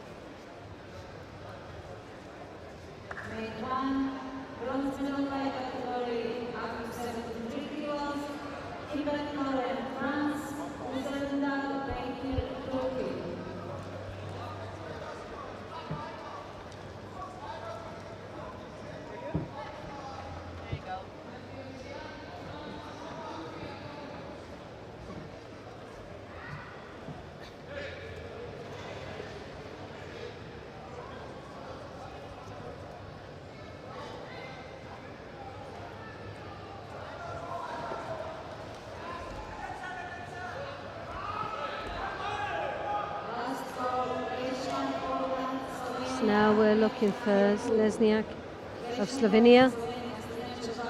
As you can see, patiently De Roos is there waiting at the side of the mat.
So the win goes to De Roos.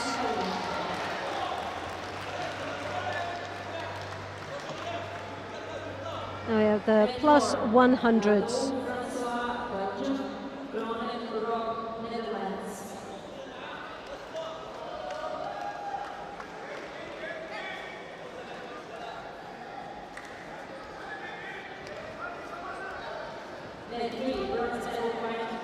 Spoto, Italy in the white gi. Otikov, Russia in the blue. A bronze medal final, the plus 100 kilograms.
Drop Sianagi there from the Russian, which we've seen on many occasions.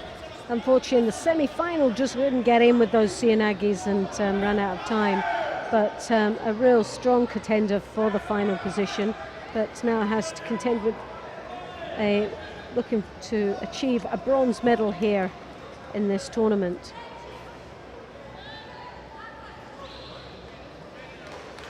Such a big man, very agile, the Russian is.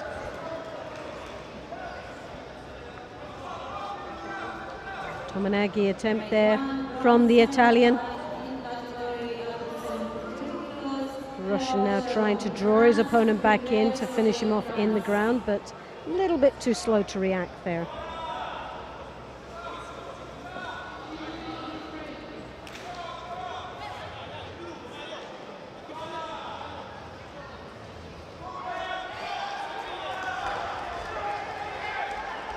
There we have the drop Sianagi again. Gotta be a score. Yep, a Yuko scored for the Russian.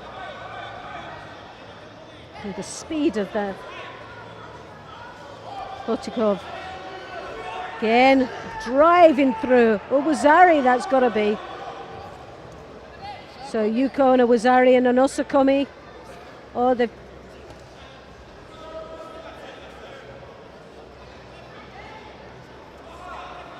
Well, we hope it is an ippon.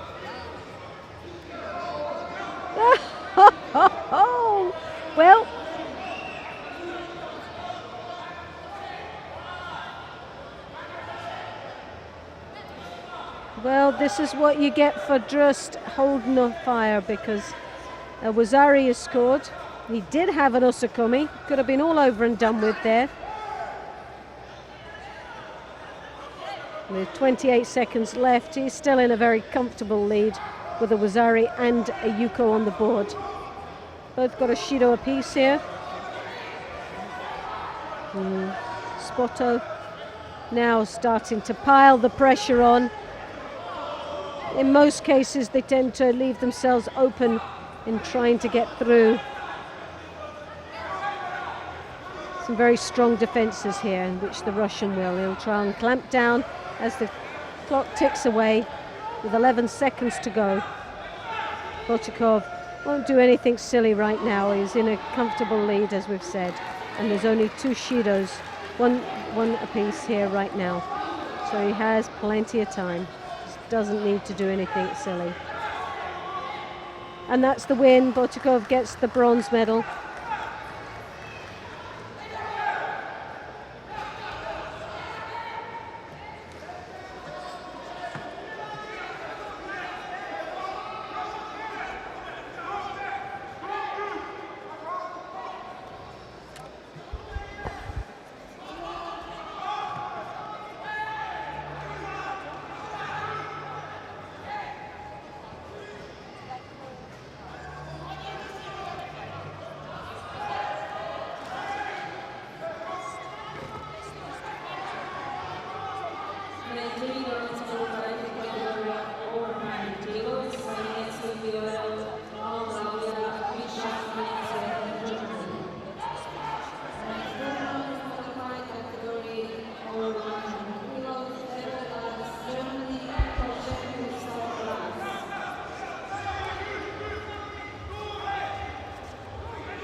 Porec now of France in the white, Weber from Germany in blue. France white, Germany blue. This is for the final of the bronze medal.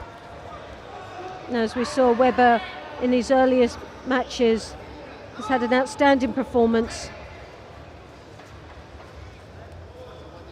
And quite sad that it was up against a very tough opponent, Gayant of Russia. Only sadly one of them could go through to the final. Both of these gentlemen should have been in that final. But Weber will be trying to at least collect a medal here today.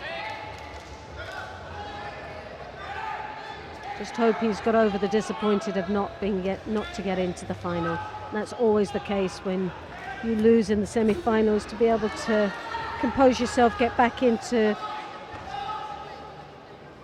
that sort of mode of being able to fight.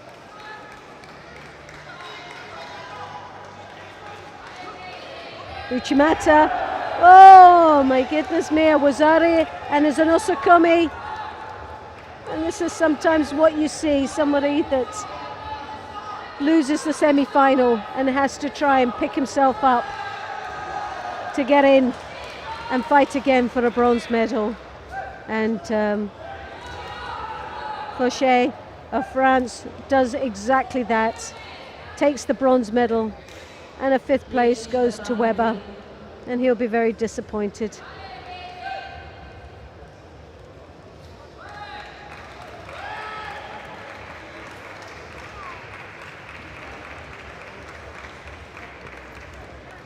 Lovely Uchimata there, well controlled and straight into the Osakumi.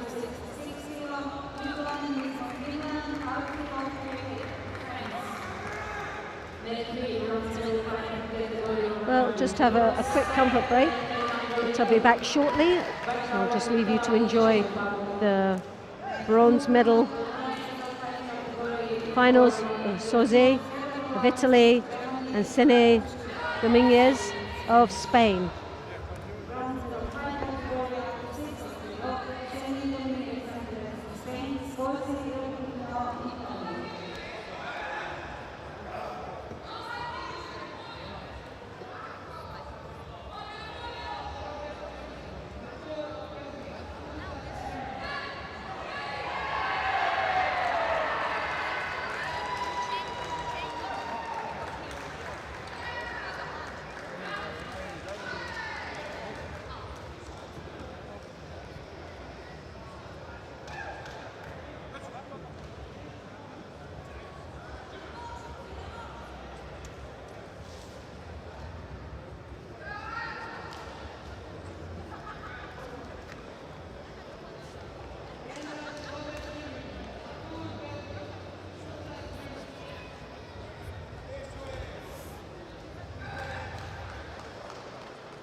2024 bronze medal fighting category under 66 kilos, Art France, Netherlands, Madame Chile, France.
Now we have the bronze medal of the under 90 kilos in Group 3.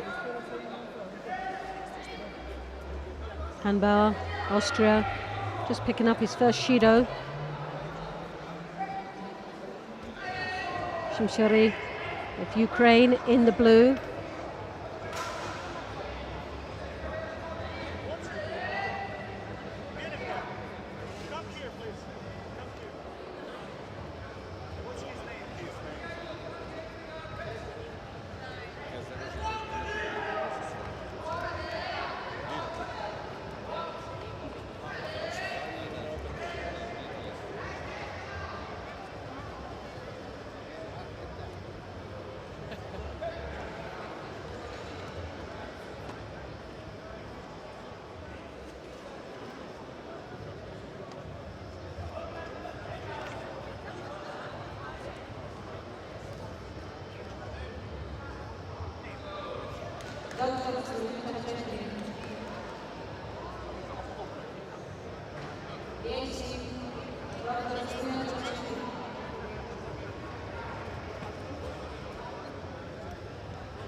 So Hamburg now is trailing slightly behind with 1 minute and 7 seconds left in this contest. 2 Shidos.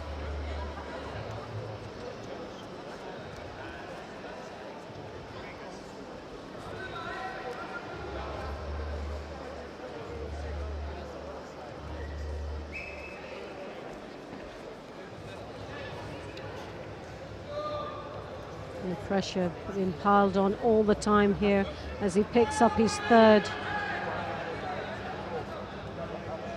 Well, a real turnaround for the Ukraine with just 43 seconds left. Kosota attempt there.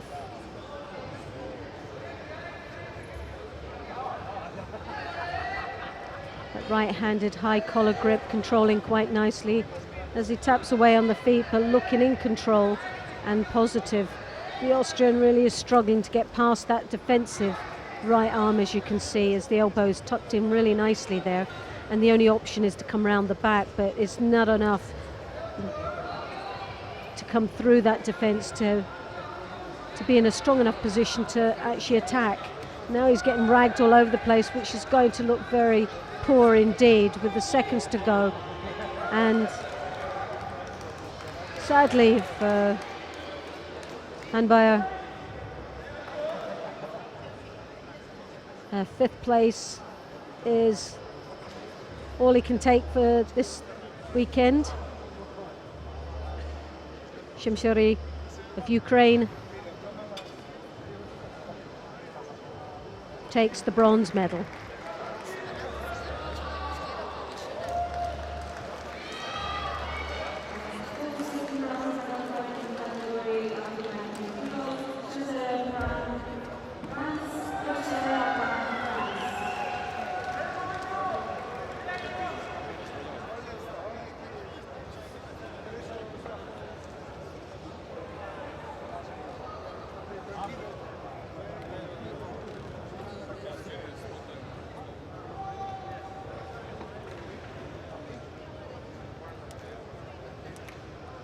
Then number 4, bronze fighting category of 90 kilos, Porec, France, and last round, Germany.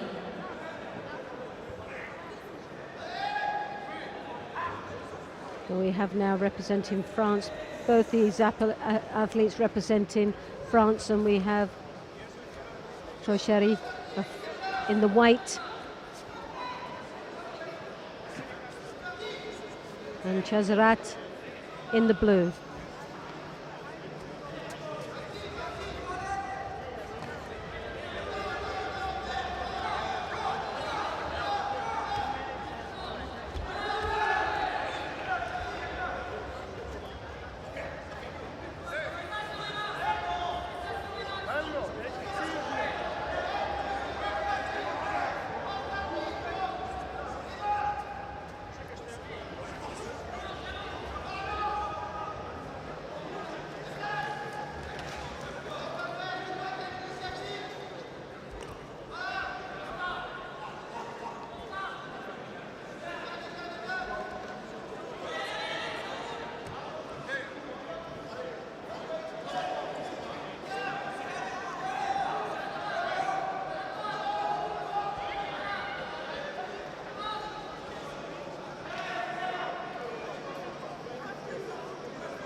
Shazarat there leading with that Wazari with 1 minute and 11 seconds to go.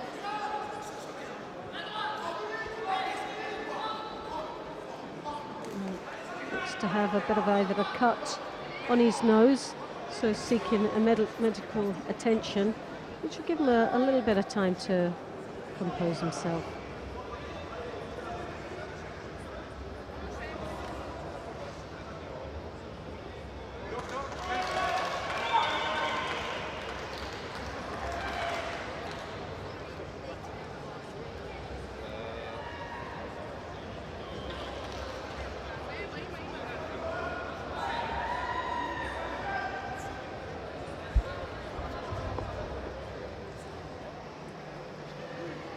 Therefore, bronze medal category up to 100 kilos.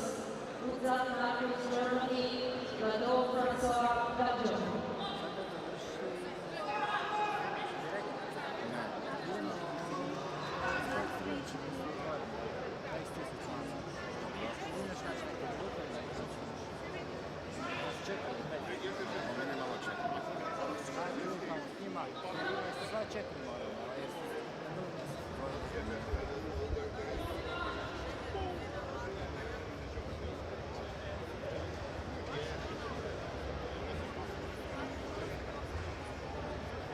Oh! Well, excuse me, I was just watching mat number 4 and saw an outstanding performance there while we were just waiting for Trocheri to arrive back on the mat. So I do apologise for that outburst, but I can assure you it was actually very exciting, the contest.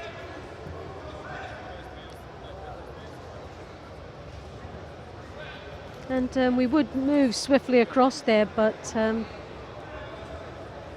believe Trocheri will be back with us quite soon. Looks like he's had a slight cut to the eye. We're not quite sure. I don't think it's too serious, but obviously to protect the athlete, and a matter of safety and health and safety, we'd just clean up and make sure he's fully fit to be able to continue. You've just joined us. I hope it hasn't, but you've just joined us because you've missed some outstanding performances throughout the day. But if you have just joined us, I'm Loretta Cusack-Doyle. On behalf of the European Judo Union, welcome to the second day of this Veterans European Championships here in Porec, Croatia.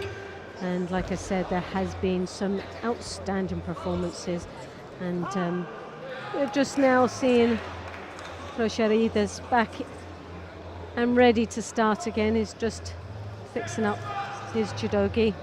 He has 1 minute to remain in this contest, so still plenty of time to get back into action and to try and either level or come on top here. It's up against a tough opponent that he most probably knows extremely well. Uchigari into Chiamata.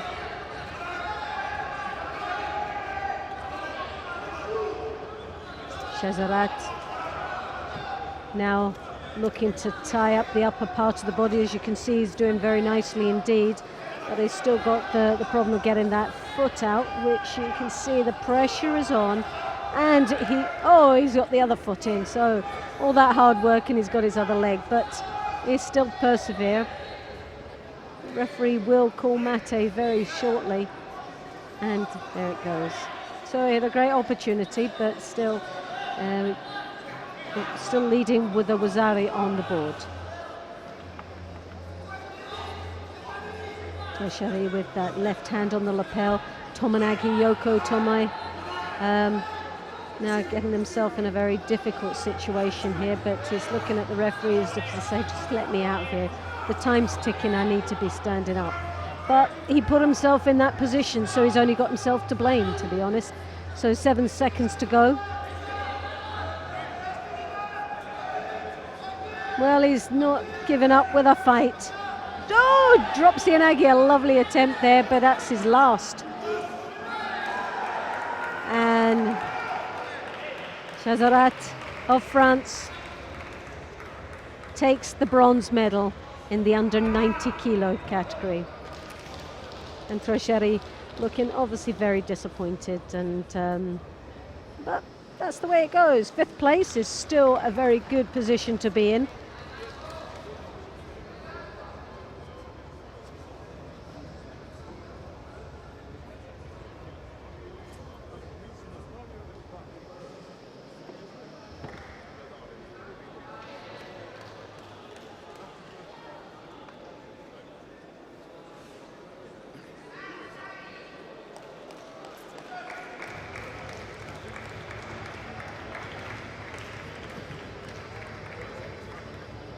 Mentor bronze medal fight category up to 100 kilos.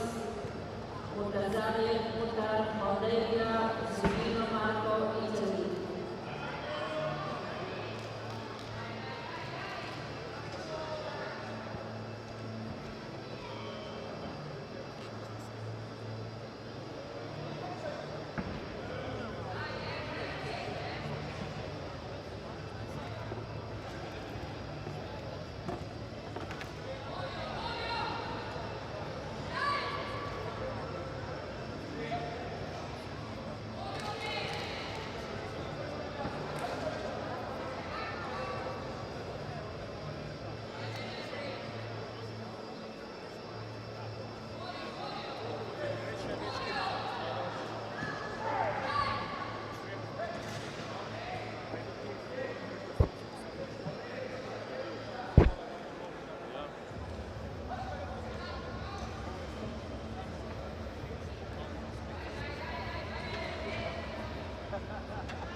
So now we have the 100 kilos.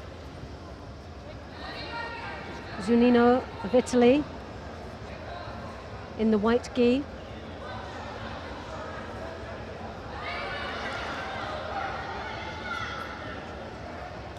And Matsalev of Moldova in the blue.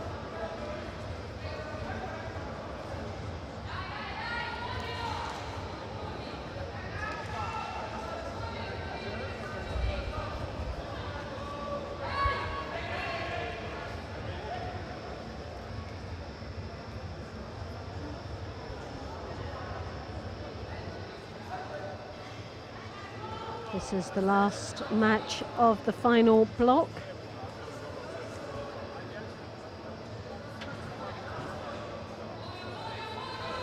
And this is the bronze medal final of the under 100s.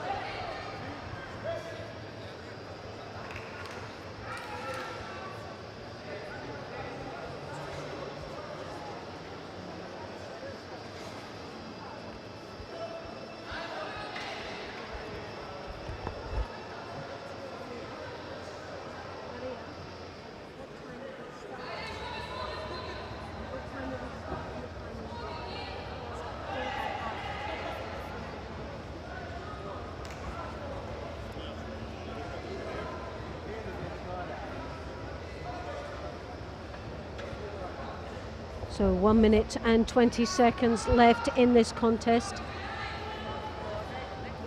Matazalev here from Moldova with a Yuko on the board, taking a nice comfortable lead with just over 1 minute left in this contest.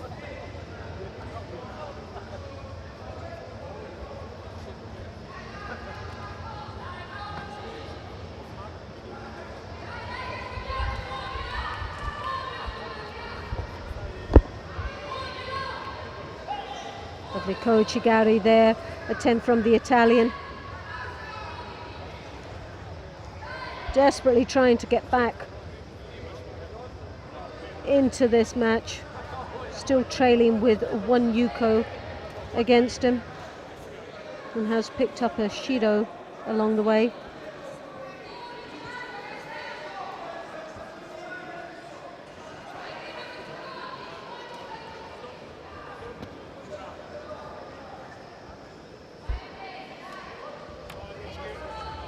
We are kindly ask Mr. Lee Amar from France to come to the jury desk. Thank you. Mr. Lee Amar from France, please come to the jury desk.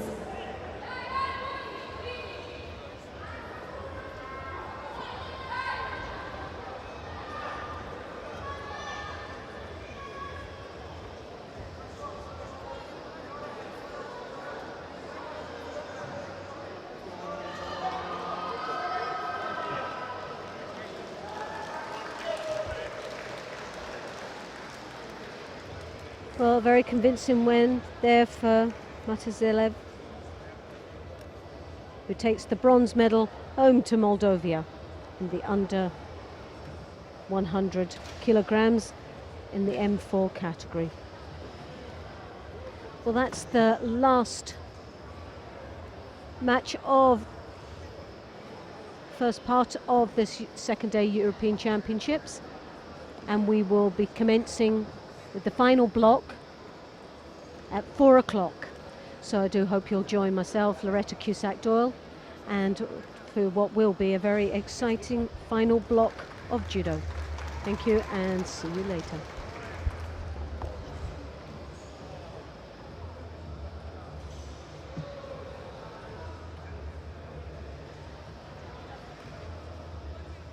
Mr. Arnaud Perry from France, please come to the jury desk. Coach from France, Arnaud Perry.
jobs.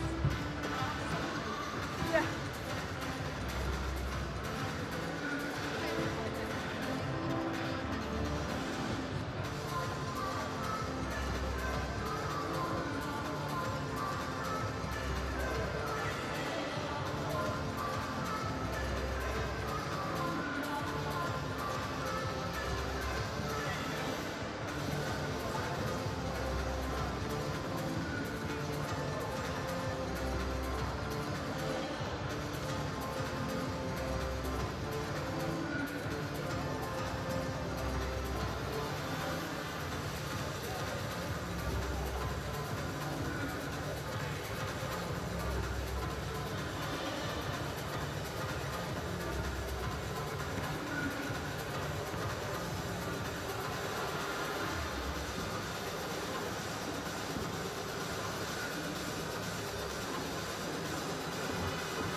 Day2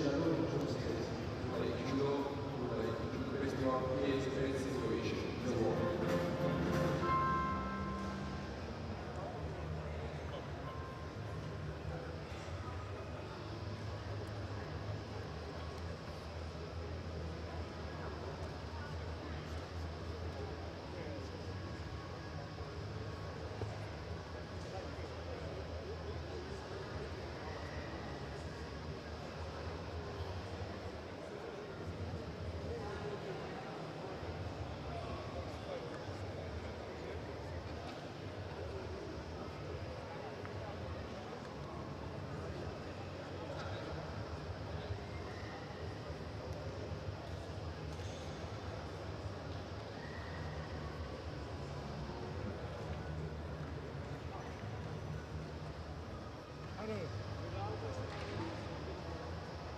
I study Italiano.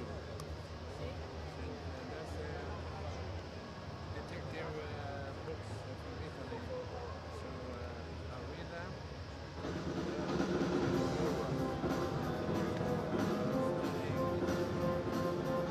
Anche tu? Parli italiano?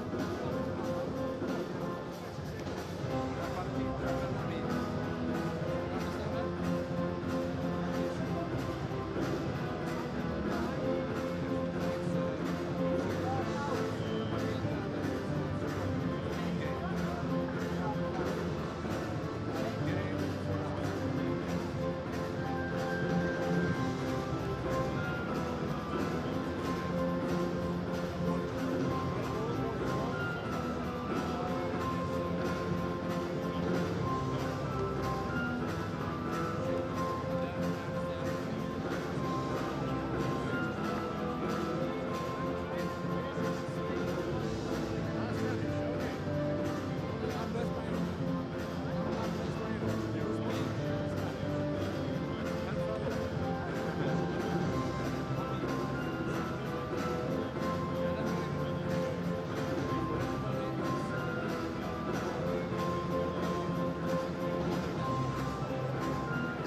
No, today. Yeah. Or I can upload my MP3 and then listen while I'm doing something. That's very good. That's very good. Can you check this?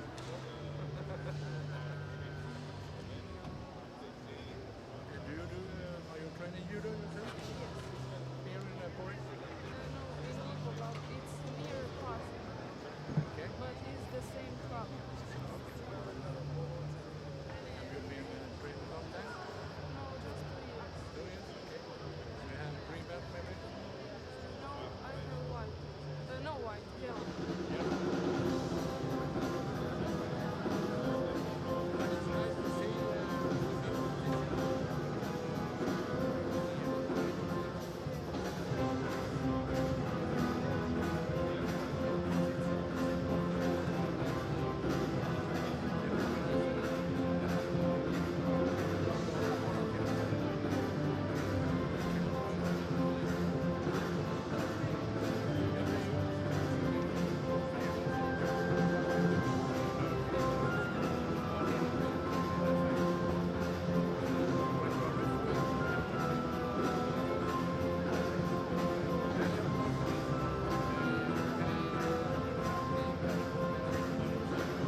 Italy,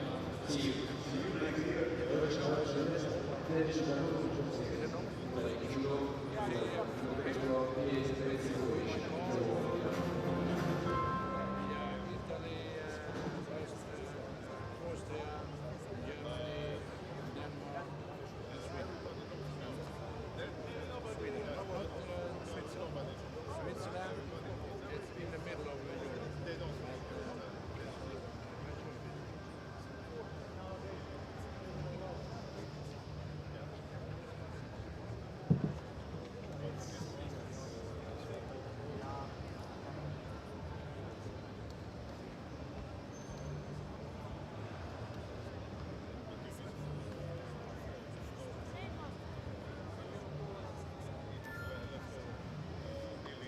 Godo.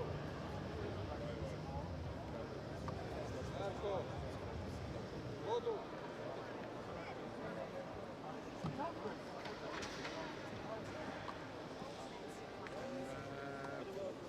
Maybe here.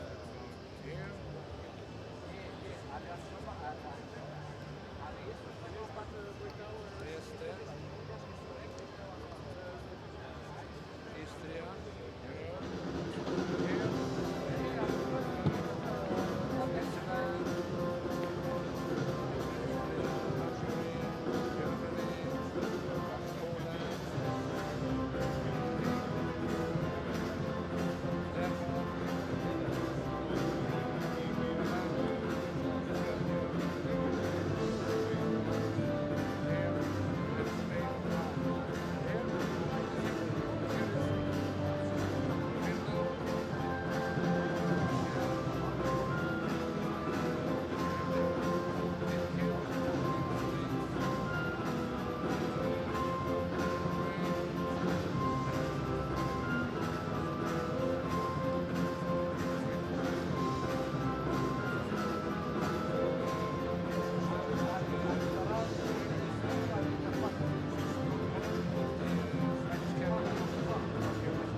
Everybody wants to come and share the experience.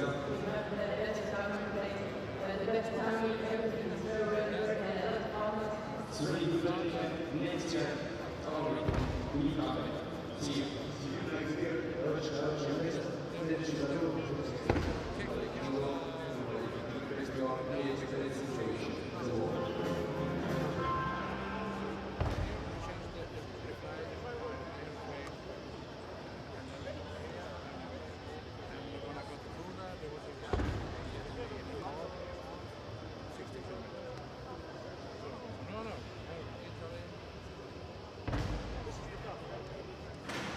Venice.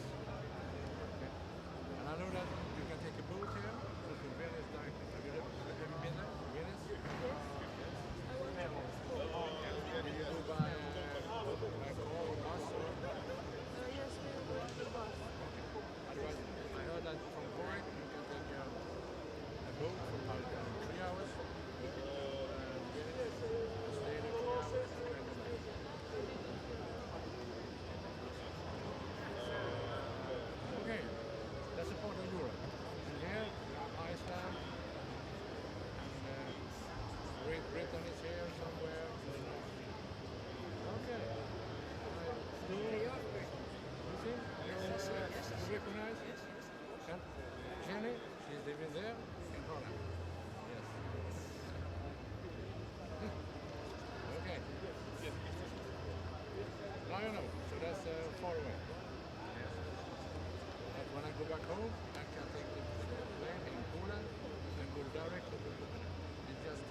put my detector storage away so we can put those.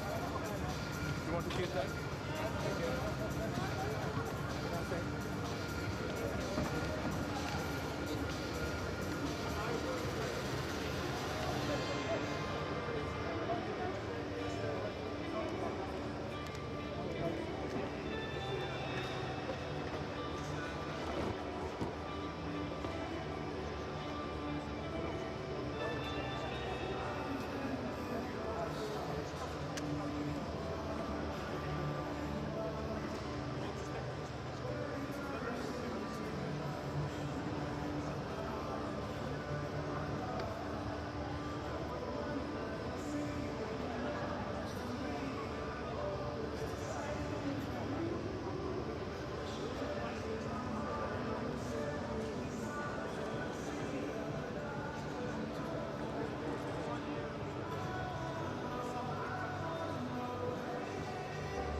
Ladies and gentlemen, good afternoon and welcome to the opening ceremony of 2016 Veteran European Porec.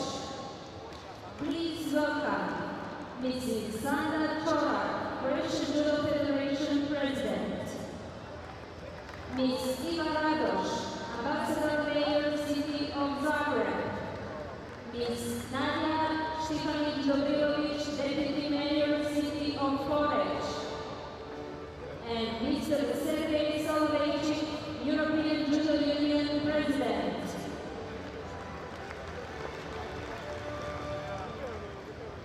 Ladies and gentlemen, please all rise for the national anthem of Croatia.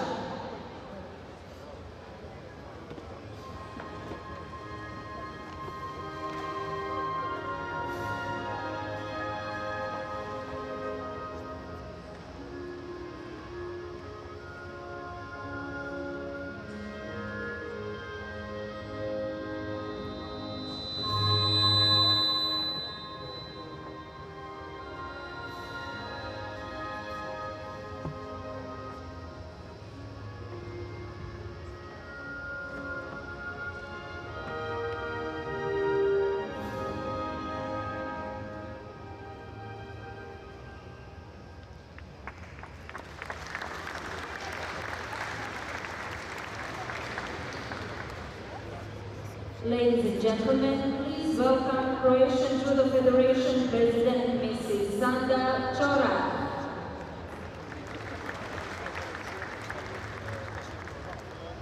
Dear judo veterans, sport officials and all judo friends, on behalf of the Croatian Judo Federation, it is my great pleasure to wish you welcome to Croatia, welcome to Porec, and of course welcome to Veterans European Judo Championships. The judo movement and veteran judo movement in Europe is growing every year, and I'm proud that our Croatian Judo Federation is organizing this championship now for the second time, and I would like to take this opportunity to thank AGU and its president, Mr. Sergej Solovejčik, for helping us in this organization and supporting our federation. I would also like to point out that we, the veterans, are a very important part of the judo family. We are now here as competitors, but we are also coaches, we are also sport officials, we are administrators, and we are doing a lot of activities in judo area. I hope that you are going to spend a good time and have a good memories of your stay in Porec. So I wish you the best of luck on tatami and in your sport life. Enjoy your stay here. See you.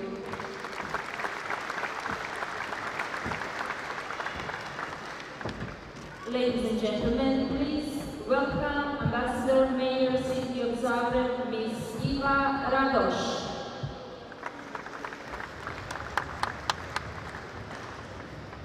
Dear athletes, friends of judo, ladies and gentlemen, it is my honor and pleasure to welcome you in the name of Mayor of City of Zagreb, Mr. Milovac.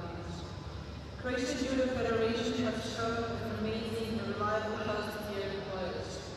It is hard saying all the activities that were offered here, so I can easily say that judo lives in Porec and in Croatia.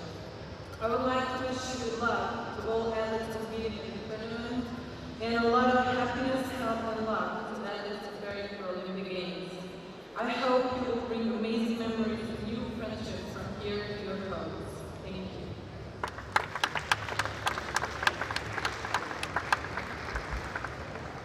Ladies and gentlemen, please welcome Deputy Mayor City of Porec, Mrs. Nadia Štefanić-Dobrilović. Dame i gospodo, dragi sportaši, srdačan pozdrav svima vama u ime grada Poreca. Velika mi je čast moći vas pozdraviti u Poreču, u gradu sporta, koji je još jedanput domaćin jednoj važnoj i lijepoj sportskoj manifestaciji.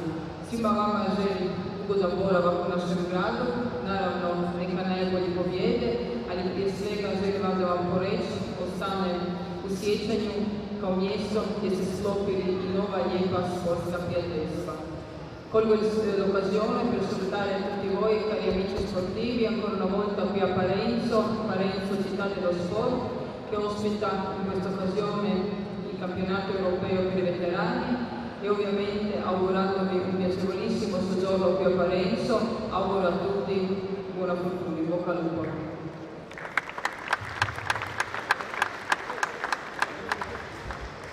Ladies and gentlemen, please welcome European Judo Union President Mr. Sergei Soloveichik. Ladies and gentlemen, dear judo friends, on behalf of the European Judo Union name, I'd like to say welcome to Porec, to Croatia, for the Veteran European Judo Championships 2016.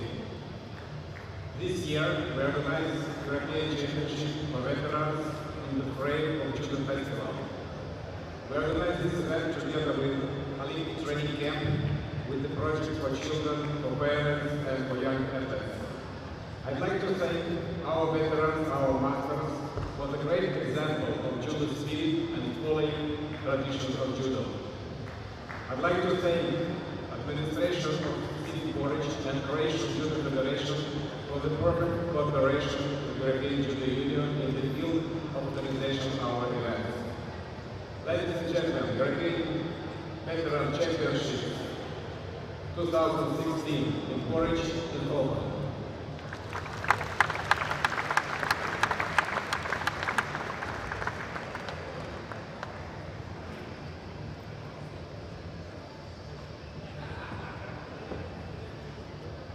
The opening ceremony is completed and final block will start in a few minutes. We are kindly asked all bronze medalists who have finished their fights to come to the opening, to the awarding ceremony area. Thank you.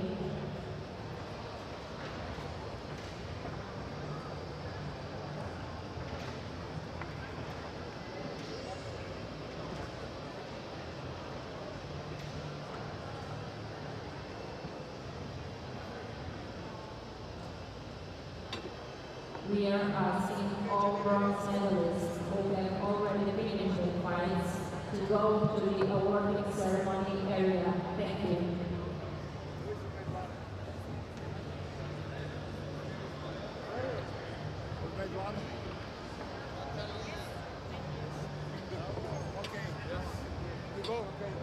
Все медалисты приглашаются в зону для награждения. Пожалуйста. Tous les médailles de bronze sont pris de centre derrière la tribune centrale pour la remise de récompense. Merci.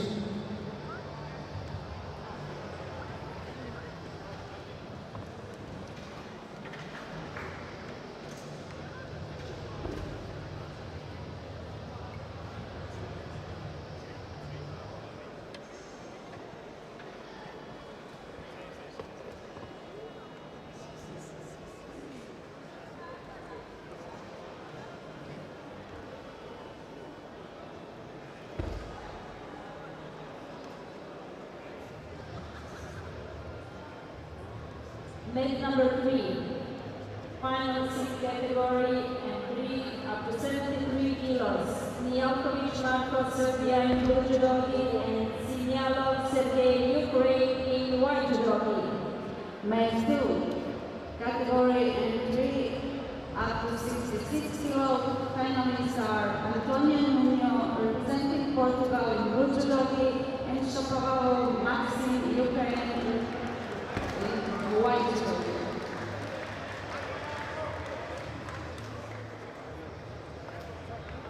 Leg 1, final fight, category up to 60 kilo and 3 in blue judogi. Samuel Lugar representing Azerbaijan, Lenny Solomon representing France, white judogi.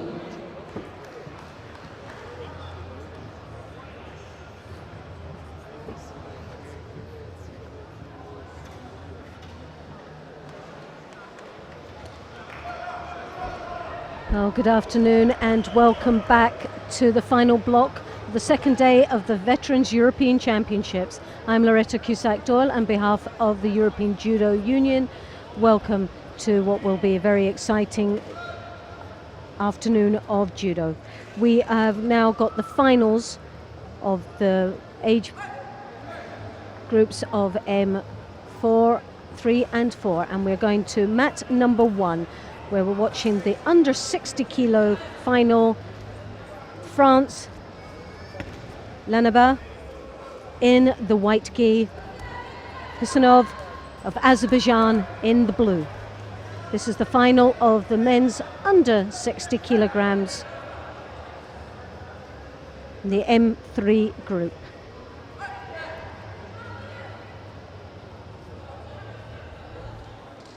And for those that are not sure of the actual groups themselves, M3, the age group for M3 is born 1976 to 72, and this covers the age of 40 to 44.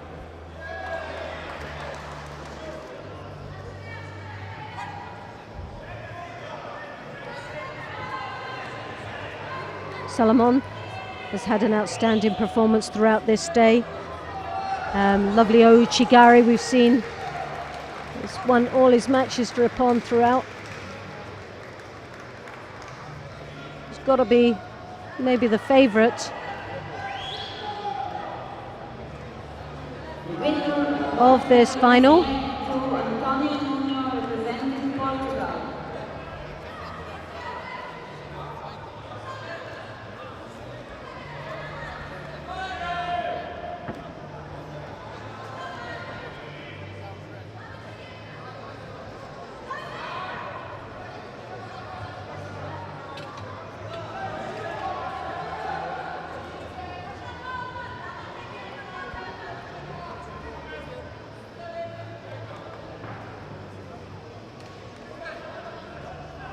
Well, Frenchman looking very determined, seems to be advancing, trying desperately to get his grip, staying very composed. There's another there who comes in for a drop Sianagi, now looking for an opportunity down into the Niwaza.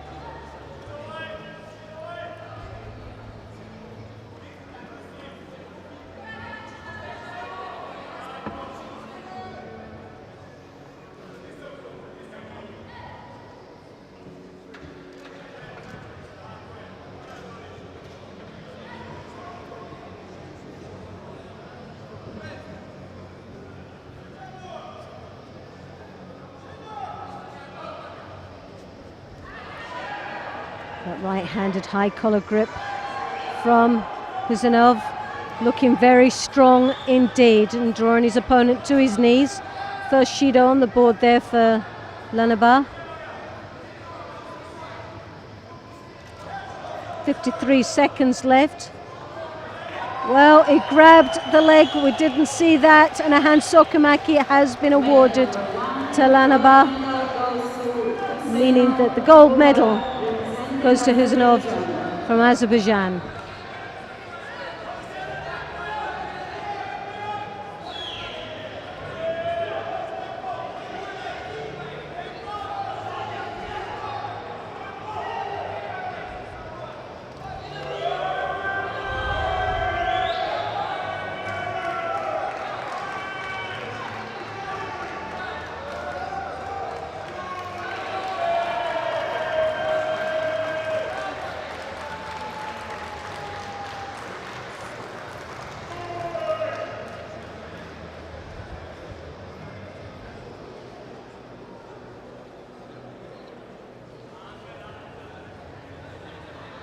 On May 3, the winner is Jankovic Marko, Serbia.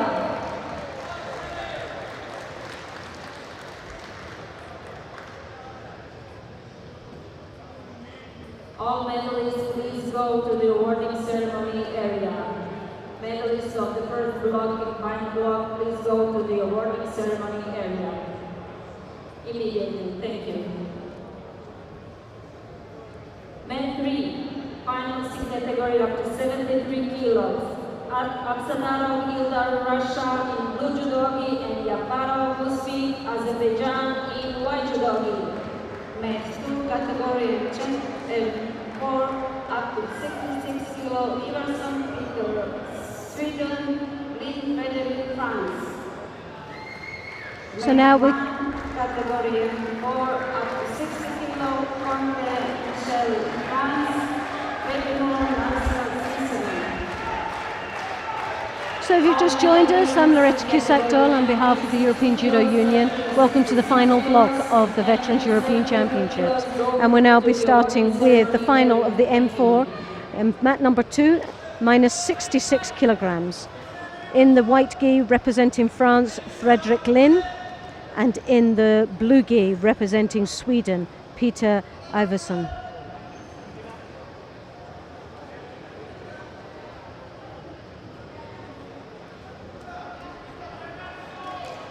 Over 830 athletes representing 36 countries will participate over the weekend here in Porec, Croatia.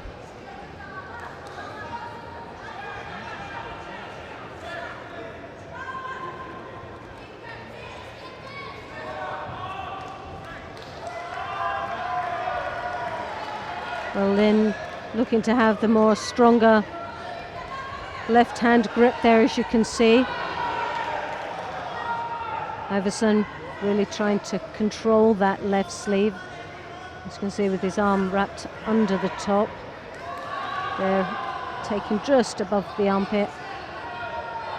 Feel like possibly looking for the Sodi to just break up the Frenchman's grip there.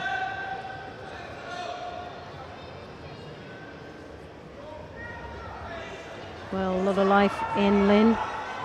Fredrik, as you can see, then that left hand over the top, controlling. Oh, yes!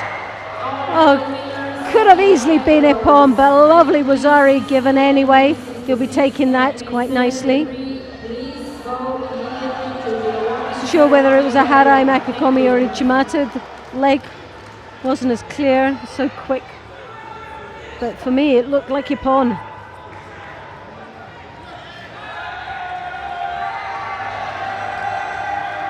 Well, Ippon has been given, and that was swiftly done, and an amazing finish to this final.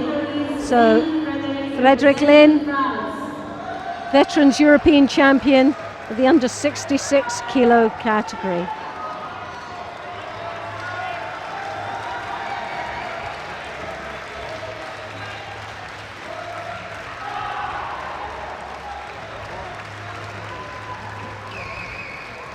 And we'll go across to mat number 1. Oh, well, we've just seen there representing Switzerland, who last year won a gold medal here in this very same weight category, retains his title for the second time running. This was a repeat of the final of last year and a repeat of the results. Michael Conte taking the silver medal last year, also silver medalist. So gold and silver does not change from last year's results.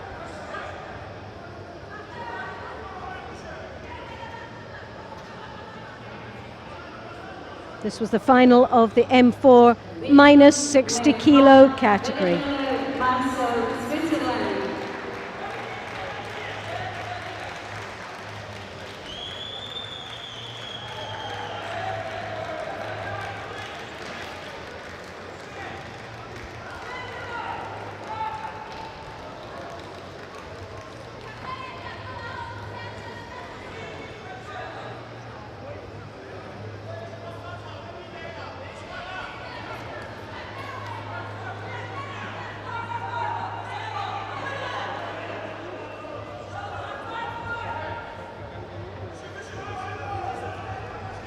So we come in here with the under 73 kilo category.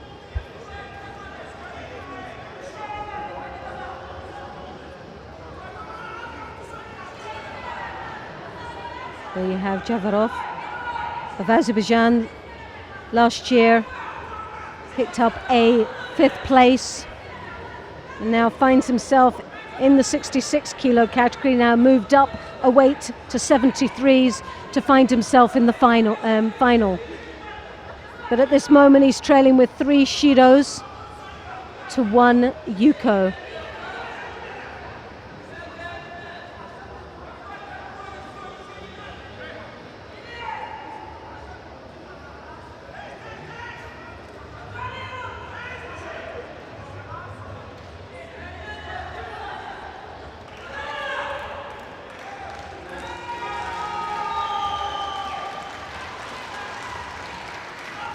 Well, Abstatrov takes the gold medal for Russia.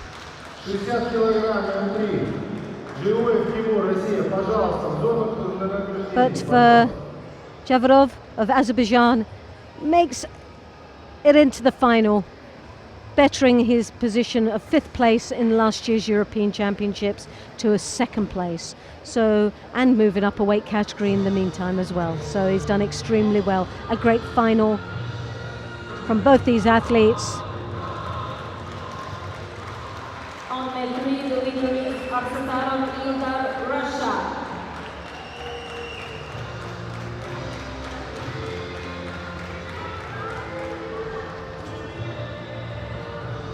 So now we will be coming to the medal presentations.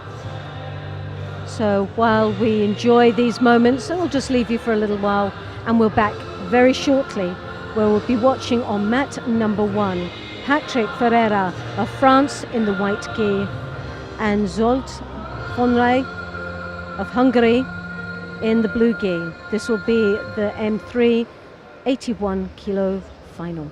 So you'll join us quite shortly after we enjoy the medal presentations.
Bronze medal 1, Joy Timur, Russia, and Scozi Romino, Italy.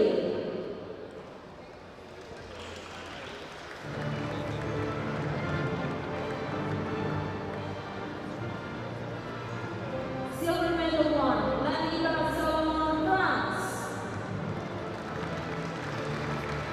And gold medal 1, Hussein Al-Mughal, Azerbaijan.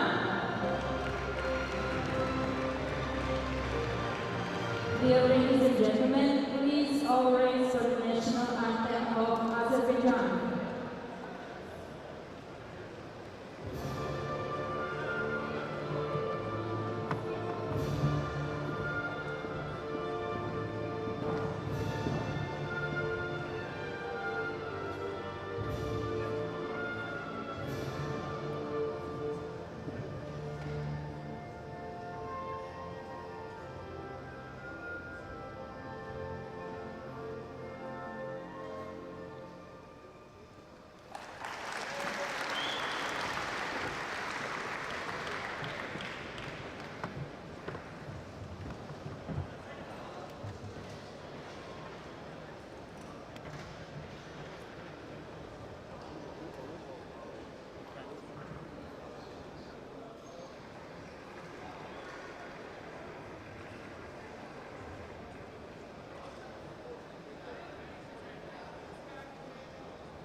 Awarding ceremony in weight category 40 to 44 years up to 66 kilos.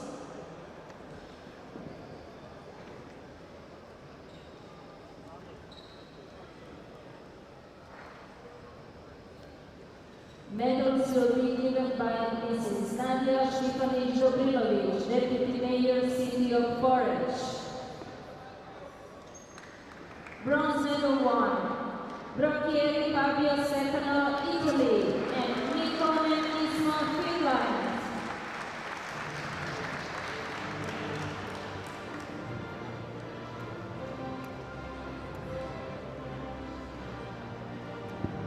Silver medal 1, Shapovalov Maxim, Ukraine.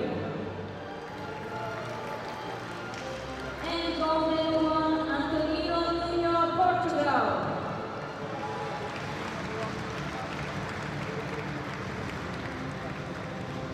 Dear ladies and gentlemen, please all rise for the national anthem of Portugal.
Awarding ceremony weight category 40 to 44 years up to 73 kilos.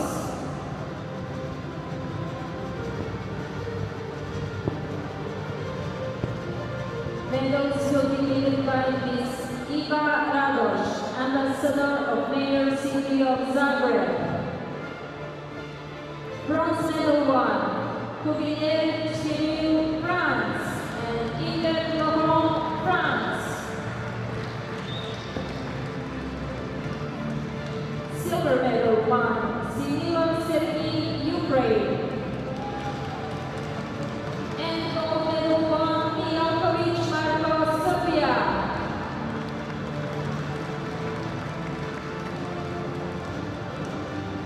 Dear ladies and gentlemen, please all rise for the national anthem of Serbia.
Now we will continue with final round.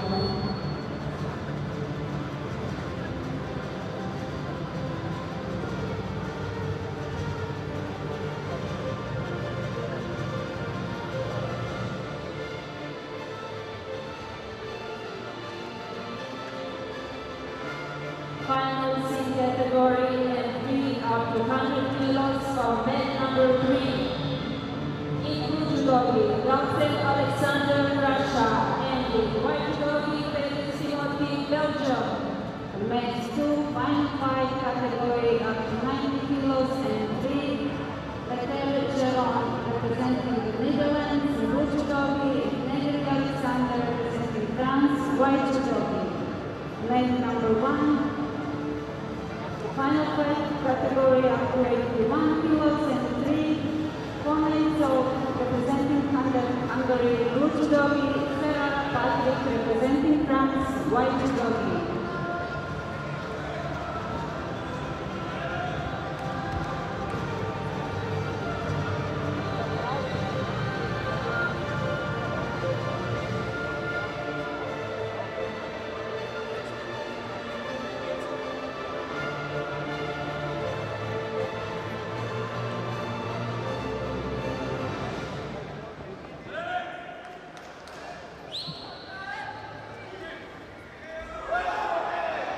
So now we have the final of the under 81 kilo category. France, Ferreira in the white and Fonne of Hungary in the blue. Fonne of Hungary, third place in 2015, already has bettered it by one by being in this final, and I'm sure he'll be looking and having his sights set on the gold. But we've been seeing an outstanding performance from Patrick Ferreira. Ippons all the way through.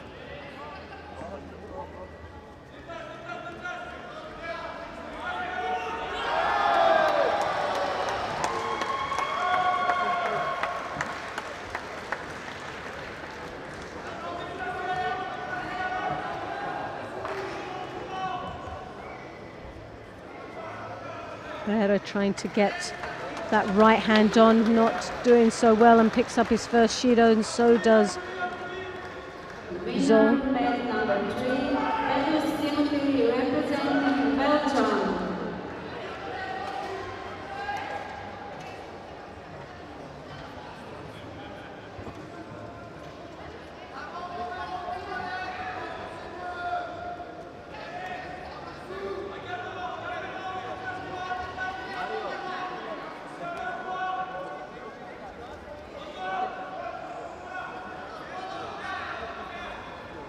Oh, lovely Tomonagi there.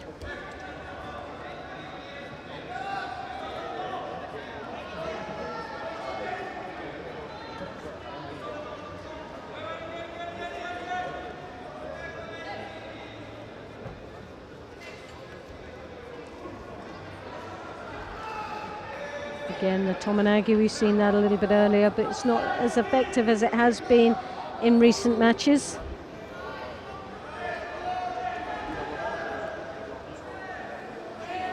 Just under a minute and a half left in this contest. A Shido apiece.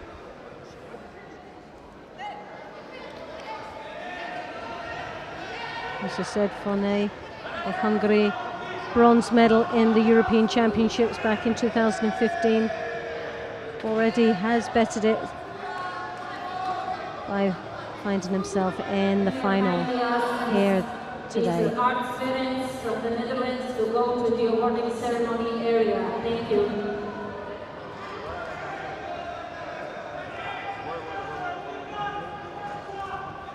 Well, as they fix their kits.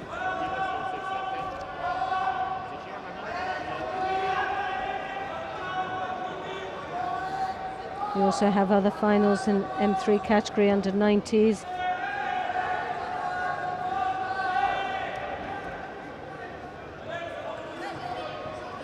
Negri Alexandra and Letari Giron, who also was a third place in the European Championships, finds himself in the final.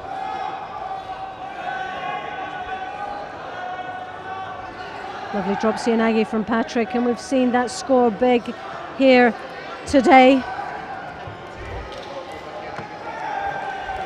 But I'm sure Fonne will have been doing his homework and observing the opposition and tactically being prepared for this match.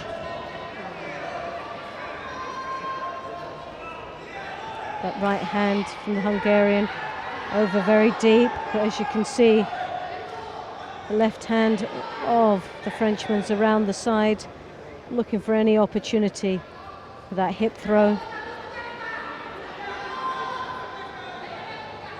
It's 20 seconds to go. The Hungarian trailing with 2 Shidos to 1, looking slightly frustrated there. And the Frenchman just putting a lot of work in, you can tell, very conditioned indeed, prepared to fight right to the end. With just seconds left to a title, and once more moving his opponent, and Fonne really cannot find anything to come back into this contest with just second, and the title goes to Patrick Ferreira.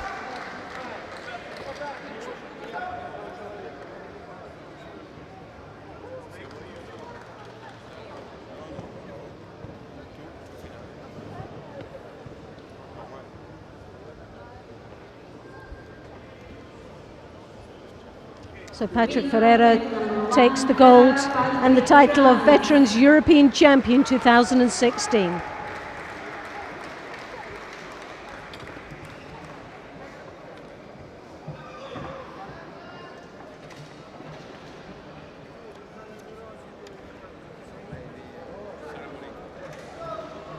Now we're going across to mat number 3.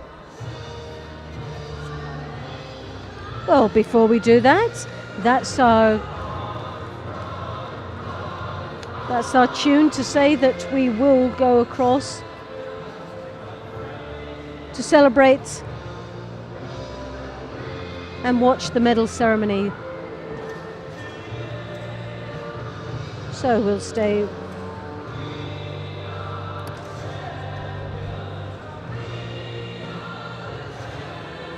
So I'll just leave you for a short moment to enjoy these celebrations, and we'll be back very shortly, where we'll be watching the weight category M4 under 100 kilos.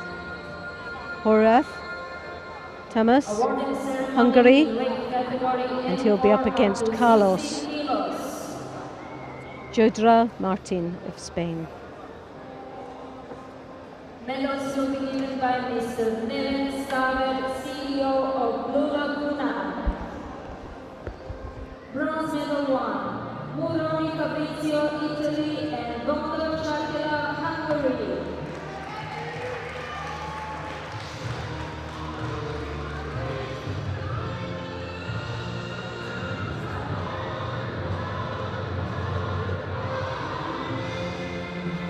Silver medal 1, Montenegro, France.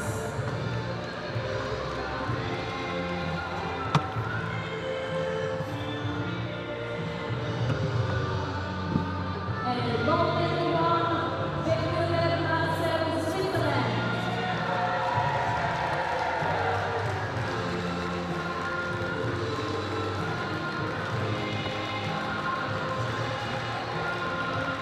Dear ladies and gentlemen, please all raise the national anthem of Switzerland.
Awarding ceremony in weight category M4 up to 66 kilos.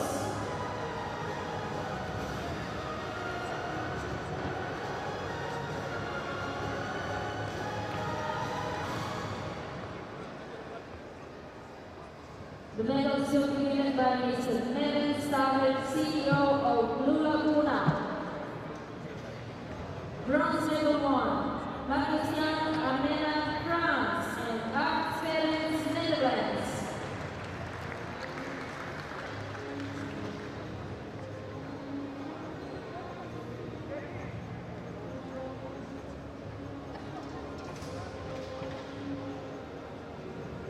Silver medal 1, Iverson Peter, Sweden.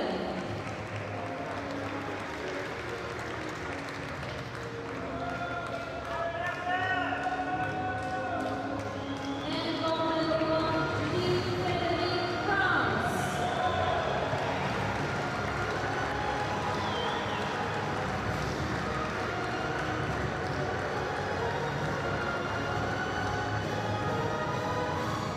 Dear ladies and gentlemen, please all rise for the national anthem of France.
time is Nene Starrett, CEO of Plano Laguna. Bronze medal 1, Lars Lode, Belgium, and Shrubavin Sergei, Russia.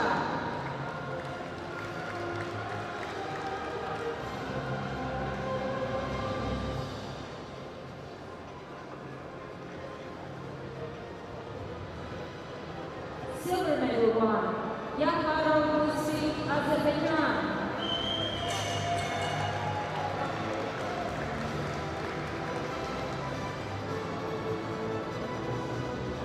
And gold medal 1, Akhtarov Ilgar, Russia.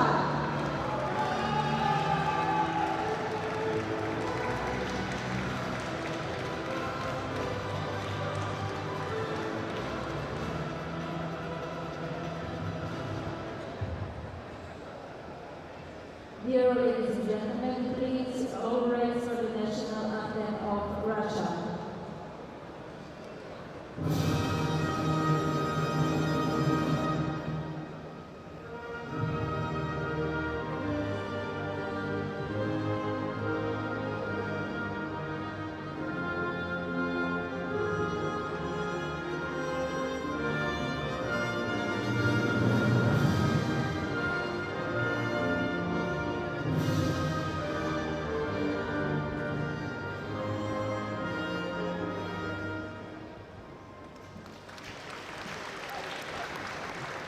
Now we will continue with the final block.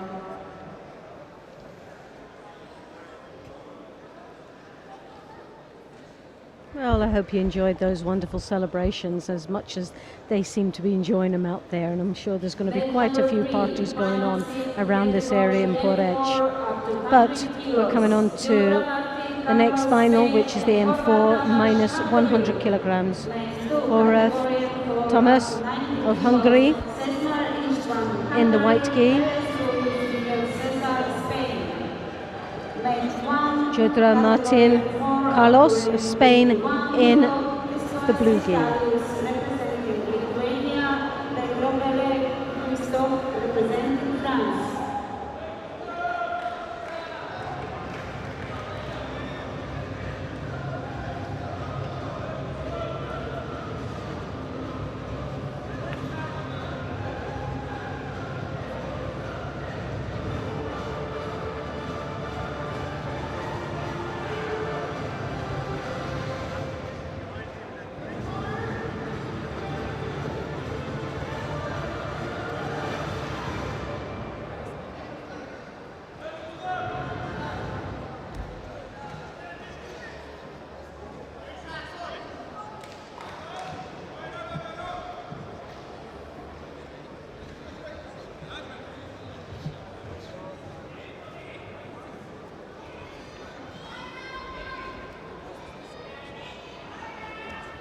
So definitely a height advantage here in the 100 kilos.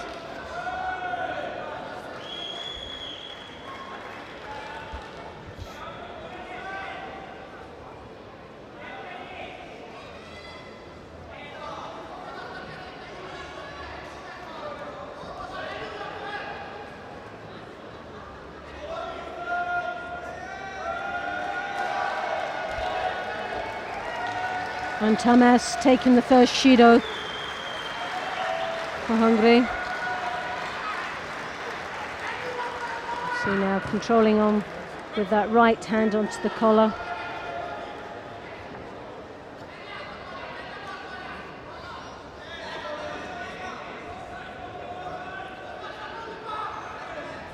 Carlos, extreme left hand, you can see controlling nicely on that shoulder, and having the slight height advantage can make him slightly dangerous there as he side skips there looking for the Kochi.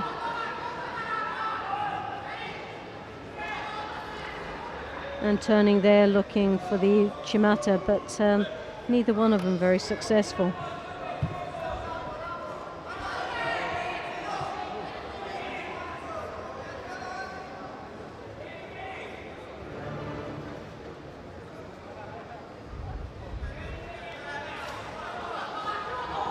Again, that high collar grip there, left hand on the collar, as he draws his opponent's Spaniard's head down, and he'll pick up a Shido because he's ducked underneath.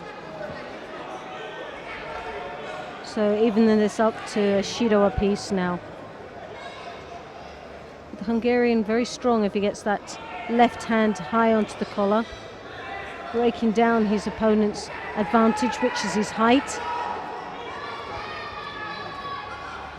But now it's a left to left situation, and it's who's brave enough to advance in for the attack. Well, under those extreme circumstances, obviously the more dominant would be Jodra Martin because of the size that he has. Once again, left to left stance.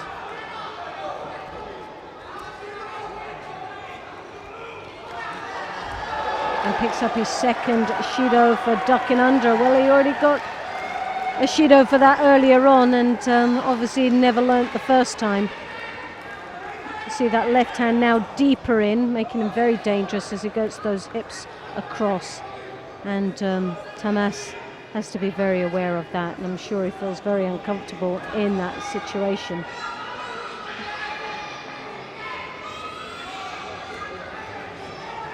Again, both opting for the same draw in the head down. Now stepping back, Shido, so now one more would result in a hand sokumaki with 13 seconds left in this contest.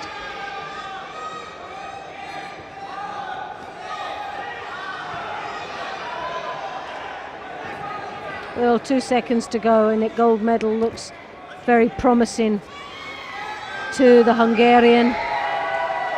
Tamas Horvath takes the gold medal and the title of Veterans European Champion 2016. Very rewarding. Silver medal goes to Carlos Jodra Martin.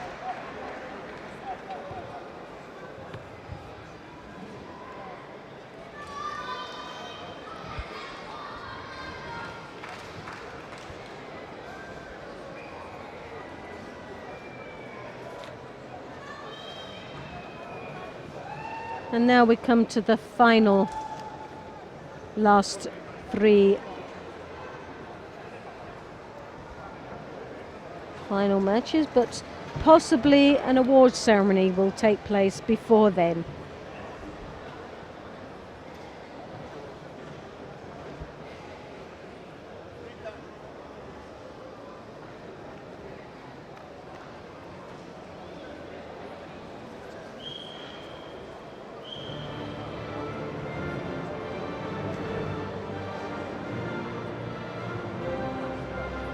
Awarding ceremony in weight category 40 to 44 years, up to 81 kilos.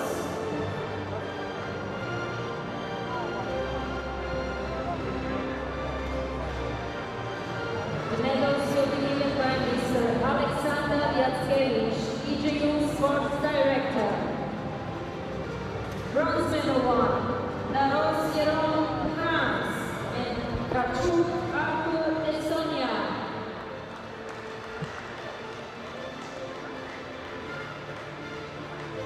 Silver medal one, Honai Zhou, Hungary. And gold medal one, Ferrara Bandi, France.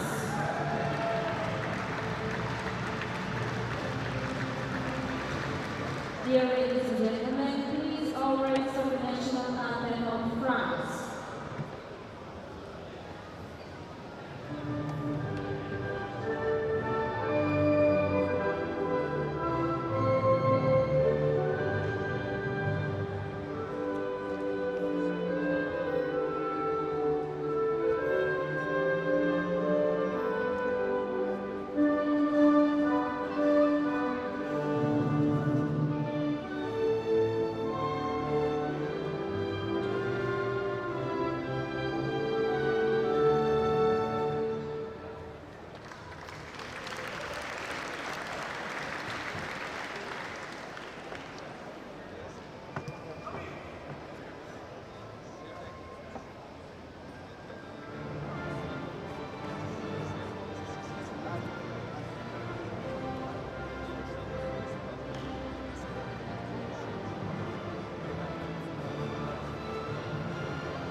Awarding ceremony in weight category 40 to 44 years up to 90 kilos.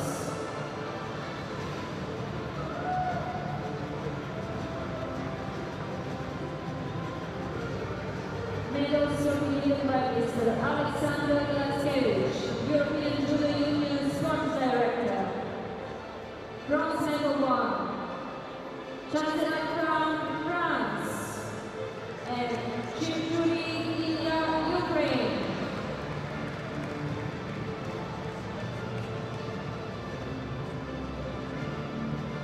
Silver medal 1, Lady Alexander, France. And gold medal 1, Lettere Heren, Netherlands.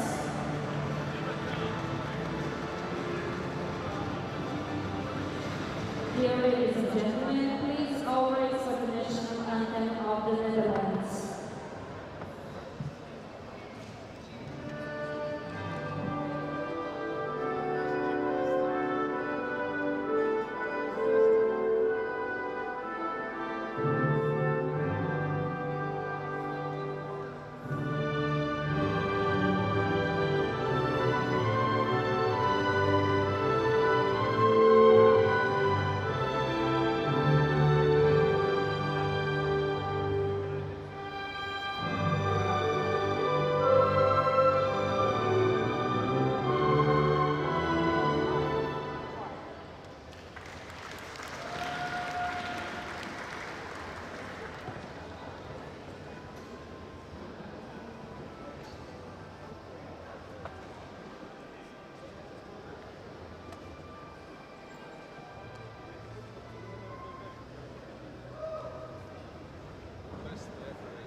Awarding ceremony in weight category 40 to 44 years under 100 kilos.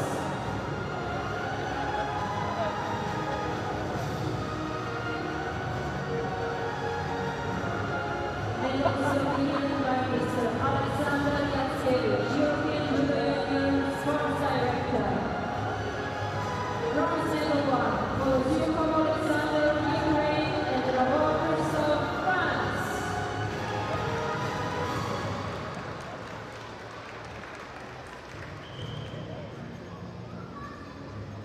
Silver medal 1, Dolce Alexander, Russia. And gold medal 1, Pedro Timothy, Belgium.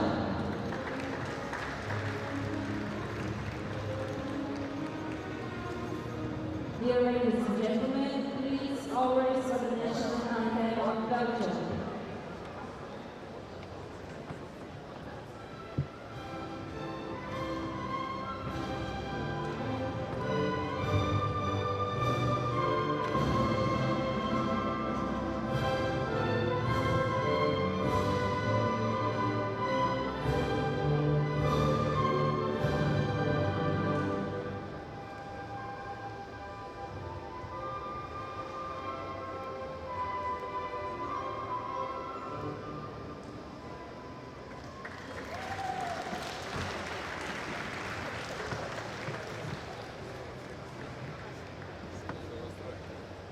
Now we will start with the last final part.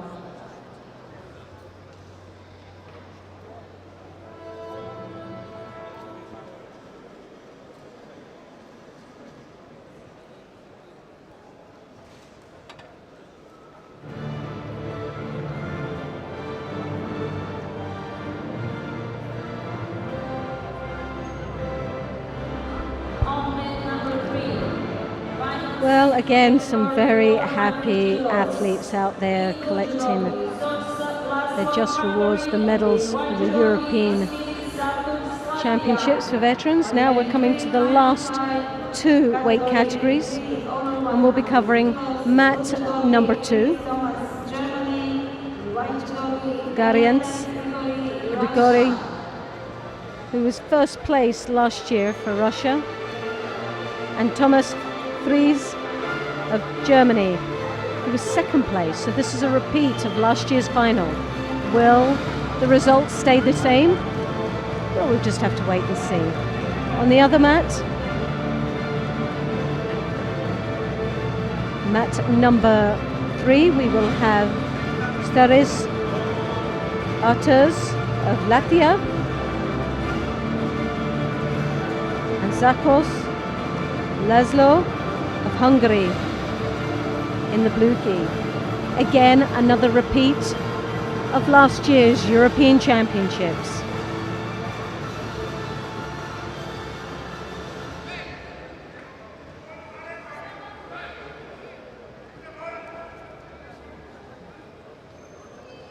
Now both these heavyweights have been outstanding throughout. The one that seems to be, for me, the favourite is the Russian. Very agile and fast heavyweight, especially for his size.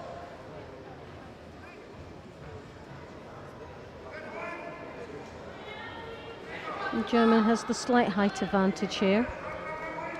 Oh my goodness! Yes! Well, that says it all. Oh, oh. Yashibare. So, well, German says it all. That face just tells you the story. You cannot argue with that quality of technique within seconds of engagement. Whoa! Absolutely amazing. Well, I could watch that all day, every day. So that was fantastic. Well, do you know what? That was the icing on the cake for me for the whole performance throughout the day and yesterday, to see such heavyweight. Look at that judo. Well, I don't think you could question it, what an ippon means. Now that is your typical ippon, and a fantastic finish to what's been a wonderful day of judo. Superb. And everyone around here is just smiling because that's what judo is all about. But we come over across to the other final, and it's the plus 100s. And that's for the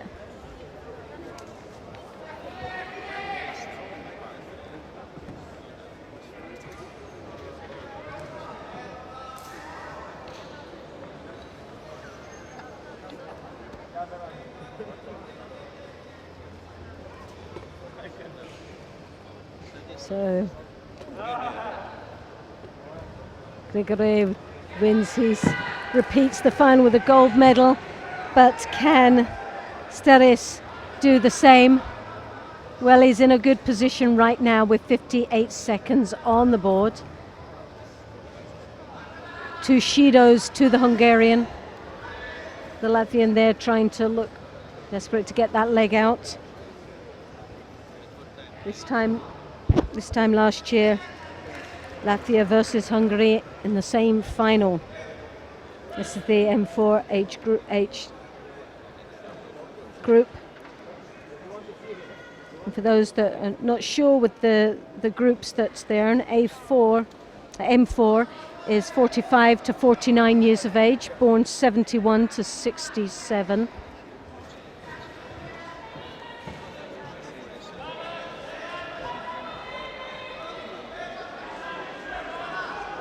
Kochigari there stumbling. Thought he was doing a little bit of a breakdance as he went down. A bit of a swan dive. But the Hungarian there with the 2 shidos. He's got some work to do with just seconds to go in this contest. Staris from Latvia, last year's European veteran champion, and looking very much like he'll be this year's 2006 veteran European champion.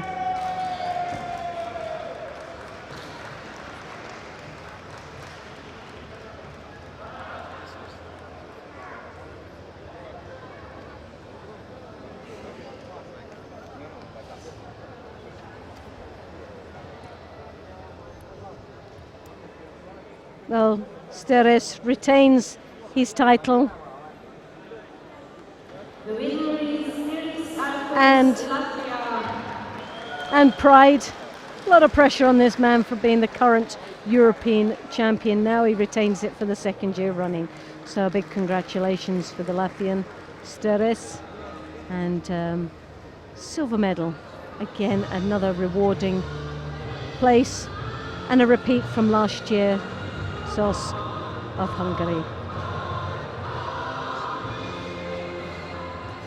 Well, that's the end of day 2, and what a memorable day this has been. Some outstanding performances throughout. The icing on the cake has definitely got to be Garants Grigori of Russia, last year's European champion, this year's European champion. The most nimble athlete that I've seen as a heavyweight. A wonderful display of judo, an amazing finish to the second day of judo. Well, I hope you've enjoyed it as much as I have, and will join us tomorrow again at 9:30 for the third day, and I'm quite sure another exciting day of judo.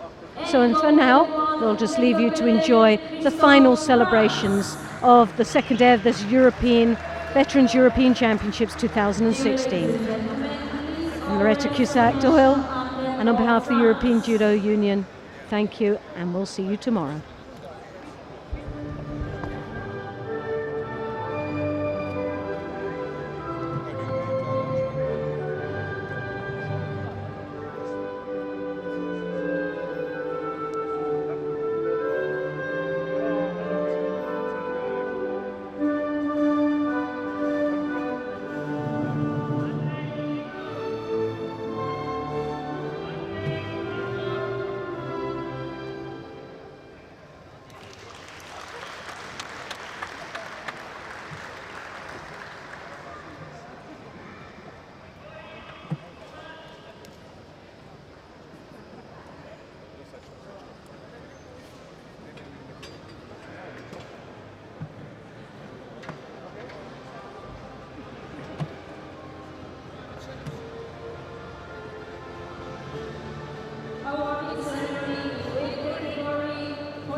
Dear ladies and gentlemen, please all raise the national anthem of Hungary.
Silver medal one, Yoga Martin Carlos, Spain.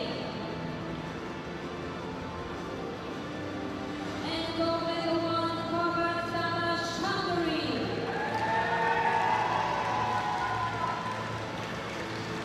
Dear ladies and gentlemen, please all rise for the national anthem of Hungary.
Awarding ceremony in weight category 40 to 44 years, over 100 kilos.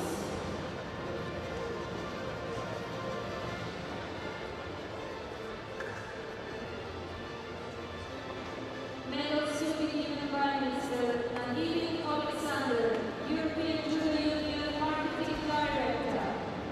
Bronze medal one, Porec, France, and Potico Andrei, Russia.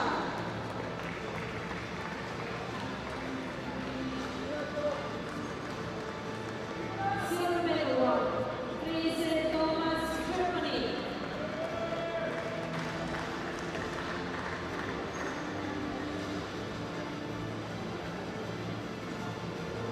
And gold medal one, Ryan Grigori, Russia.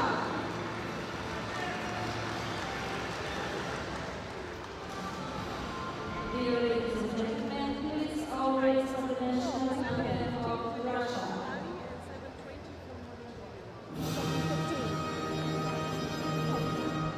Thank you.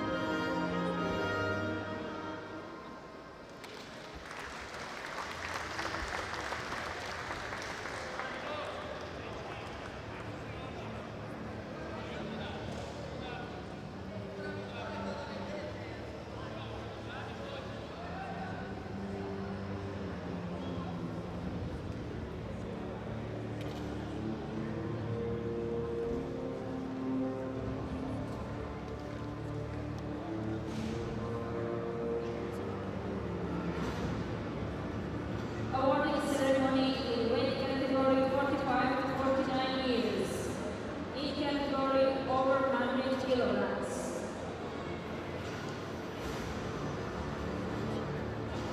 Medals will be given by Mr. Nagivin Alexander, European Judo Union Marketing Director. Bronze medal one, Baikal, Italy, Czech Republic, and Bishovian, Germany.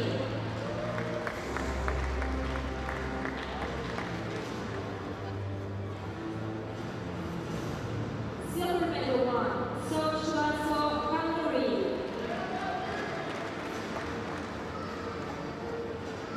And gold medal one, Spiris Artur, Latvia.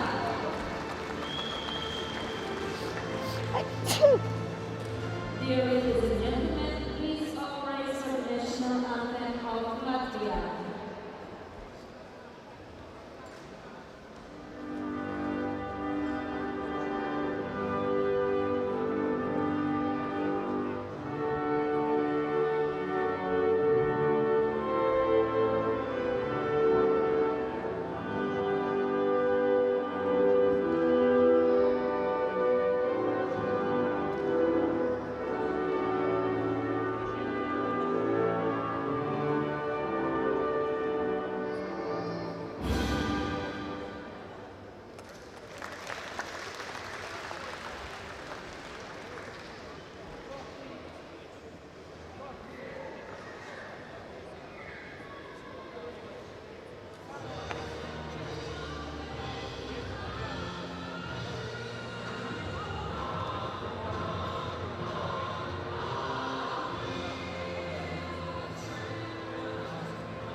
Dear ladies and